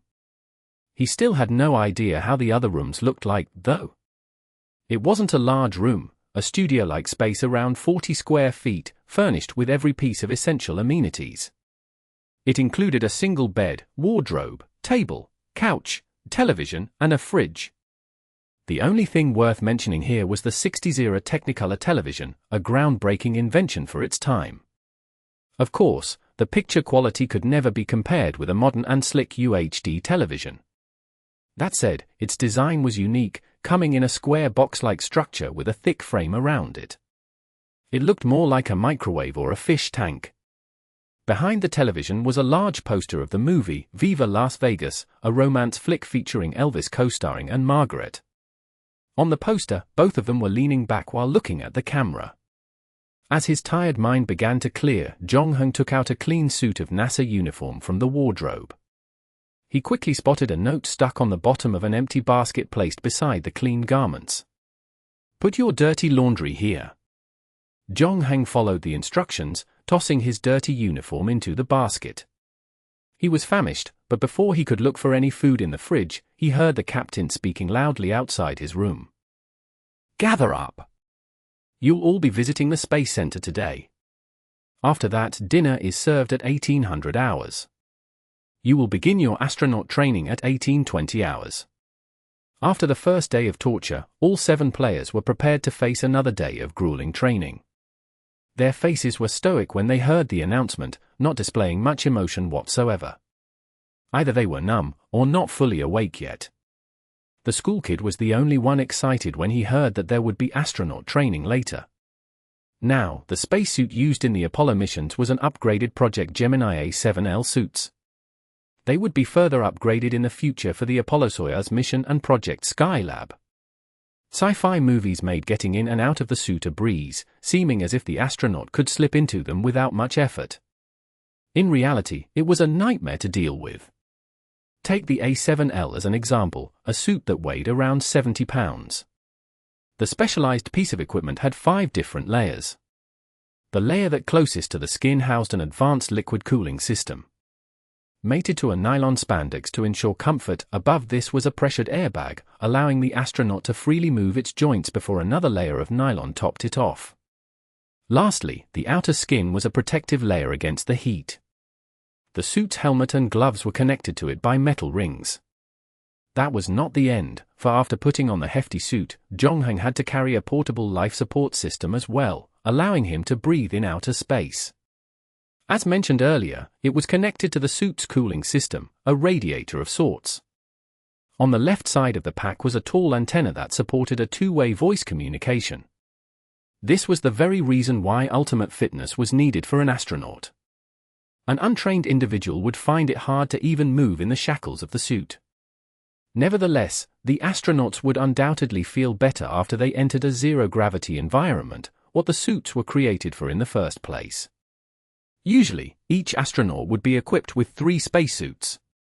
One of them would be used during the mission, the second during training, and the last was a spare. With his trainer's assistance, Zhongheng put on the famous fish tank helmet. Suddenly, he felt like he was sucked into a vacuum chamber, isolated from the world outside. However, it wasn't completely silent inside the helmet. He could hear a soft buzzing and the sound of the cooling fan from the life support. After that, the trainer instructed him on how to use the urine bag, before reading what was on the control module for the life support system located on his chest to him. From there, he could monitor and adjust the liquid and power of the life support system. This was an entirely alien experience for all 7 players. Although it was in no way a breeze to learn, it was definitely better than the boring theory lessons and the energy-sapping physical training. Learning to put on the bulky spacesuit was fun, at least. If not for the extreme rigors and constraints that becoming an astronaut required, blasting to the moon strapped to a Saturn V rocket would be nothing less but a mind-blowing experience for 99.9999% of people. In 2001, one of the wealthiest people on Earth actually paid a hefty sum to become a space tourist, a seat that cost him a whopping $20 million. In total, the lucky tycoon got to spend 8 days cruising above Mother Earth on the International Space Station. At the same time, Zhenxiong noticed Zhongheng always glancing at the clock during the training. It was as if he was waiting for something. Chapter 287. Transitional Quest. Ever since Zhongheng received the analog watch, his 24 hours had increased to 28. When its hands reached midnight, he would enter a world where time halted no matter where he was. Having tested his theory multiple times throughout the entire month, his extra 24 hours would still apply when he entered the game, thus, accumulated into his total playtime. Before the NASA quest, Zhongheng had always played the game himself. From the desolated island to the 18th century Caribbean, all 4 games were completed by Zhongheng alone. It wasn't until this game that 6 other players were paired with him. This situation was a first for him, and he had no idea what would happen at 12. This was exactly why he chose single-player mode all the while, hoping to avoid unnecessary complications like this. Usually, Zhongheng would enter the game at 11:55 p.m. from the real world. There were 5 minutes until midnight, and according to the game's time flow, 5 minutes was equivalent to 20 hours. It had been almost 20 hours since Zhongheng entered this world. Immediately, he told his trainer that he needed to head to the toilet. However, his trainer gently reminded him that he could pee within the provided urinary bag in the spacesuit, considering it as a training exercise for the times he really needed to relieve himself in space. Zhongheng was desperate. He thanked his trainer and insisted that he had to go to the toilet by hook or crook. No matter what would happen after this, walking around inside a 70-pound spacesuit wasn't part of his plan. In the end, his trainer relented, having to spend 15 minutes to help him get out of it.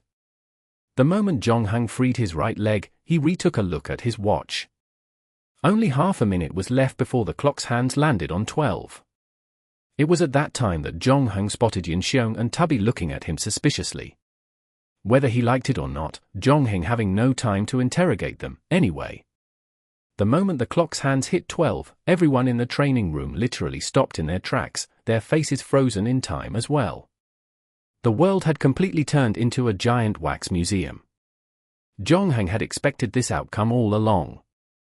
Earlier, he tested this theory with his computer. In the still world, it was possible to enter a single-player game. The only caveat was that he would be unable to play any games that required an internet connection. Although he was unable to scientifically explain the phenomenon, the mysterious quest that he just joined was still considered a game.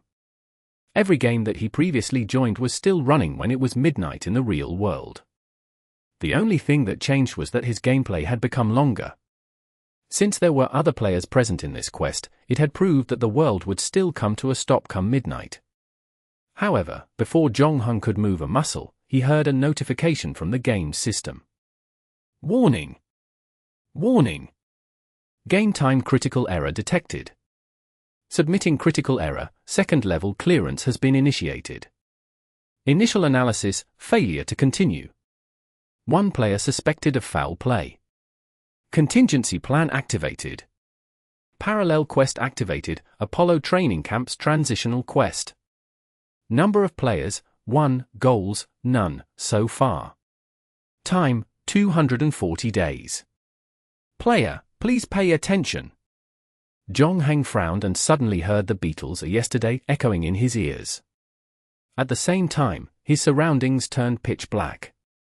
It wasn't the same darkness as when the lights were turned off, but rather, a blackout situation where all light was utterly non-existent.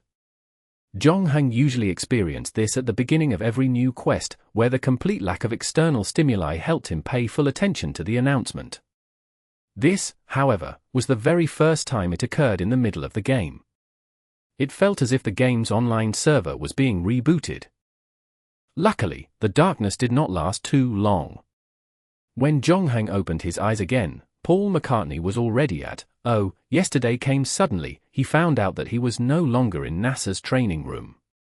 The players around him had disappeared as well. Right now, he was standing on a vast runway.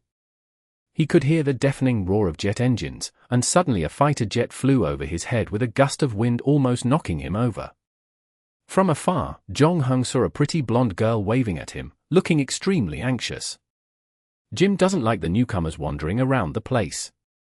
Let's leave immediately when you are done with him. The people from the lab are still waiting for us. Lab? Yes. Your school students are there now, and you're the only one left behind. Oh, can you please get off the runway? We'll be in big trouble if the tower spots us. I'm sorry. Immediately, Zhongheng moved away from the runway. He had no intention of risking his life as well. Getting hit by a speeding aircraft rumbling down the runway at over 200 miles per hour wasn't his idea of a good death. Nonetheless, this wasn't his first time hearing a warning from the game system. When the second-level clearance kicked in, the error wasn't submitted to the system, subsequently removing it permanently from the game's sequential decision-making algorithm. Zhongheng suspected that this all might somehow be connected to the mysterious old man. Since the old man had chosen him to play the game, he must have known that such issues would eventually occur. It was evident that the second-level clearance was used to deal with the problem, but apparently, it did not work properly in multiplayer mode.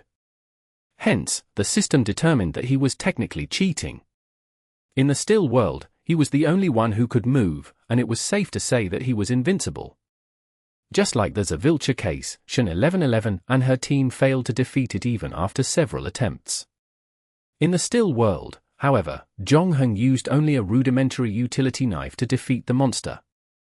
In other words, he could easily eliminate the other 6 players in the paused world if he wanted to, as well. It seemed the system had noticed this anomaly, and to protect the other players, it created a transitional quest for Zhongheng and placed him in there. Due to the rushed decision, no goal had been set up for the quest at the moment. Zhongheng was wondering if this quest was as dangerous as the Winter War. What is the time now? Time? 10.35. What's today's date? The 12th of February. Which year? Is this supposed to be a joke? It's 1955. Do all MIT students use weird antics like this to get attention? I should remind you that if you are late again, your internship at Louis Flight Dynamics Lab will be cancelled. Chapter 288. At Home in Foreign Lands. The Apollo training camp quest was set in 1969. If the pretty blonde wasn't lying, it meant there were 14 years left before the inception of the Apollo program. If his memory served him right, NASA hadn't even existed yet back then. However, its predecessor, the National Advisory Committee for Aeronautics, NACA, was established in 1915. When Zhongheng followed the pretty blonde to the lab and saw other interns and the manager, Zhongheng finally knew what kind of place Louis Flight Propulsion Laboratory, LFPL, was. Being NACA's third lab, it was originally named Aircraft Engine Propulsion Laboratory, set up to help America deal with their aviation gremlins since their engines lagged behind their counterparts. In 1949, World War II broke out. Warplanes equipped with European liquid-cooled engines far outperformed America's air-cooled engines in speed and altitude, and experts soon realized that America lacked the required research labs to come out with better aircraft engines. Thus, in the year 1940, Congress approved funding for its construction at Ohio's Cleveland Hopkins Airport. And that was how the aircraft research facility started blooming in America. In 1948, it was renamed Louis Flight Propulsion Laboratory, LFPL, in commemoration of the late NACA's director, George W. Louis. Then, in the year 1999, it was again renamed to Glenn Research Center. It became one of NASA's most important facilities for researching and developing rocket engines. Even though this transitional quest was created specifically for Zhongheng, thanks to the bug detected by the system, it meant he wasn't completely booted from the Apollo training camp quest. The game had granted him the identity of an MIT grad, and placed him at the Louis Flight Propulsion Laboratory 14 years before the Apollo 11 project. If his suspicions were right, he would only be reinserted in the main quest after 14 years had passed. This outcome was definitely worse than completing the main mission in the still world. Over there, he could easily eliminate all the other players when time stopped, meaning he could complete the quest way earlier than expected. Since the system couldn't tell if he was cheating or not, it decided to send him to a transitional quest to protect the other players. LFPL was an important NACA research facility, its employees handpicked from the best and brightest engineers that America had to offer. After NACA's dismissal, its top researchers were quickly recruited by NASA, whose focus had now shifted to aerospace technology. Although Zhongheng didn't carry any future space technology with him, it seemed like a good opportunity to start mastering some physics and aerospace engineering. Even though he couldn't speed up time and peek into his main quest, LFPL was built right beside Ohio's Cleveland Hopkins Airport and he could at least hop onto an airplane and fly. At that time, the TiG-38 Talons used in the Apollo program hadn't yet been invented. In this era of the 50s, the TiG-33 Shooting Star was the best of its day. Introduced as a jet trainer, it was the similar aircraft that Zhongheng encountered on the runway. Before taking to the skies, however, there was a problem he first needed to solve. The system had thrown him the identity of an MIT student and soon, he also discovered why LFPL actively recruited interns. It was all because NACA had embarked on a groundbreaking aerospace project. All that fuss was about the X-15 hypersonic aircraft, an experimental rocket-powered plane that accelerated up to a mind-bending Mach 6.72, 6 times faster than the speed of sound. The rocket engine enabled the aircraft to climb to an altitude of 107.8 kilometers, effectively passing the Kármán line into outer space. Remained unbroken in the 21st century, it still holds the record for the fastest piloted aircraft ever flown by a crew. In 1955, the X-15 project officially broke ground, where LFPL played a huge role in its inception. Interns like Jong-hung were supposed to assist the scientists and engineers working on the project. However, his qualification of a master's degree was in name only, generously granted by the system. Once it was discovered that Jong-hung knew nothing about physics and engineering, he would most probably be sent back to the university. Even if things did go his way, who would be willing to teach him anything at such a busy time? He would be doomed to spend his days in the lab before he knew it, seeing the enormity of the project and the amount of work at hand. Before Jong-hung could figure out a solution to this problem, the pretty blonde was already assigning the interns to their respective engineers. If the engineer wished for a particular assistant, they were welcome to choose as well. Jong-hung saw 2 engineers picking interns that they had worked with before. At the same time, the interns also told the pretty blonde what they wanted and waited for her to assign a task to them. To Jong-hung's surprise, he saw an Asian man amid the crowd. In 1950s America, it was rare to see Asians working in a top-tier research facility, especially one that ran such classified technology. Judging by his appearance, the person looked to be of Chinese descent. So, Jong-hung decided to try his luck and greeted the person in Mandarin. The person was taken aback when he heard the language. Clearly, he understood what Jong-hung was saying. However, Jong-hung had now been transformed by the system, making him look more like a European. That explained why the Chinese engineer was shocked to hear Jong-hung speaking in perfect Mandarin. "Hello. Can I be your assistant? What is your profession?" "I'm researching the general theory of 3-dimensional flow in turbomachinery." "Are you interested?" "I'm studying economics, in my 2nd year right now."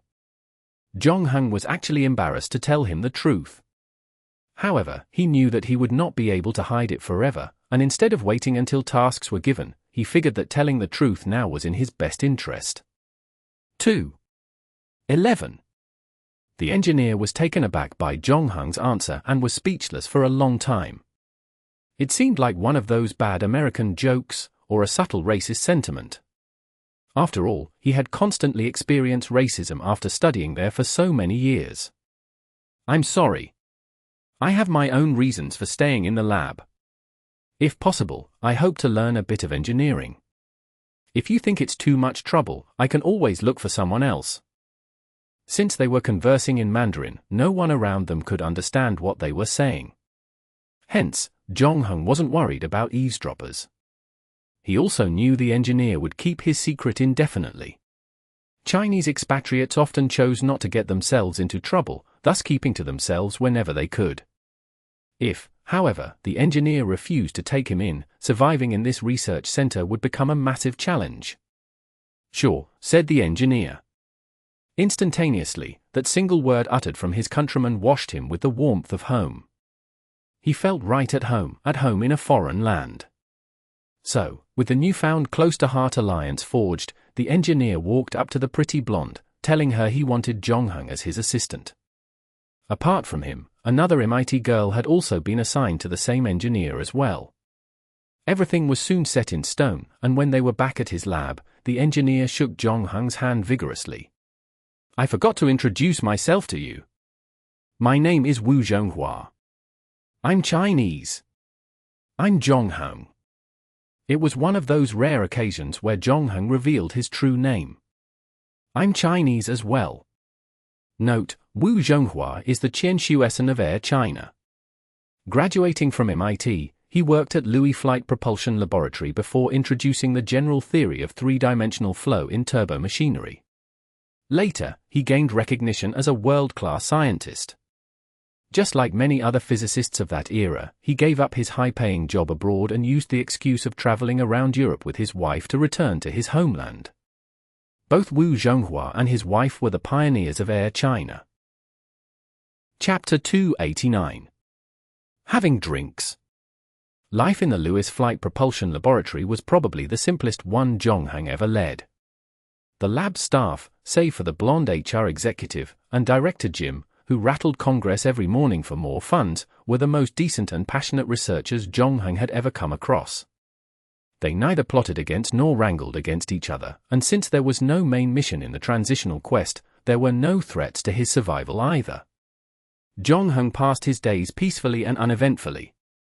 Every day, Wei Zhonghua would give him engineering lessons, more like a crash course, actually. Knowing his student was lagging behind actual MIT graduates, the engineer spared no expense, imparting everything he knew, whenever he could.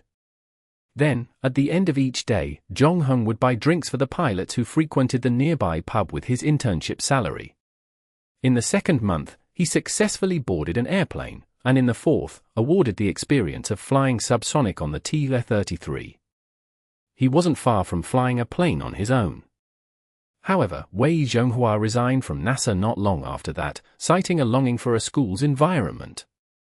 The man was to head to Brooklyn Collegiate and Polytechnic Institute to teach as a professor. The whole debacle alarmed Glennan, NASA's chairman, and despite his best efforts at persuasion, nothing was going to stop Wei Zhonghua from leaving. Thus, the people in the lab ended up giving Wei Zhonghua a little farewell party. Zhongheng did not join the party but drove Wei Zhonghua and his wife to the train station in a borrowed Chevrolet. He was among the few who really knew Wu Zhonghua's true intentions. Even though staying back in the lab would have been more beneficial, it was really just a game, and no matter where, whatever timeline, or how many times he experienced it, someone somewhere would make the same choice, regardless. Knowing these things, Zhongheng did not even try to convince Wei Zhonghua to stay. In fact, Wei Zhonghua had already helped him a lot. Right now, although still behind an actual MIT engineering graduate, for months had passed, and from a zero, Zhongheng was now able to perform tasks required for the research and was very familiar with Wei Zhonghua's research. He had no trouble doing things like collecting data and filling in the finished models. Even if another were to replace Wei Zhonghua, Zhongheng could continue working in the laboratory by putting on an act, considering he actually knew what he was doing. Zhongheng watched on as the train carrying Wu Zhonghua and his wife pulled away. Having heard that Wu Zhonghua's replacement was currently being transferred from the Langley laboratory and wouldn't arrive until tomorrow, he didn't rush back to the laboratory. Except for waiting, there wasn't much for him and the female assistant to do. This could only mean a day off work, and seeing how pleasant the day was, Zhongheng decided to cruise around Cleveland in the borrowed car he was in. He bought 2 vinyl records of Patti Page, a burger, and a corn tortilla, unexpectedly making an achievement worth 3 points. After that, he fed pigeons in the city park, as he lazily strolled around. It was a beautiful day, not one to be wasted just like that in the confines of concrete and glass. Zhongheng only returned to the laboratory before sunset. He had just gotten out of the car when the blonde girl rushed over and grabbed hold of him. Great! We just got ourselves a test pilot. He's in the corridor on the first floor. But something came up in Congress, and I have to hurry over. I'll need you to show him around the lab and the runway. She sputtered her words, pushing a stack of documents into Zhongheng's hands.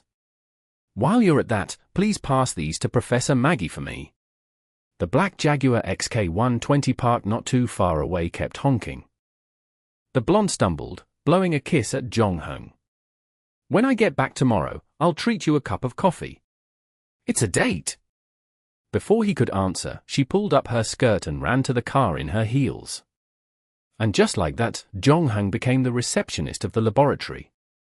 Shaking his head, he carried the things to the corridor and saw someone indeed waiting there. The man looked to be quite young, in his 20s, perhaps. But unlike most youth of this age, he had an inherent brooding quality about him, as if he was always pondering about something. At the same time, his subtle but decisive movements bore the temperament of a seasoned soldier. That last part was not unusual. Many test pilots in the laboratory came from a military background.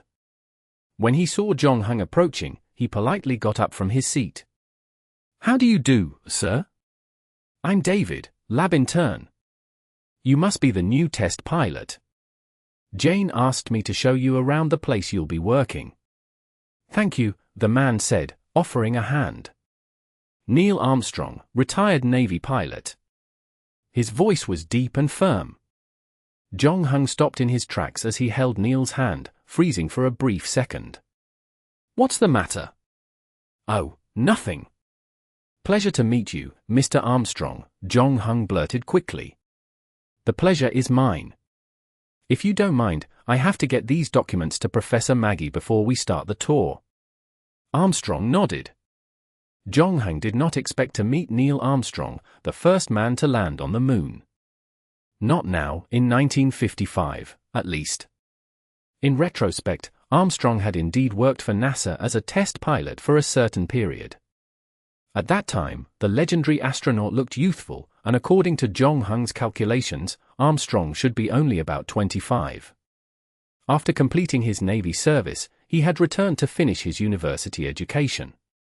He hadn't yet obtained a master's degree in aviation engineering. Later in his life, upon making history on a successful moon mission, he kept a low profile, living a quiet life teaching at a university. He almost never accepted interviews, nor did he write a single biography. In fact, few knew that Armstrong never took a picture of himself on the moon. The widely circulated moon landing photo was actually taken by his crewmate, Buzz Aldrin. Armstrong's shadow could barely be seen from the reflection of Aldrin's helmet. The other famous photo, the footprint on the moon's surface, was also the courtesy of Aldrin. Unlike his rather rambunctious crewmate, Armstrong was a humble and unostentatious man. Only the few who corresponded with him knew what he had to through when he was a young man. But Jong-hung was more interested in Armstrong's piloting skills, a prodigy who obtained his pilot license when he was merely 16 years of age. Before getting his driver's license, or even joining NASA, he had already piloted more than 200 different aircraft types. This was one of the main reasons he was chosen to be an astronaut. Jong-hung was unsure about one thing, though. Would their meeting in 1955 affect the quest 14 years later? After delivering the documents to Professor Maggie, Jong-hung hurriedly went back to Armstrong. So, did you arrive in Cleveland? Yeah. I submitted an application to the Dredon Flight Research Center at Edwards Air Force Base, but since they are full, I was assigned here for now, Armstrong answered. If that's the case, we should get drinks after the tour. Chapter 290. Extensive preparation time. It was said that in 1 second, a cheetah could sprint as far as 28 meters on the grassland, a hummingbird could flap its wings 55 times, 1,620 cubic meters of Greenland's glacier would melt, and the Earth would orbit the Sunday the 29th of August kilometers. Yin Xiong, however, wondered if a person's character could change so significantly in 1 second. Blinking, in fact, might have taken even less than that. If Jong-hung had the dangerous quality about him, then it must have dimmed so significantly that it was almost imperceptible now. Yin Xiong couldn't help but wonder if there was something wrong with her eyes. But things such as a person's temperament were discerned purely by perception and were difficult to quantify. Things like these mystified her, and she didn't have an explanation for it. Then, later, during training, Jong-hung didn't look at the clock again, and with the help of the trainer, he successfully completed his first spacesuit training. Throughout the whole process, he was very calm. No one knew he had just spent 240 days in the 1950s United States. When Jong-hung opened his character panel after the training, he could see a number of changes made to his profile. Name, Jong-hung. Gender, male. Age, 19. Player ID, 07958 rounds played, 4. Current game points, 737. Possessions, Paris Arrow, D, Evil Wall, D. Shadow Key, E, Lucky Rabbit's Foot, E, Betty's Shell, E, Hunter's Blessing, F. Skills mastered, Sailing, Level 3, Saber, Level 3, Language Proficiency, Level 2, 8 languages at a basic level, Archery, Level 2, Wilderness Survival, Level 2, Driving, Level 2, Shooting, Level 2, Engineering, Level 1, Flying, Level 1, Piano, Level 1, Car Tuning and Repair, Level 2, Ski, Level 1, Rock Climbing, Level 1. Evaluation. The player has slightly better luck than most and a higher chance of encountering enemies.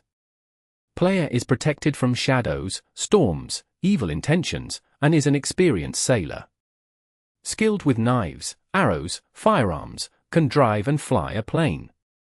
He is capable of surviving in the wild, has a rich reserve of skills, and considerably adept at combat. The player deserves continuous attention. Shadow Moment, an item that had been with him for a long time and used up until the Zavilcha battle, had been replaced by Evil Wall and Betty's Shell. Both of these allowed their user to escape a particular situation but also had their own limits. All in all, it was a good upgrade. Skills were where Jonghung made the most progress. After being in Black Sail for 3,900 days, he finally gained another level 3 skill. In fact, there were 2, sailing and swordsmanship, both indispensable for a mighty pirate. With a little more training, Jonghung could even consider representing the country for the sailing events in Tokyo's 2020 Olympics. In addition to that, he spent most of his time learning language. Starting with 3, English, Chinese, and Japanese, he now spoke 8. Even though it was just a drop in the ocean of human languages, 8 was an extensive range, ensuring he would have fewer communication troubles in future games. All of the above was everything Jonghung gained before entering the Apollo training camp. The Level 1 engineering and piloting skills on the character panel had been obtained from the transitional quest he had just completed. On top of that, he picked up aerodynamics and material science, not displayed on the panel since they were still at Level 0. He even earned an unexpected 42 game points. Moreover, thanks to his improved theoretical knowledge, his car tuning and repair skills moved up a level, which was a good thing. Although the system inhibited him from eliminating other players during still time, the extensive 240-day preparation period gained him an upper hand over the rest of them. Thanks to that, no one in the training camp could surpass his score. Of course, at the end of the day, the 3 people with the best result might not even be the ones to board Apollo 11. These players, however, weren't passive pushovers who just sit by idly. Should the game be not in their favor, they would definitely look for means to change the game's rules. Even Jiolai, the one appearing to be the weakest of the group, would not sit on his hand and blindly accept his fate. Everyone, including Jonghung, knew this. It was only because they had just started the game that the amity was kept among each other. Once the results of the first round were revealed, this temporary peace would be broken. Their first spacesuit training ended precisely at 11:30. While more engaging than physical training, the amount of exercise involved was pretty much the same.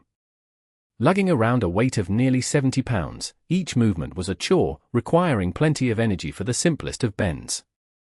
When the players took off their spacesuits, they were drenched from head to toe in their own sweat. There was no time to freshen up, though. Given only a short break after lunch, they were quickly shoved to the next lesson, diving practice. Space was a completely different environment from the Earth, the most obvious being gravity. Gravity was everywhere on planet Earth, and all creatures living on it could not escape its bond. So, to simulate a zero-gravity environment on Earth, it was necessary to find ways to counteract its effects. Often, the amazing fantasies of science fiction would tout some sort of covert anti-gravity technology, something that, unfortunately, didn't exist in reality. NASA would use a large aircraft, nicknamed the Vomit Comet, to create over 10 seconds of weightlessness through a parabolic flight. This enabled the astronauts to experience an environment that was closest to space on Earth.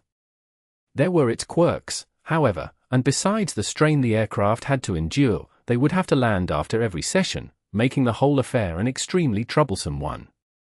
Water buoyancy, on the other hand, could offset some gravity, creating a sense of weightlessness. Despite a certain degree of realism, it still differed somewhat from an actual space environment.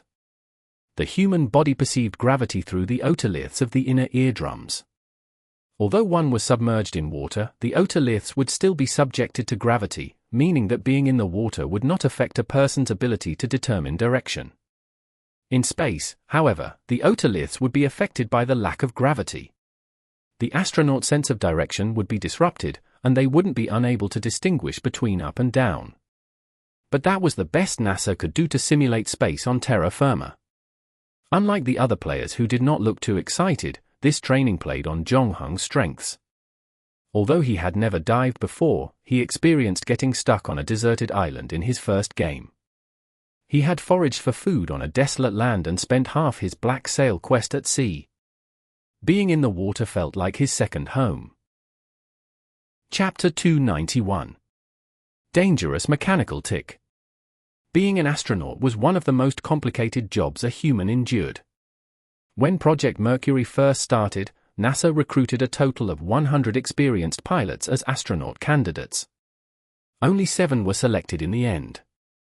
During the early stages of human space exploration, nobody really knew what would happen the moment they left the confines of planet Earth.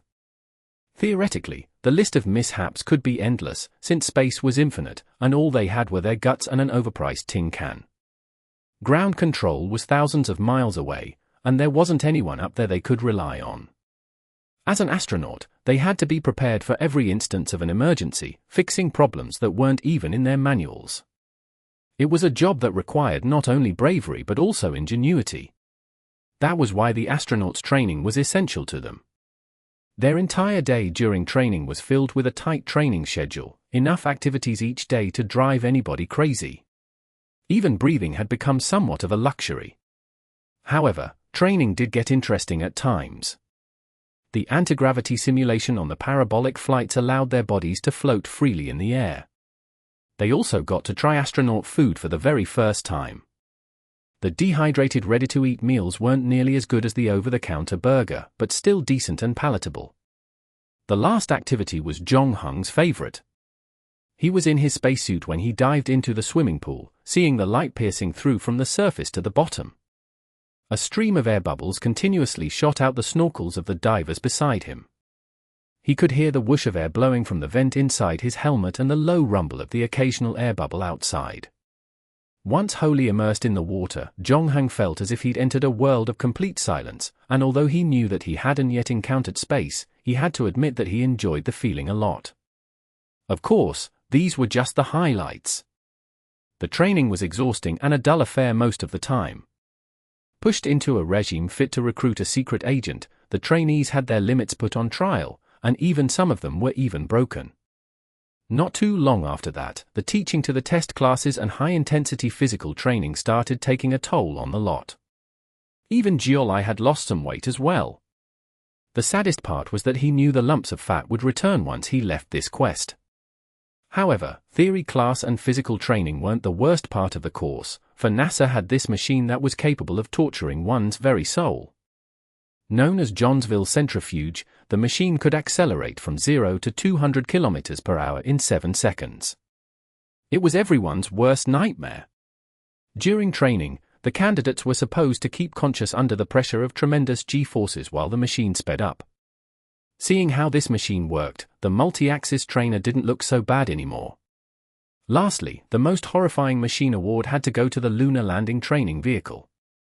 This must be NASA's ugliest and most dangerous invention. From its exterior, it looked like a giant mechanical tick and was used to simulate moon landings.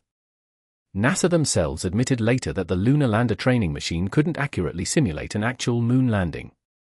It did not show what it was like to exit the aircraft.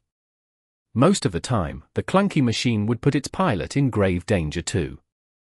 Inside a modern virtual simulator, operators could calmly discuss and analyze the reasons for their spacecraft crashing. The Lunar Landing Training Vehicle was different, however, where only 2 outcomes were possible once the pilot stepped into the machine that literally took off the ground. They could either successfully land the craft, or if they failed, God forbid, it would explode once it touched the ground. Right before the explosion, the pilot would best be quick to eject, if burning in rocket fuel and oxidizer wasn't their choice for death. According to statistics, NASA once produced 4 lunar landing training vehicles as an experiment. 3 were destroyed during training sessions. In other words, it had a shocking failure rate of 75%. I wish someone can tie the machine's inventor to it and let them have a taste of their own medicine, grunted Jiolai under his breath. No matter how much they complained, though, the captain had already summoned the first person to the machine. The first person to go is Anthony.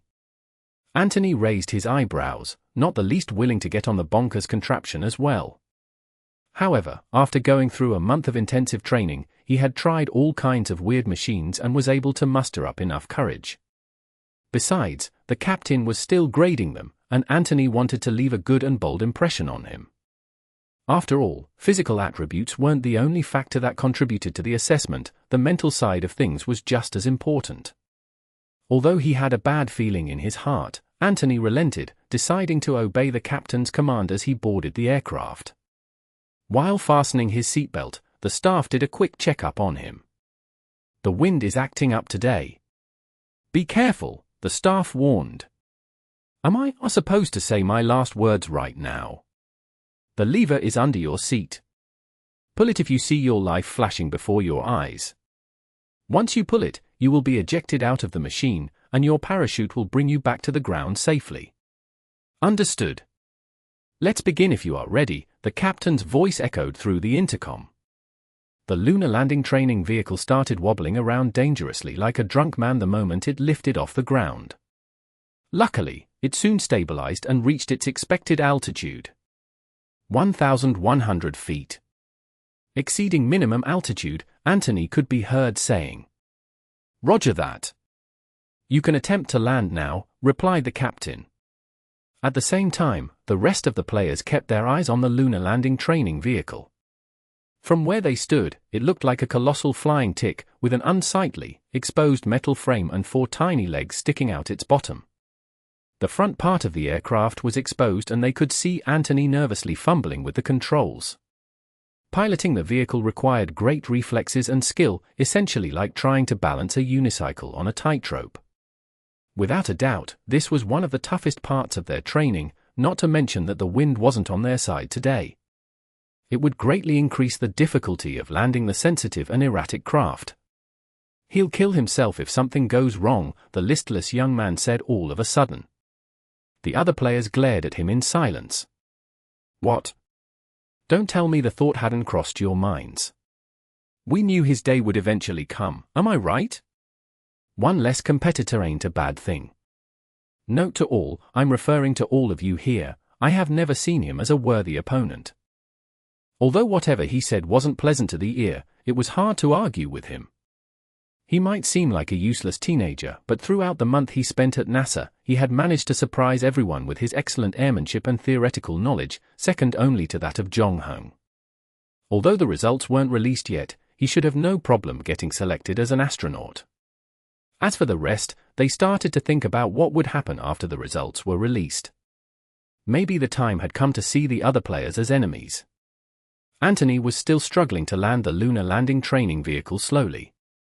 However, the rest of the players no longer paid their attention to him. They were backing off as if avoiding impending doom that was about to strike at any moment. "You're coming down too fast. Slow down. I repeat. Your landing speed is too fast. You need to slow down. Pull up and try again." Anthony was sweating non-stop, flicking switches, and vigorously adjusting the sticks in an attempt to bring the craft under control. Unfortunately, it seemed like the machine had lost its bearings and began wobbling violently in the sky. At the same time, it was coming down really fast. Then suddenly, it seemed to lose all power and dropped from the air like a stone. Within a few seconds, it crashed to the ground in a massive fireball. The players ducked to the ground as flames and heat washed over them with the shockwave. The next thing they saw was a cloud of black smoke rising to the sky. Chapter 292. My favorite part. The medical team on standby rushed as quickly as they could to the lunar landing training vehicle's crash site, but the sweltering heat and thick veil of smoke kept them from doing their jobs. Judging by the dire situation, they were all just doing the best they could. No one thought Anthony would survive the blaze. The fire brigade arrived promptly, taking only 5 minutes to put out the flames. Sadly, the lunar landing training vehicle was beyond salvage, and all that remained was a smoldering heap of metal and debris.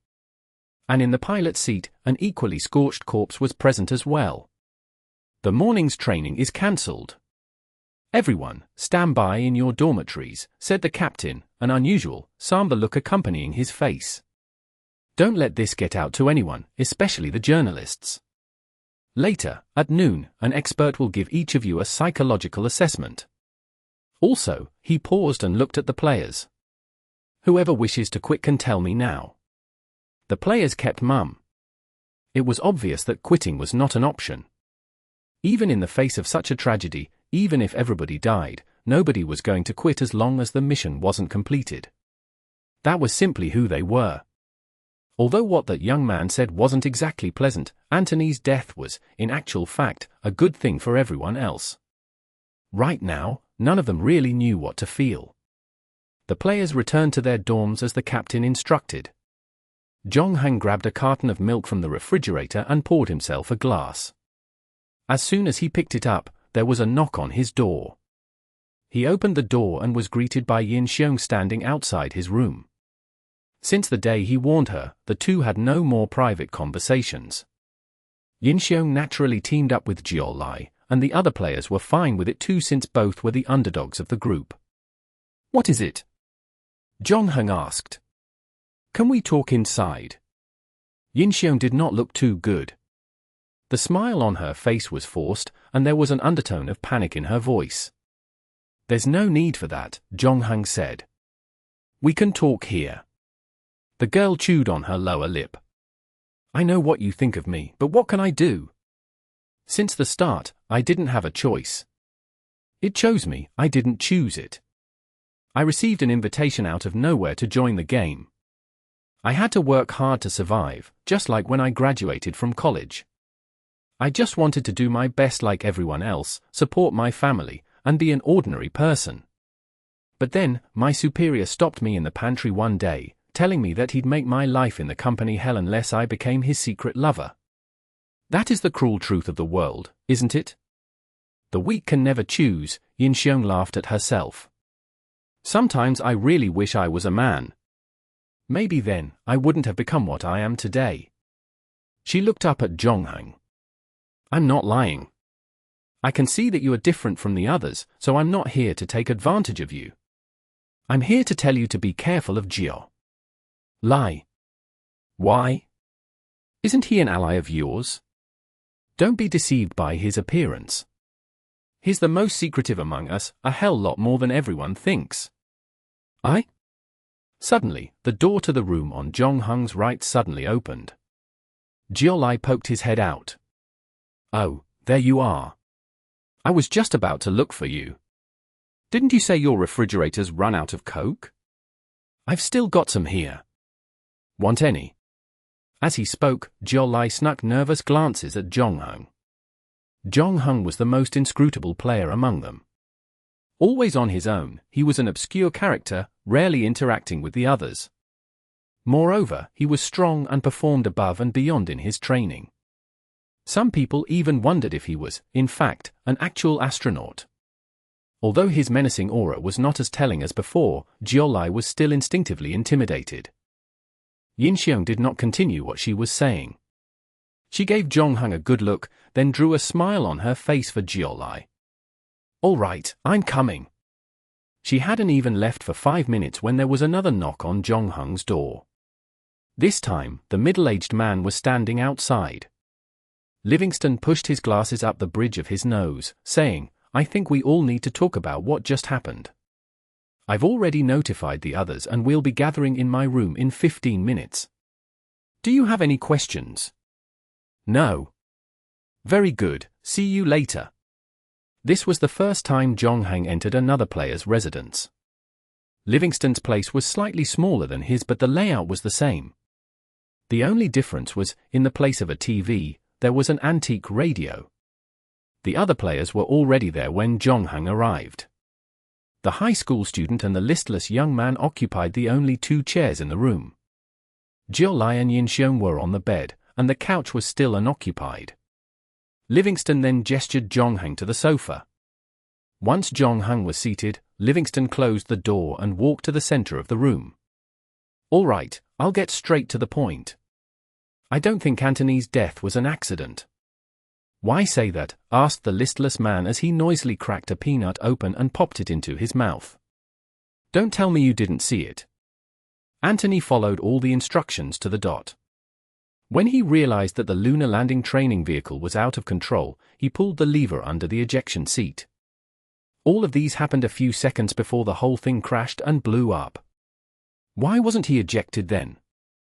Giolai asked. Livingston looked around the room. Good question. I believe some of you here can answer that for me. Oh, this is my favorite part, the listless young man clapped. I remembered you saying that one day, he might just kill himself by accident, the student suddenly blurted. So? How did you know that this would happen? Because I'm smarter, shrugged the listless young man. You can't possibly believe that. With my scores, I can board Apollo 11 without killing anyone. Out of all the people in the room, save for that cool guy over there, I'm probably the last person you should suspect. Seems to be that way, Giolai muttered. Excuse me, the listless young man turned around, as his gaze hardened. Giolai instantly shrunk back, looking away almost instantly. He seemed to have an instinct of a scared animal. I think he's saying that since the results are not out yet, there are still many uncertainties. Livingston wiped his glasses. For all we know, you could be lying. Chapter 293. Psychological Evaluation. I'm bluffing. The listless young man chuckled in amusement as he reached into his pocket for a pack of Camels. He lit up a stick, then looked squarely at Livingston. Speaking of which, among us, he is obviously the master of deception. He was so concerned, he gathered everyone together. If I'm not mistaken, your grades are closest to that idiot, Anthony. Then, there's also that school kid over there. The three of you compete against each other for the final spot. Now is the best time to strike, get rid of one, and exponentially increase your chances of entering the top 3. No matter how you look at it, that seems to be the case. No, I will definitely be in the top 3, the school student argued, but he somehow did not sound too confident. Hey, is that another one of those battle royal theories? The listless young man snorted. Forget it. Having good aerospace knowledge doesn't necessarily give you the upper hand in this game. Just look at our lone wolf over there. I've already gotten my private pilot's license in Australia 3 years ago. The listless young man looked at the middle-aged man standing in the center of the room. As a research engineer, your theoretical knowledge is inferior to his for sure. In fact, even the dead guy is way ahead of you in physical training. In my humble opinion, you have almost zero advantage in this competition. With Anthony dead, the first to benefit is our friend with glasses, and the second is you. The listless young man blew out a smoke ring, then continued, and to be honest, I don't get what's the point of this little meeting. Each of us here wants the other dead. Isn't it all common sense?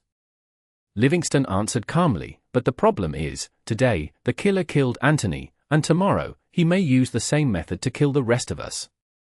You don't want to be in the Johnsville centrifuge knowing that it wouldn't stop spinning. Instead, it just goes faster and faster until your prostate and tonsils are pulled out of your body. I have something to say, the high school student suddenly spoke up again. What is it? The high school student pointed to the listless young man. Last night, I saw him leave his room and sneak out of the space center. Last night. Livingston raised an eyebrow. By the time we finished our third class, it was already 2 in the morning. He turned to the listless guy and said, "Why didn't you use the opportunity for some shut-eye?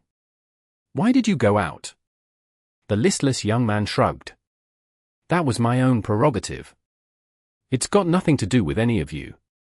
You won't answer that because you must have rigged the lunar landing training vehicle. Our schedule for this week had been bumped up, and the last time the captain roll called, he changed the order of the names. Now that I think about it, your name was called last this time. Livingston pushed his glasses up his nose. It's already a hazardous machine on its own. If the ejection seat fails, it means losing the only of escape in an event of an emergency.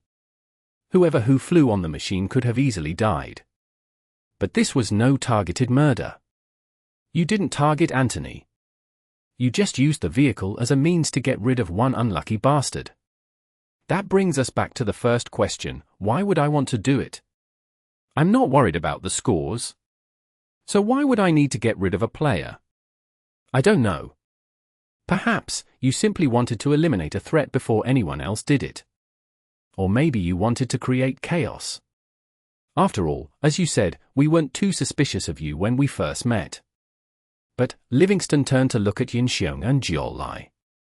A random murder like this would benefit you more. You both come last. It doesn't matter who dies, you will benefit nonetheless. Wow. If that's the case, then we'd have to kill a lot more people, Yinxiong sneered. Besides, I'm only one place below Anthony and I've never passed a single flight test. How could I have known how to tamper with that machine? If Anthony managed to land the machine successfully, then wouldn't I be sabotaging myself? To protect her ally, Jiolai, who had avoided causing trouble all the while, she told Livingston, if I remember correctly, you seem to have paid close attention to the weather in the past 2 days. The wind played a major part in today's crash. Great, so other than our lone friend here, the rest of us are all suspects. Hey, the listless young man mocked. I think no one should be ruled out, Jiolai said. David has the highest scores among us. Even though he has no reason to kill anyone, he's also most likely to be the most skilled killer. We cannot rule out the possibility that someone might have bribed him with points or items to kill Anthony off. Zhong Heng said nothing in response to the allegation. He had not spoken a word throughout the entire discussion, listening intently to what the other players were saying instead. He could sense that plump Jiolai seemed to be more aggressive than usual tonight. Concerning what Yinxiong told him earlier, Anderson behaved really suspiciously too. The listless guy obviously felt a little uneasy after the high school student ratted about him sneaking out of the space center, but he quickly covered it up by acting indifferent. Not to be discounted, the school kid himself was also questionable. He and now deceased Anthony were direct competitors. In fact, Zhong Heng also noticed another small detail. When the lunar landing training vehicle crashed, he was the only one who looked unsurprised. As for Yinxiong, Zhong Heng had always kept her at arm's length. She was definitely not as weak and vulnerable as she appeared to be, which was also why he did not let her into his room even though she looked awful just now. Lastly, there was the middle-aged Livingston. He had working hard to play the role of team leader, meticulously analyzing the cause of Anthony's death, and subsequently pointing his accusations at the listless young man. With emotions peaking, fingers pointing, and heads rolling, the meeting this time bore no fruit. No one knew the exact cause of the lunar landing training vehicle malfunctioning, and NASA's experts were expected to arrive soon to conduct a psychological evaluation on all 6 of them, mainly to assess if witnessing the accident caused the trainees to experience negative emotions and whether these would affect the subsequent mission to the moon.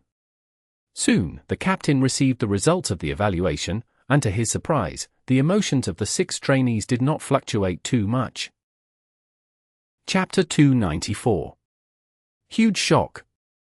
At first, the captain was concerned that Anthony's death would throw the candidates into irrational fear and post-traumatic stress disorder.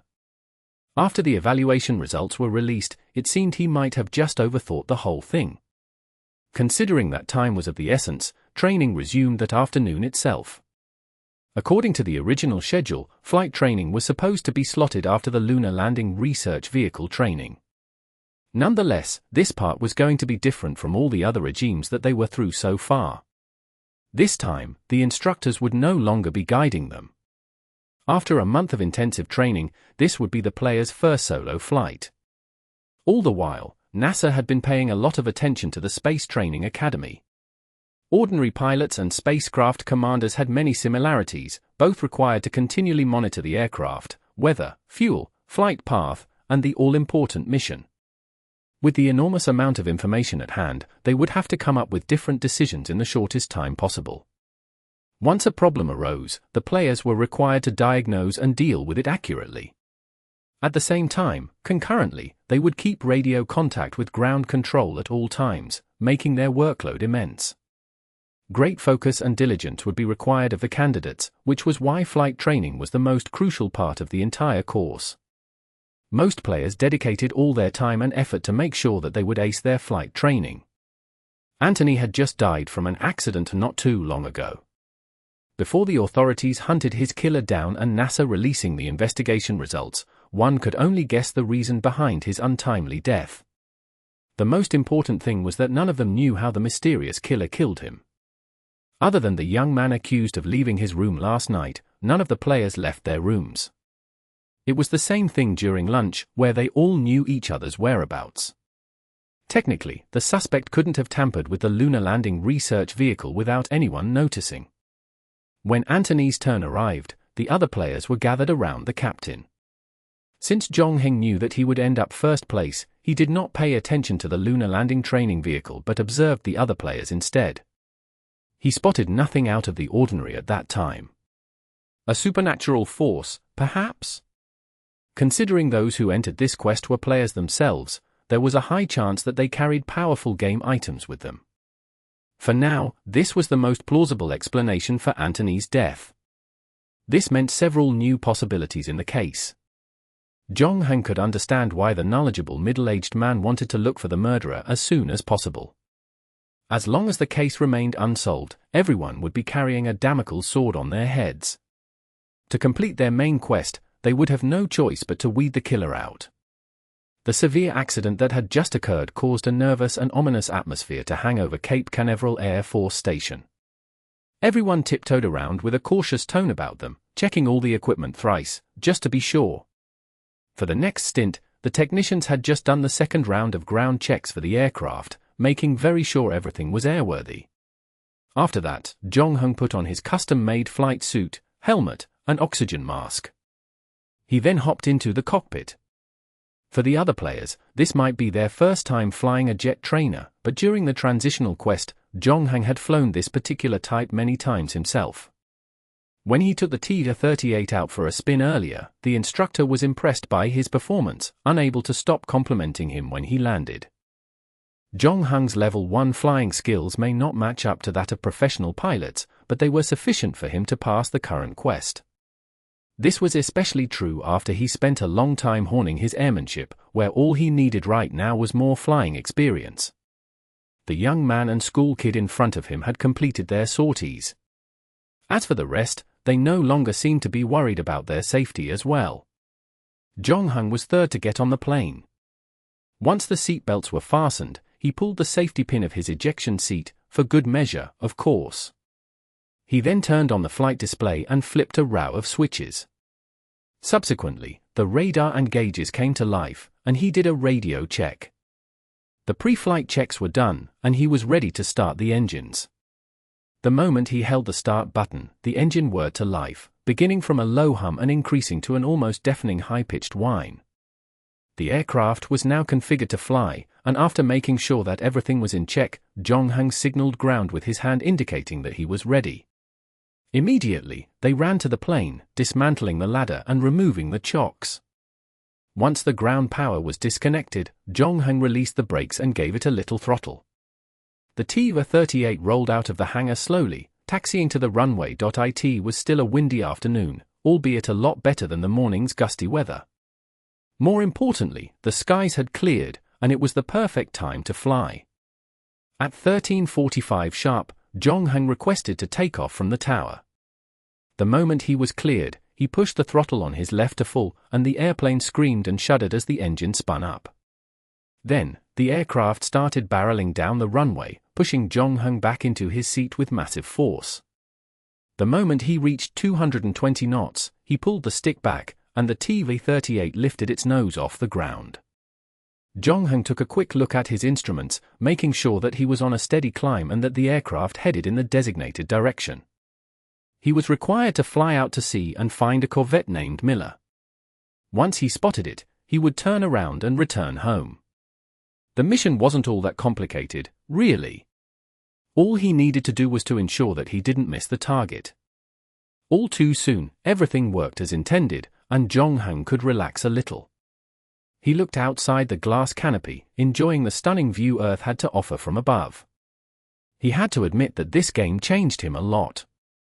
Half a year ago, he would never have thought that something insane like this would happen to him. Even second-generation rich kids could only imagine drifting like Takumi Fujiwara on a twisty mountain road. Now, Zhongheng was speeding in a fighter jet over America's territorial waters. At 13.52, he contacted Tower again, informing them of his altitude, speed, and heading, at the same time, checking the aircraft's fuel consumption. All gauges were within their designated parameters, and nothing was out of ordinary so far. The sunlight outside the window was dazzling, bathing the cockpit in bright light. In less than 10 minutes, the aspiring astronaut managed to locate the Corvette. At 13:59, Zhongheng communicated with the tower for the third time. He told them that the mission was complete, and he was now turning home. Around 4.5 minutes later, the jet aircraft suddenly jolted violently. There was a loud rattling and grinding, and through the glass canopy, he spotted the left engine in flames. Seconds later, a loud alarm started beeping on the instrument panel.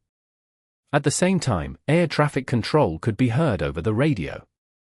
"David, what is going on? I think it might be a bird strike, hit a seagull or something." Immediately, Zhongheng killed the flaming engine. "David, can you make it back to the base?" "Let me try," grunted Zhongheng while glancing at the altimeter. From the beginning, he managed to keep his calm through the frightening anomaly. All those long hours spent flying and training with Armstrong were precisely to prepare for situations like this. He still had one engine left, and if all went well, returning to base should be a textbook maneuver. Just when the jet began to stabilize itself, another loud explosion rocked Zhongheng to the bone. It was the right engine this time, and now, except for the muffled sound of the wind, the cockpit was silent. Chapter 295. Following closely. And that was Zhongheng's last contact with the tower before all communications were lost. Base instantly sent out a rescue team to his last known location. This was the second major accident on the same day, and even the steady and calm captain started to feel nervous. Undeniably, the risks were astronomical when it came to astronaut training. The Apollo 1 incident was a tragedy that NASA would remember for the rest of their days. During a launch test, the command module of a test article caught fire suddenly with 3 unfortunate astronauts inside. The hyperbaric oxygen atmo caused the fire to spread a lot faster than expected, and tragically, all 3 astronauts were charred to oblivion when ground control eventually got to the rocket. This catastrophe caused the Apollo program to be delayed for 20 months. After that, many other accidents continued to plague space exploration. This was, however, the first time they witnessed 2 people losing their lives while training on the same day. Once communications were dead, the tower had no way to know Zhongheng's current situation. For a twin-engine aircraft, an experienced pilot would usually be able to coax the plane back home even if one engine suffered a critical failure. Alternatively, the pilot could land the aircraft as soon as he could. However, if both the engines failed, the aircraft would lose altitude quickly, seeing how the heavy trainer wasn't a very good glider. In such a situation, Zhongheng's best chance of survival would be ejecting and parachuting to the ground safely. Ever since Antony's ejection seat failure, the players did not have much faith in the aircraft anymore. Not too long ago, Livingston gathered everyone in a meeting, looking for Antony's murderer. Logically, that should have pressured the killer into not acting again within such a short period. Nobody expected the murderer to go as far as to kill Zhongheng within a few hours of Antony's death. It appeared that this time, the assassin targeted someone they expected least. Until now, Zhongheng's scores always came in first for astronaut training. Killing him would indeed empty one of the seats on Apollo 11. However, the other players also believed that the killer wouldn't benefit much even if Zhongheng was eliminated. Other than the fact that he looked like a guy who shouldn't be messed with, killing the person in first and third place made no difference. Seeing that space was the ultimate goal here, everybody hoped that their crewmates were reliable. It wasn't a solo mission, anyway, and the 3 had each other's lives in their hands. Logically, the killer should have targeted the second and third place instead of the best man for the job. There was only one person who could have had the motive to kill Zhongheng. "What's going on? Why are all of you staring at me like I'm the killer?" the listless young man asked while snorting. "You said that you had no reason to kill Antony because he wasn't a worthy opponent for you. This time, you must have found your reason," said Yin Xiong. What do you mean by that? You realize that you are now in grave danger. Most players hope for your elimination. Now that David is gone, chances are you'll get first place in astronaut training. So what? The listless young man rubbed his chin thoughtfully.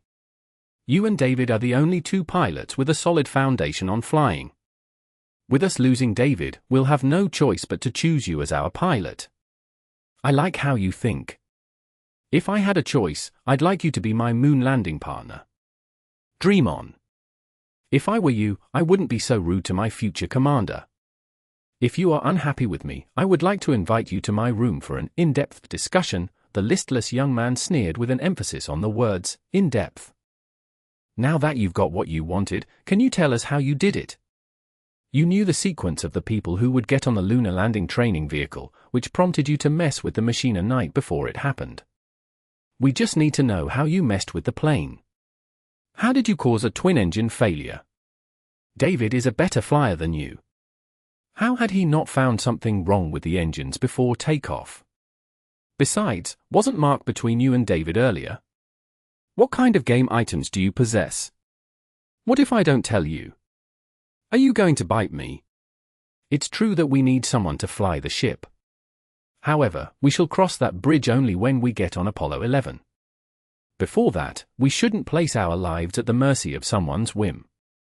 Besides, I'm pretty sure that you don't have it as well. Livingston cleaned his glasses before continuing. To protect ourselves, you must show us your game items and tell us the way to activate and deactivate them. Otherwise, we'll have to take it from you by force. By that time, we might take other things as well. Hee, Uncle, you sound a lot tougher than you look. Unfortunately, you asked the wrong guy. I wish I could tell you how I made them crash. I wish I could tell you how I killed that idiot, Anthony. The truth is, this is my last time repeating myself. This is so stupid. Listen, I didn't kill them. I don't care how you look at me. I didn't do it. At the same time, I can't say that I hate the fact that they both got killed. That's all there is to it. We're wasting our time. He's full of lies. We should restrain and search him, the school kid suggested. I agree, seconded Yin Xiong. I will kill whoever that lays their hands on me. I will make sure of it. I ain't kidding. The listless young man's face had darkened to a somber facade, and the other players could see the furious rage burning in his eyes. Why? If you didn't do it, why can't we search you? Just like what you said, you are the most qualified pilot among us after David. If you can prove that you had nothing to do with their deaths, you can just sit aside and watch the show. Don't you want to complete the main quest yourself? I will not display my trump cards. Not before the game ends. Everything then came to a halt. They thought twice about roughing someone up. Livingston had some concerns as well, considering this was an Air Force base after all. Even though they outnumbered the listless young man, it was still hard for them to exert such force in such a high-security area. Suddenly, Jiao Lai, who had been quiet all the while, spoke up as he pointed at the beach. Ah, is there something wrong with my eyes, or is that David on the speedboat? Chapter 296. Miracle. The rescue team was shocked to find Zhong Heng on a cruise ship. He was bathing in the sun with a man in trunks who seemed a Lothario, the few women in bikinis standing close to him a testament to his influence.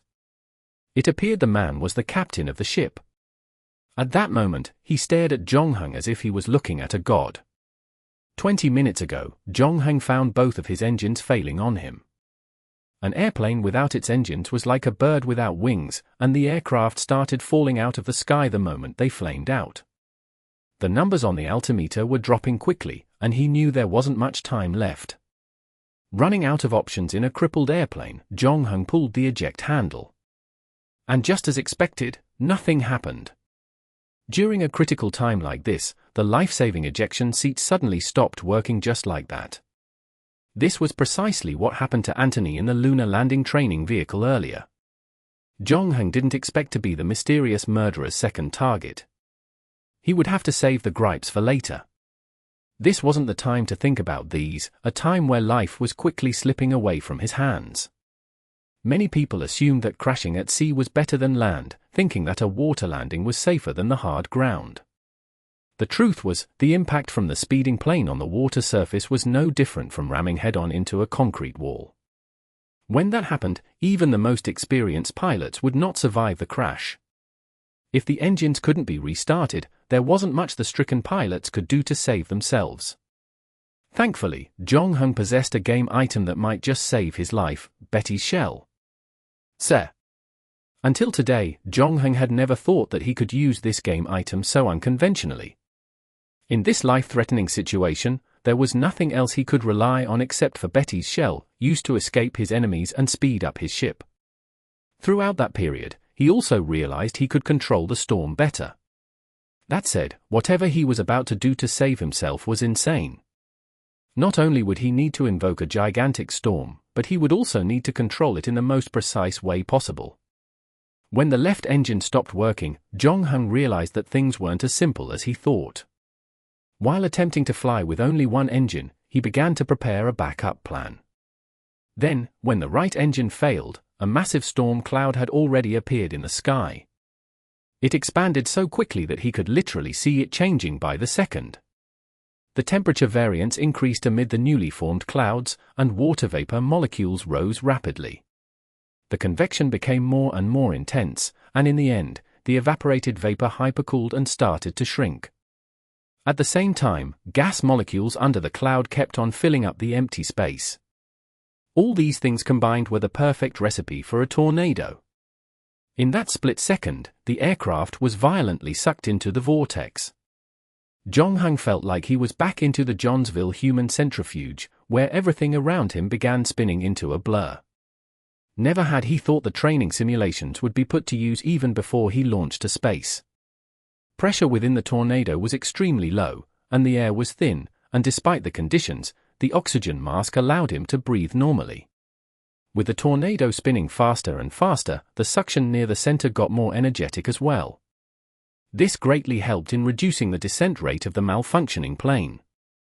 Jong-Hung paid close attention to the altimeter, calibrating the size of the tornado based on the altitude and descent rate of the airplane. His goal was to do a smooth and soft water landing. However, it was no easy feat to achieve. Any small mistake made, and he might be thrown out of the vortex or sucked higher up.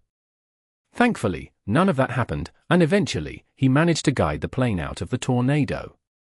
The airplane glided on the water for some distance before coming to a complete stop. Once the ordeal was over, Jong-Hung received an achievement. The man who entered a tornado. This achievement earned him 15 game points. When he exited the plane, he received another achievement. Successfully maneuvering an aircraft on water. Considering how difficult the feat was, the system rewarded Jong-Hung a generous 25 points, although not the highest he had received in one go. He would, however, never attempt such a thing again, even if the system threw him 100 points. 500 meters from where he landed, a cruise ship witnessed Jong-Hung emerging from the twister and landing on the water. It was the first time the captain witnessed something so unbelievable, a person surviving two catastrophic events at the same time. This explained why he saw Jong-Hung as a god later on. Those things were undoubtedly miraculous, powerful enough to change someone's belief. Jong-Hung thanked the captain after receiving a towel and a set of clean clothes. With the assistance of the two bikini-clad ladies, he managed to get out of the hefty flight suit. Feeling literally 20 pounds lighter, he got into his new clothes, slightly oversized since they belonged to the captain. The nice thing was that they were clothes meant for a holiday, and after the ordeal, he actually felt comfortable and snug. Bathing in the warm sunlight, Jong-Hung could finally relax again. While waiting for the arrival of the rescue team, he and the captain managed to talk a little. Although his mind was still on the events that had happened earlier, he had to admit that the accident was something completely unexpected. Judging from the killer's decision to murder Anthony, it seemed the killer wished to eliminate the ones closest to his grade or ranked lower than him. By doing that, he would be able to push up his ranking. If that were to be the case, it meant the murderer's next target should be Livingston or the school kid. the listless young man might be a target as well. If the killer made Jong-hang the target, no one would benefit from it except the young man. And it also didn't explain Anthony's death. Although unpleasant to hear, the listless young Mars was not lying. The truth was that he did not have a motive to kill Anthony. All too soon, Jong-hang realized that he had just complicated the whole thing. No matter who the killer was or for what reason, all that was needed was killing the listless young man, and its safety would be guaranteed. Both of them were the only experienced pilots of the entire team. Putting the safety and lives of the crew in mind, no matter who the 3 Apollo 11 astronauts were, they would definitely want Jong-hang or the listless young man on board. Jong-hang had no intention to wait for the killer to pick his target, though. This time, he wanted to strike first to guarantee his safety. Chapter 297. Note: although a fighter jet worth millions had crashed at sea and sank to its bottom, NASA was relieved to see Jong-hang returning in one piece.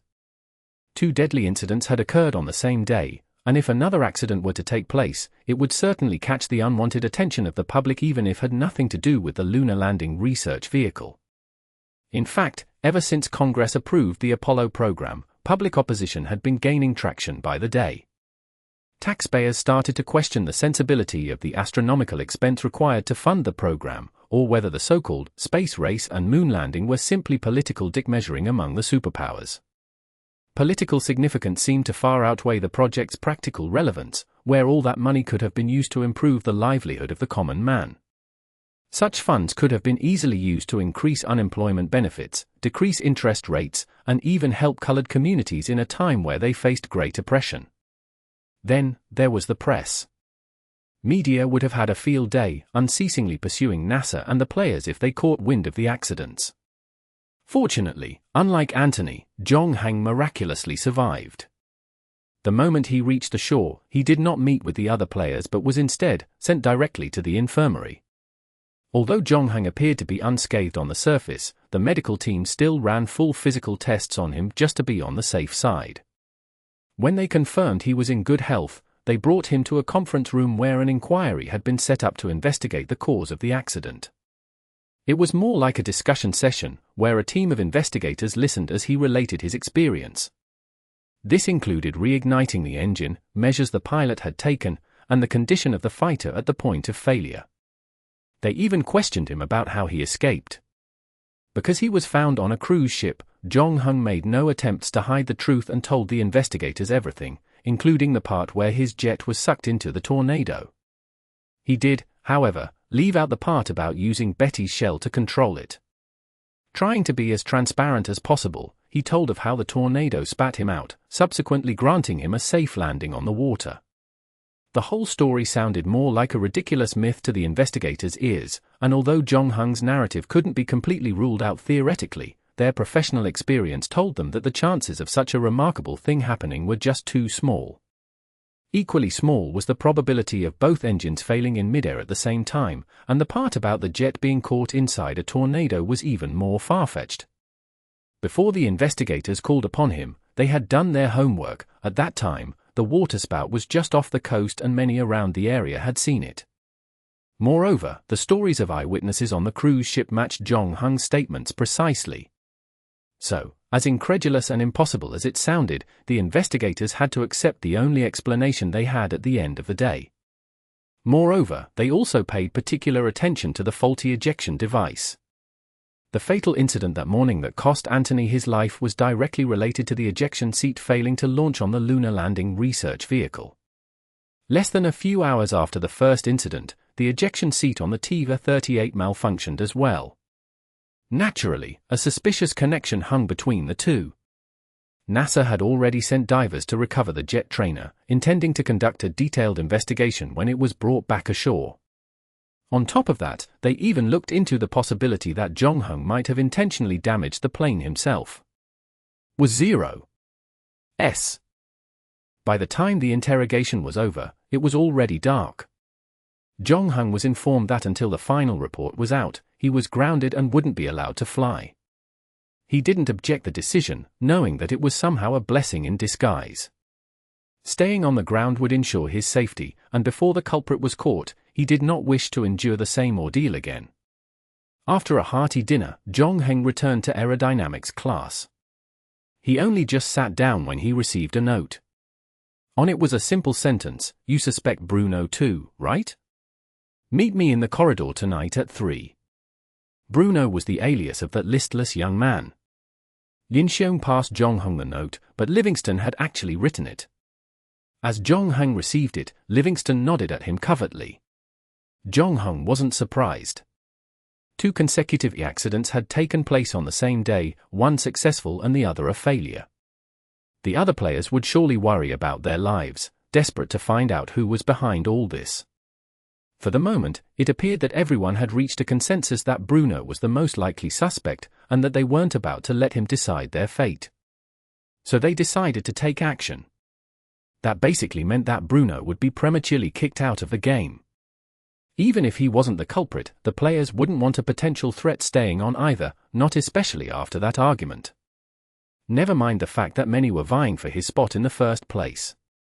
Since Zhongheng managed to survive, they did not really need Bruno around. The 4 players joined forces and planned to ambush Bruno.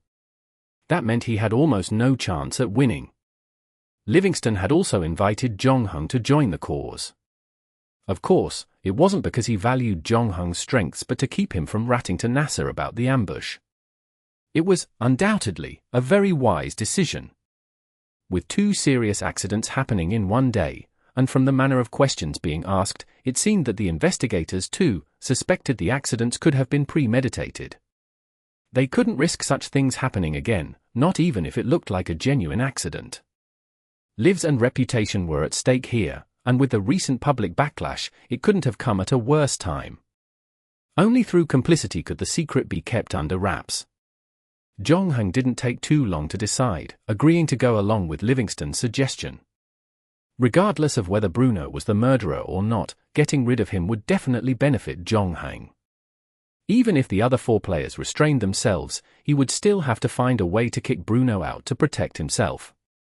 Since they were all on the same side, Zhongheng had no reason to disagree, something that Livingston had previously expected. In the subsequent physical training session, Livingston got up close to Zhongheng quietly, explaining briefly about the plans tonight. To avoid alarming Bruno, the pair quickly separated after the message got across. Livingston even made it a point to gather everyone, informing them that the discussion would continue tomorrow at noon. Bruno, on the other hand, seemed displeased with the suggestion. Even so, he approached Zhongheng after training ended. He tried to explain that he had nothing to do with the jet trainer's accident and, at the same time, wished to be an ally of his. Bruno clearly knew that he had fallen out with the other players and sorely needed support. According to him, he and Zhongheng were the ones with the highest scores, and working together would exponentially increase the success rate of qualifying for the moon landing mission. Zhongheng only said that he'd consider it. When the hour hand on the clock struck 3, he opened the door as promised. Chapter 298. Elimination. Shenxiong, changed from Yinxiong, Jiolai, Livingston, and the school kid were all waiting in the hallway, remaining as silent as possible and even making sure the doors were closed gently. Once Livingston saw that everyone was present, he produced a lighter from his pocket. He lit it up and placed it near the copper lock on Bruno's door. A few seconds later, something magical happened before their eyes. The lock, which was supposed to be made out of solid copper, melted in the lighter's flames. It was typically impossible to melt copper in such a matter of seconds, what more with a mere lighter?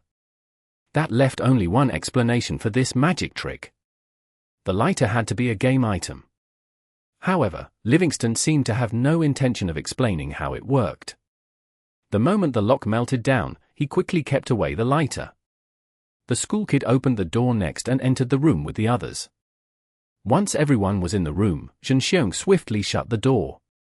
At the same time, she stuffed a towel she was holding into the keyhole to prevent any sound from escaping out. Soon, they realized that all that stealthiness was pointless. Although they made little noise while melting the lock, light sleepers would still be awoken by the shuffling of footsteps, especially with that many entering the room at the same time. To their amusement, Bruno was still fast asleep despite the less than graceful entrance. Livingston hurried to his bedside and tapped his face a few times. Surprisingly, he didn't respond. All he did was grunt, turn himself around, and continued sleeping. After that, Livingston turned on the lamp beside the bed, picked up a bottle from the ground, and examined it under the light. "What are these?"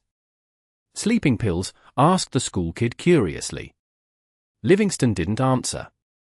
Instead, he pulled a pill from the bottle, opened the capsule, and poured its contents out on his palm.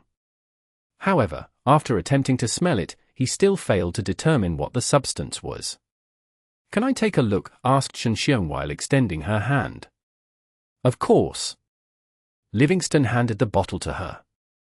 Shen then examined it carefully, sniffing it, then dipping her thumb into the powder to taste it. "It tastes like LSD. LSD is a hallucinogenic substance. Its scientific name is lysergic acid diethylamide. Once consumed, the user would experience powerful hallucinations. It's really difficult to describe the effects. Some say you can hear strange sounds and see kaleidoscopic colors moving around you. Your perception of your surroundings distorts and deforms, all these happening in your mind, of course. I was once tricked into tripping on LSD when I was at a club. According to what I know, it should be highly addictive." "Ooh? So, what are you trying to say?" asked a confused Jiolai. "He's saying this stuff right here is a drug," said Livingston. At the same time, the school kid took the initiative to tie Bruno up. It was at that time they realized that Bruno was actually not asleep. His eyes were actually open all the time, albeit so small that no one realized it. At the same time, there was a smile on his face, as if he was completely oblivious to his surroundings. "This man is an addict. No wonder he always looks so weak," Jiolai scoffed. "Let's put that aside first. We need to focus on something more important. Search and see if he's carrying any game items with him," instructed Livingston. To prevent anybody from secretly taking possession of the items, they agreed to pair up and keep an eye on each other. 15 minutes later, they were done with searching Bruno and his room. They even went as far as to look in the water tank of his toilet. In the end, they found 2 game items in his room. One looked like a fork, and the other one looked like the fang of an animal that probably belonged to a big cat. As of now, these 2 were considered as unidentified items. They would have to wait until Bruno regained consciousness before they could question him. Unfortunately, the effect of the LSD lasted quite a long time. Bruno came around at 5, quickly realizing that he wasn't in the best state. Rage overwhelmed him right away, and he swore that he would kill Livingston. However, when Livingston placed the bottle in front of him, Bruno swiftly calmed himself down. "You refuse to let us search you because of this thing, right? You knew all too well that NASA would never allow an addict to travel to space, huh? I have told you time and again that I'm not the darn killer. You are looking at an innocent person." "Oh, wait." Bruno then stared at Livingston. "Maybe you are actually the one behind all this. You are trying to divert everyone's attention to me. By doing that, you'll get away with whatever you've done. Don't you think it's a little too late to divide us? We will have to solve this problem first, no matter what. I will now ask you some questions and I hope you can answer me truthfully." "So what if I answer you truthfully? Does that mean you won't tell NASA that I have been on LSD?" Bruno stared and shook his head in disbelief at the other 4 players before going on. "Sooner or later, you will regret what you have done to me. Hasn't it occurred to you that it doesn't matter who the killer really is? The real killer is using this opportunity to eliminate players that threaten him the most. It seems I'm the first one." After that, Bruno turned his gaze to the school kid and warned him gravely. You will be second." His statement managed to make the student rethink the whole thing. A hesitant look now appeared on his face. Don't allow his words to sway your emotions and thoughts. If you want to get to a higher rank, you have to get past him first. With him out of the game, it's nothing but good news for you. That's something that will never change, I'm afraid. Right now, we need to focus on finding the real killer. Anything else on your mind, we can discuss that later. Agree? Nobody disagreed with Livingston's decision. Seeing how he had everyone's support, Livingston pulled a chair and placed it in front of Bruno. I know that you must hate me a lot right now. I have to admit, I was the one who planned the whole thing tonight. However, it's only because you are the most suspicious among us. But I must also admit that your deduction made perfect sense. If I were to be the murderer, I would kill the player that threatened me the most. I'm fair, and so I'll give you a chance to prove you're not the killer. By doing that, your point will automatically be validated. Even though you will still be kicked from the game, you won't be the most suspicious person anymore after you leave. Isn't that what you wanted to see? Heh. Save it. I'm no 3-year-old kid. I know exactly what you want. Rest assured, I'll make sure not to give you what you want. You'll never know who the real killer is. Therefore, you better pray you're not the next target. Bruno was strangely calm at a time when his resolve was put on trial before his teammates. He knew that once the other players found out that he had been consuming contraband, it was the end of him. He also made it clear that he was not about to work with Livingston's investigation. Chapter 299. Result is released. Without cooperation from Bruno, it was hard for them to continue with the investigation. According to the plan, Livingston was supposed to threaten Bruno by killing him to force him to cooperate with them. Now that the LSD incident was exposed, Bruno knew that he would not be able to complete the main quest. It was no different for him to live for a few days less or a few days more. That was why he had no intention to cooperate with the investigation. At a time like this, even violence would be ineffective against him. Besides, it was now unnecessary to kill him and make it look like an accident since they caught him red-handed consuming LSD. However, if they handed him to NASA right now, they would no longer be able to question him. After an entire night of messing around, Livingston still did not get the answer he wanted. In frustration, he stood up from the chair, went to the bathroom, turned on the faucet, and started splashing water on his face. What now? Does that mean we have found the killer? Asked Jai. Jai was waiting for Livingston to come out from the bathroom. Both his legs were getting tired after standing for so long. I don't know, Livingston replied while using a towel to dry his face. Ah? What's that supposed to mean? Just like what you see. He could be our killer or not. We can never get him to confess. It will be a waste of our time if we carry on with the investigation. Livingston was exhausted after staying up for the entire night. So, that's it? Asked Jai with both of his eyes wide open. Unless you have a better idea, that is. Livingston took a look at his watch. We only have half an hour before morning training.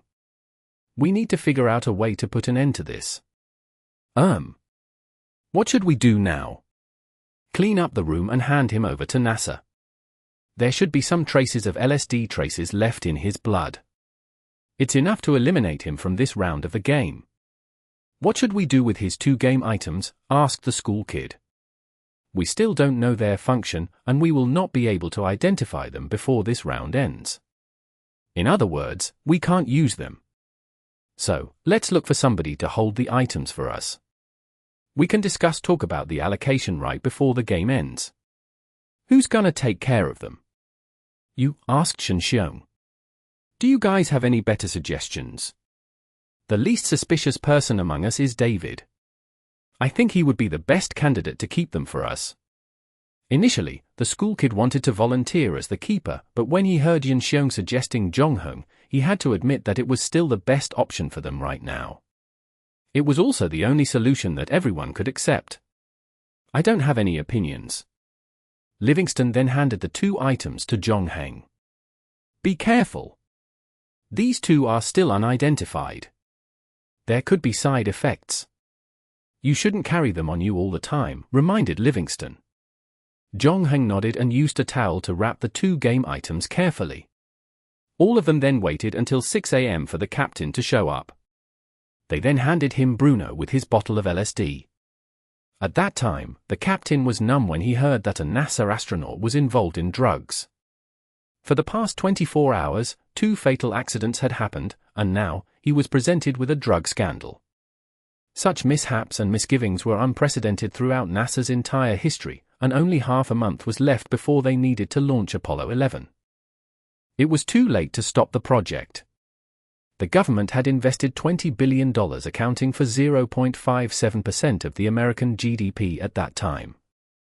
20,000 organizations, 200 universities, 80 research facilities, and 300,000 people were involved in this project as well. Anything short of a meteor crashing down on the United States, nothing would stop the project from soldering on, considering the fierce competition with the Soviet Union. So, despite the challenges, the morning's training carried on as usual. During the break, the captain announced the results. Without a doubt, Jong-hung ranked first place. The worst he received was a B-. Other than that, he received A's for another 3 subjects.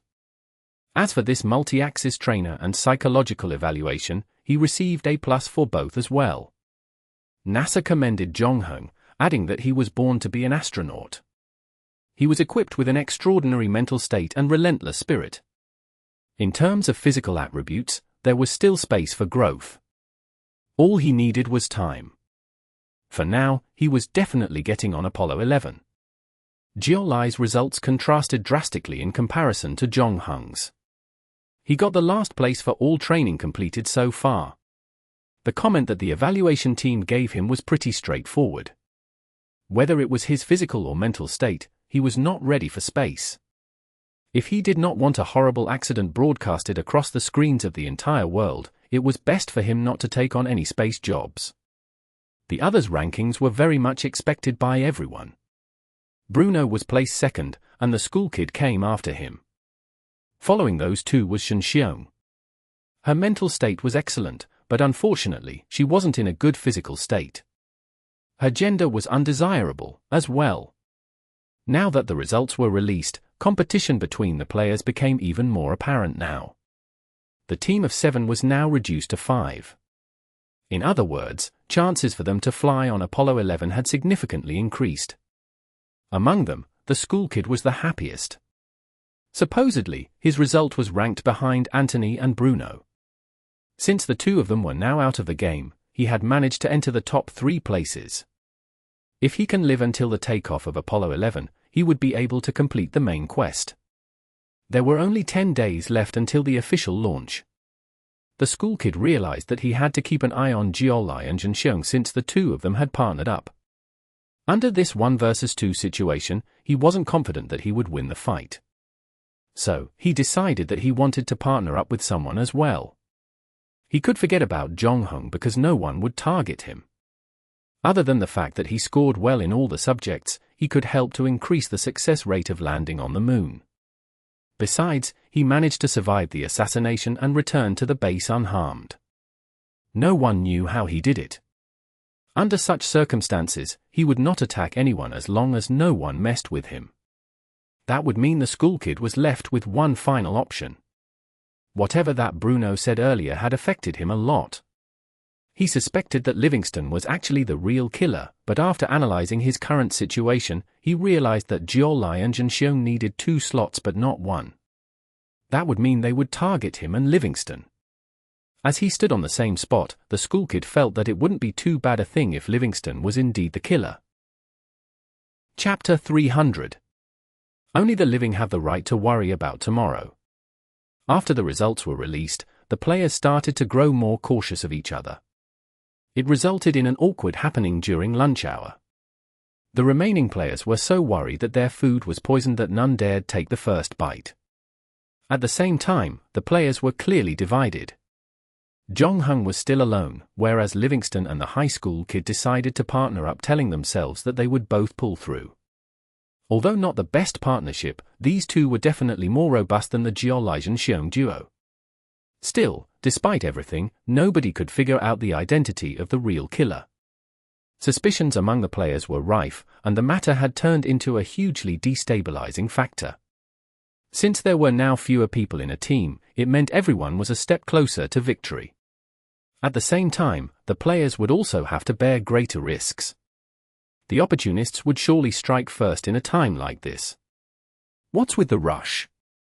The school kid hesitated a little after hearing Livingston's plan. I know that your mind is constantly bugged about whether I killed those two players or not. Since we are now partners, I can tell you confidently that it wasn't me. If you are not lying, then we better pray that Bruno is the killer. Otherwise, the culprit must be either of those two in our opponent's team. The worst part is, we don't know how it was done. Judging by the two accidents, we know that their items must have an ability that could affect an aircraft. We will have zero-gravity training tomorrow morning, and we have to get on a plane for the parabolic flight. If you don't want any accidents happening to us, I think we should deal with the threat as soon as possible. By the way, how many times have you joined a single-player game with competitive mode? Still have those wild imaginations in your head? This is my second time.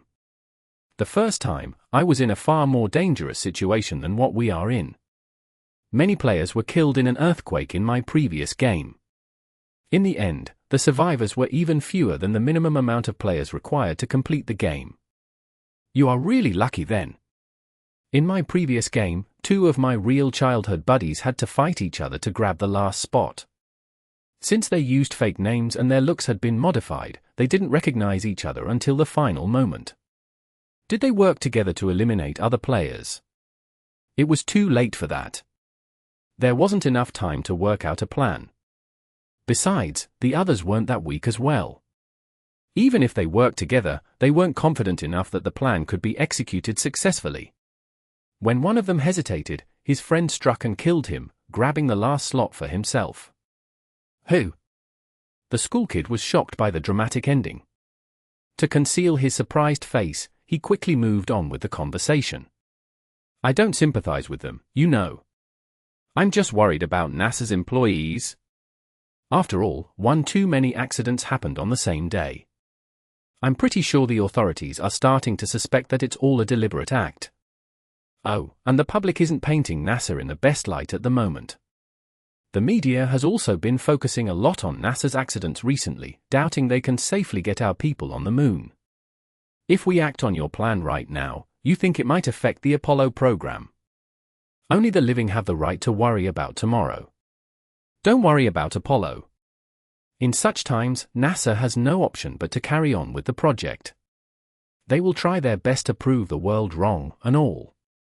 What we need to do now is to eliminate the rest of them and get ourselves on Apollo 11. You're right. I couldn't agree more. We'll go according to your plan during the fire drill, the school kid nodded. After a month training and studying, the players were already familiar with Kennedy Space Center's surroundings. Hence, the school kid managed to make his way to one of the storerooms during his break. The smallish room located on the 7th floor stored the base's daily rations, and security there wasn't too tight. Usually, a single administrative officer would watch over the place. It wasn't too difficult to sneak in without alerting anyone. After the accidents, NASA increased the security of the entire facility. Although the store wasn't of great importance, they placed a guard there anyway to ensure nothing untoward would happen again. However, that didn't stop the school kid from breaking in. He took out a small piece of glass, and after a few tries, he managed to turn the sunlight's reflection to the guard's face. He then placed it outside the wall and waited for him to pick it up. The startled guard immediately got up, approaching the curious shiny object with caution. It was at that time that something magical took place. Right after the guard picked up the glass, his mind went completely blank, and he plopped to the ground with a gaping mouth, stunned and oblivious. Relieved, the school kid emerged from the back of the wall, took a quick look at his surroundings, and hurried into the storeroom. After a while, he walked out hiding something under his shirt. Once he picked the glass from the ground, the guard returned to his normal state. Great! I have been looking for this thing. I'm glad you found it. Thank you so much, the school kid exclaimed, with an ear-to-ear smile beaming over his face. The guard was still in a daze, unable to remember what happened after he picked up the glass. As a NASA employee, he quickly recognized the school kid as one of the astronaut candidates. So, he nodded at him and returned to his post. After getting the items he wanted, the school kid quickly ran back to the training center.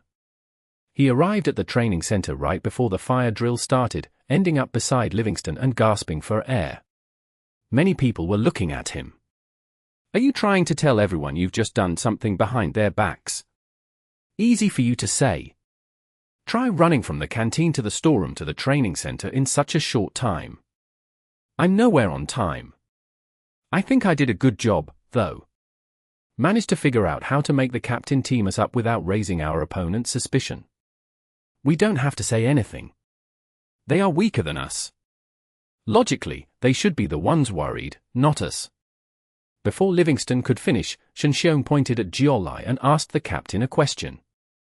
Kenhouse, can you put us in the same team? Reason? I've teamed up with the others during our previous sessions. Anderson is the only person I haven't teamed up with. I would like to team up with different people so I can familiarize myself with the way others do things. Very reasonable. Request granted. Zhongheng had no intention to get involved in their fight. Hence, he asked to team with the trainer. Thus, everyone now had their partner with them. Everyone also knew that this part of the training wasn't going to be as simple as they thought it would be.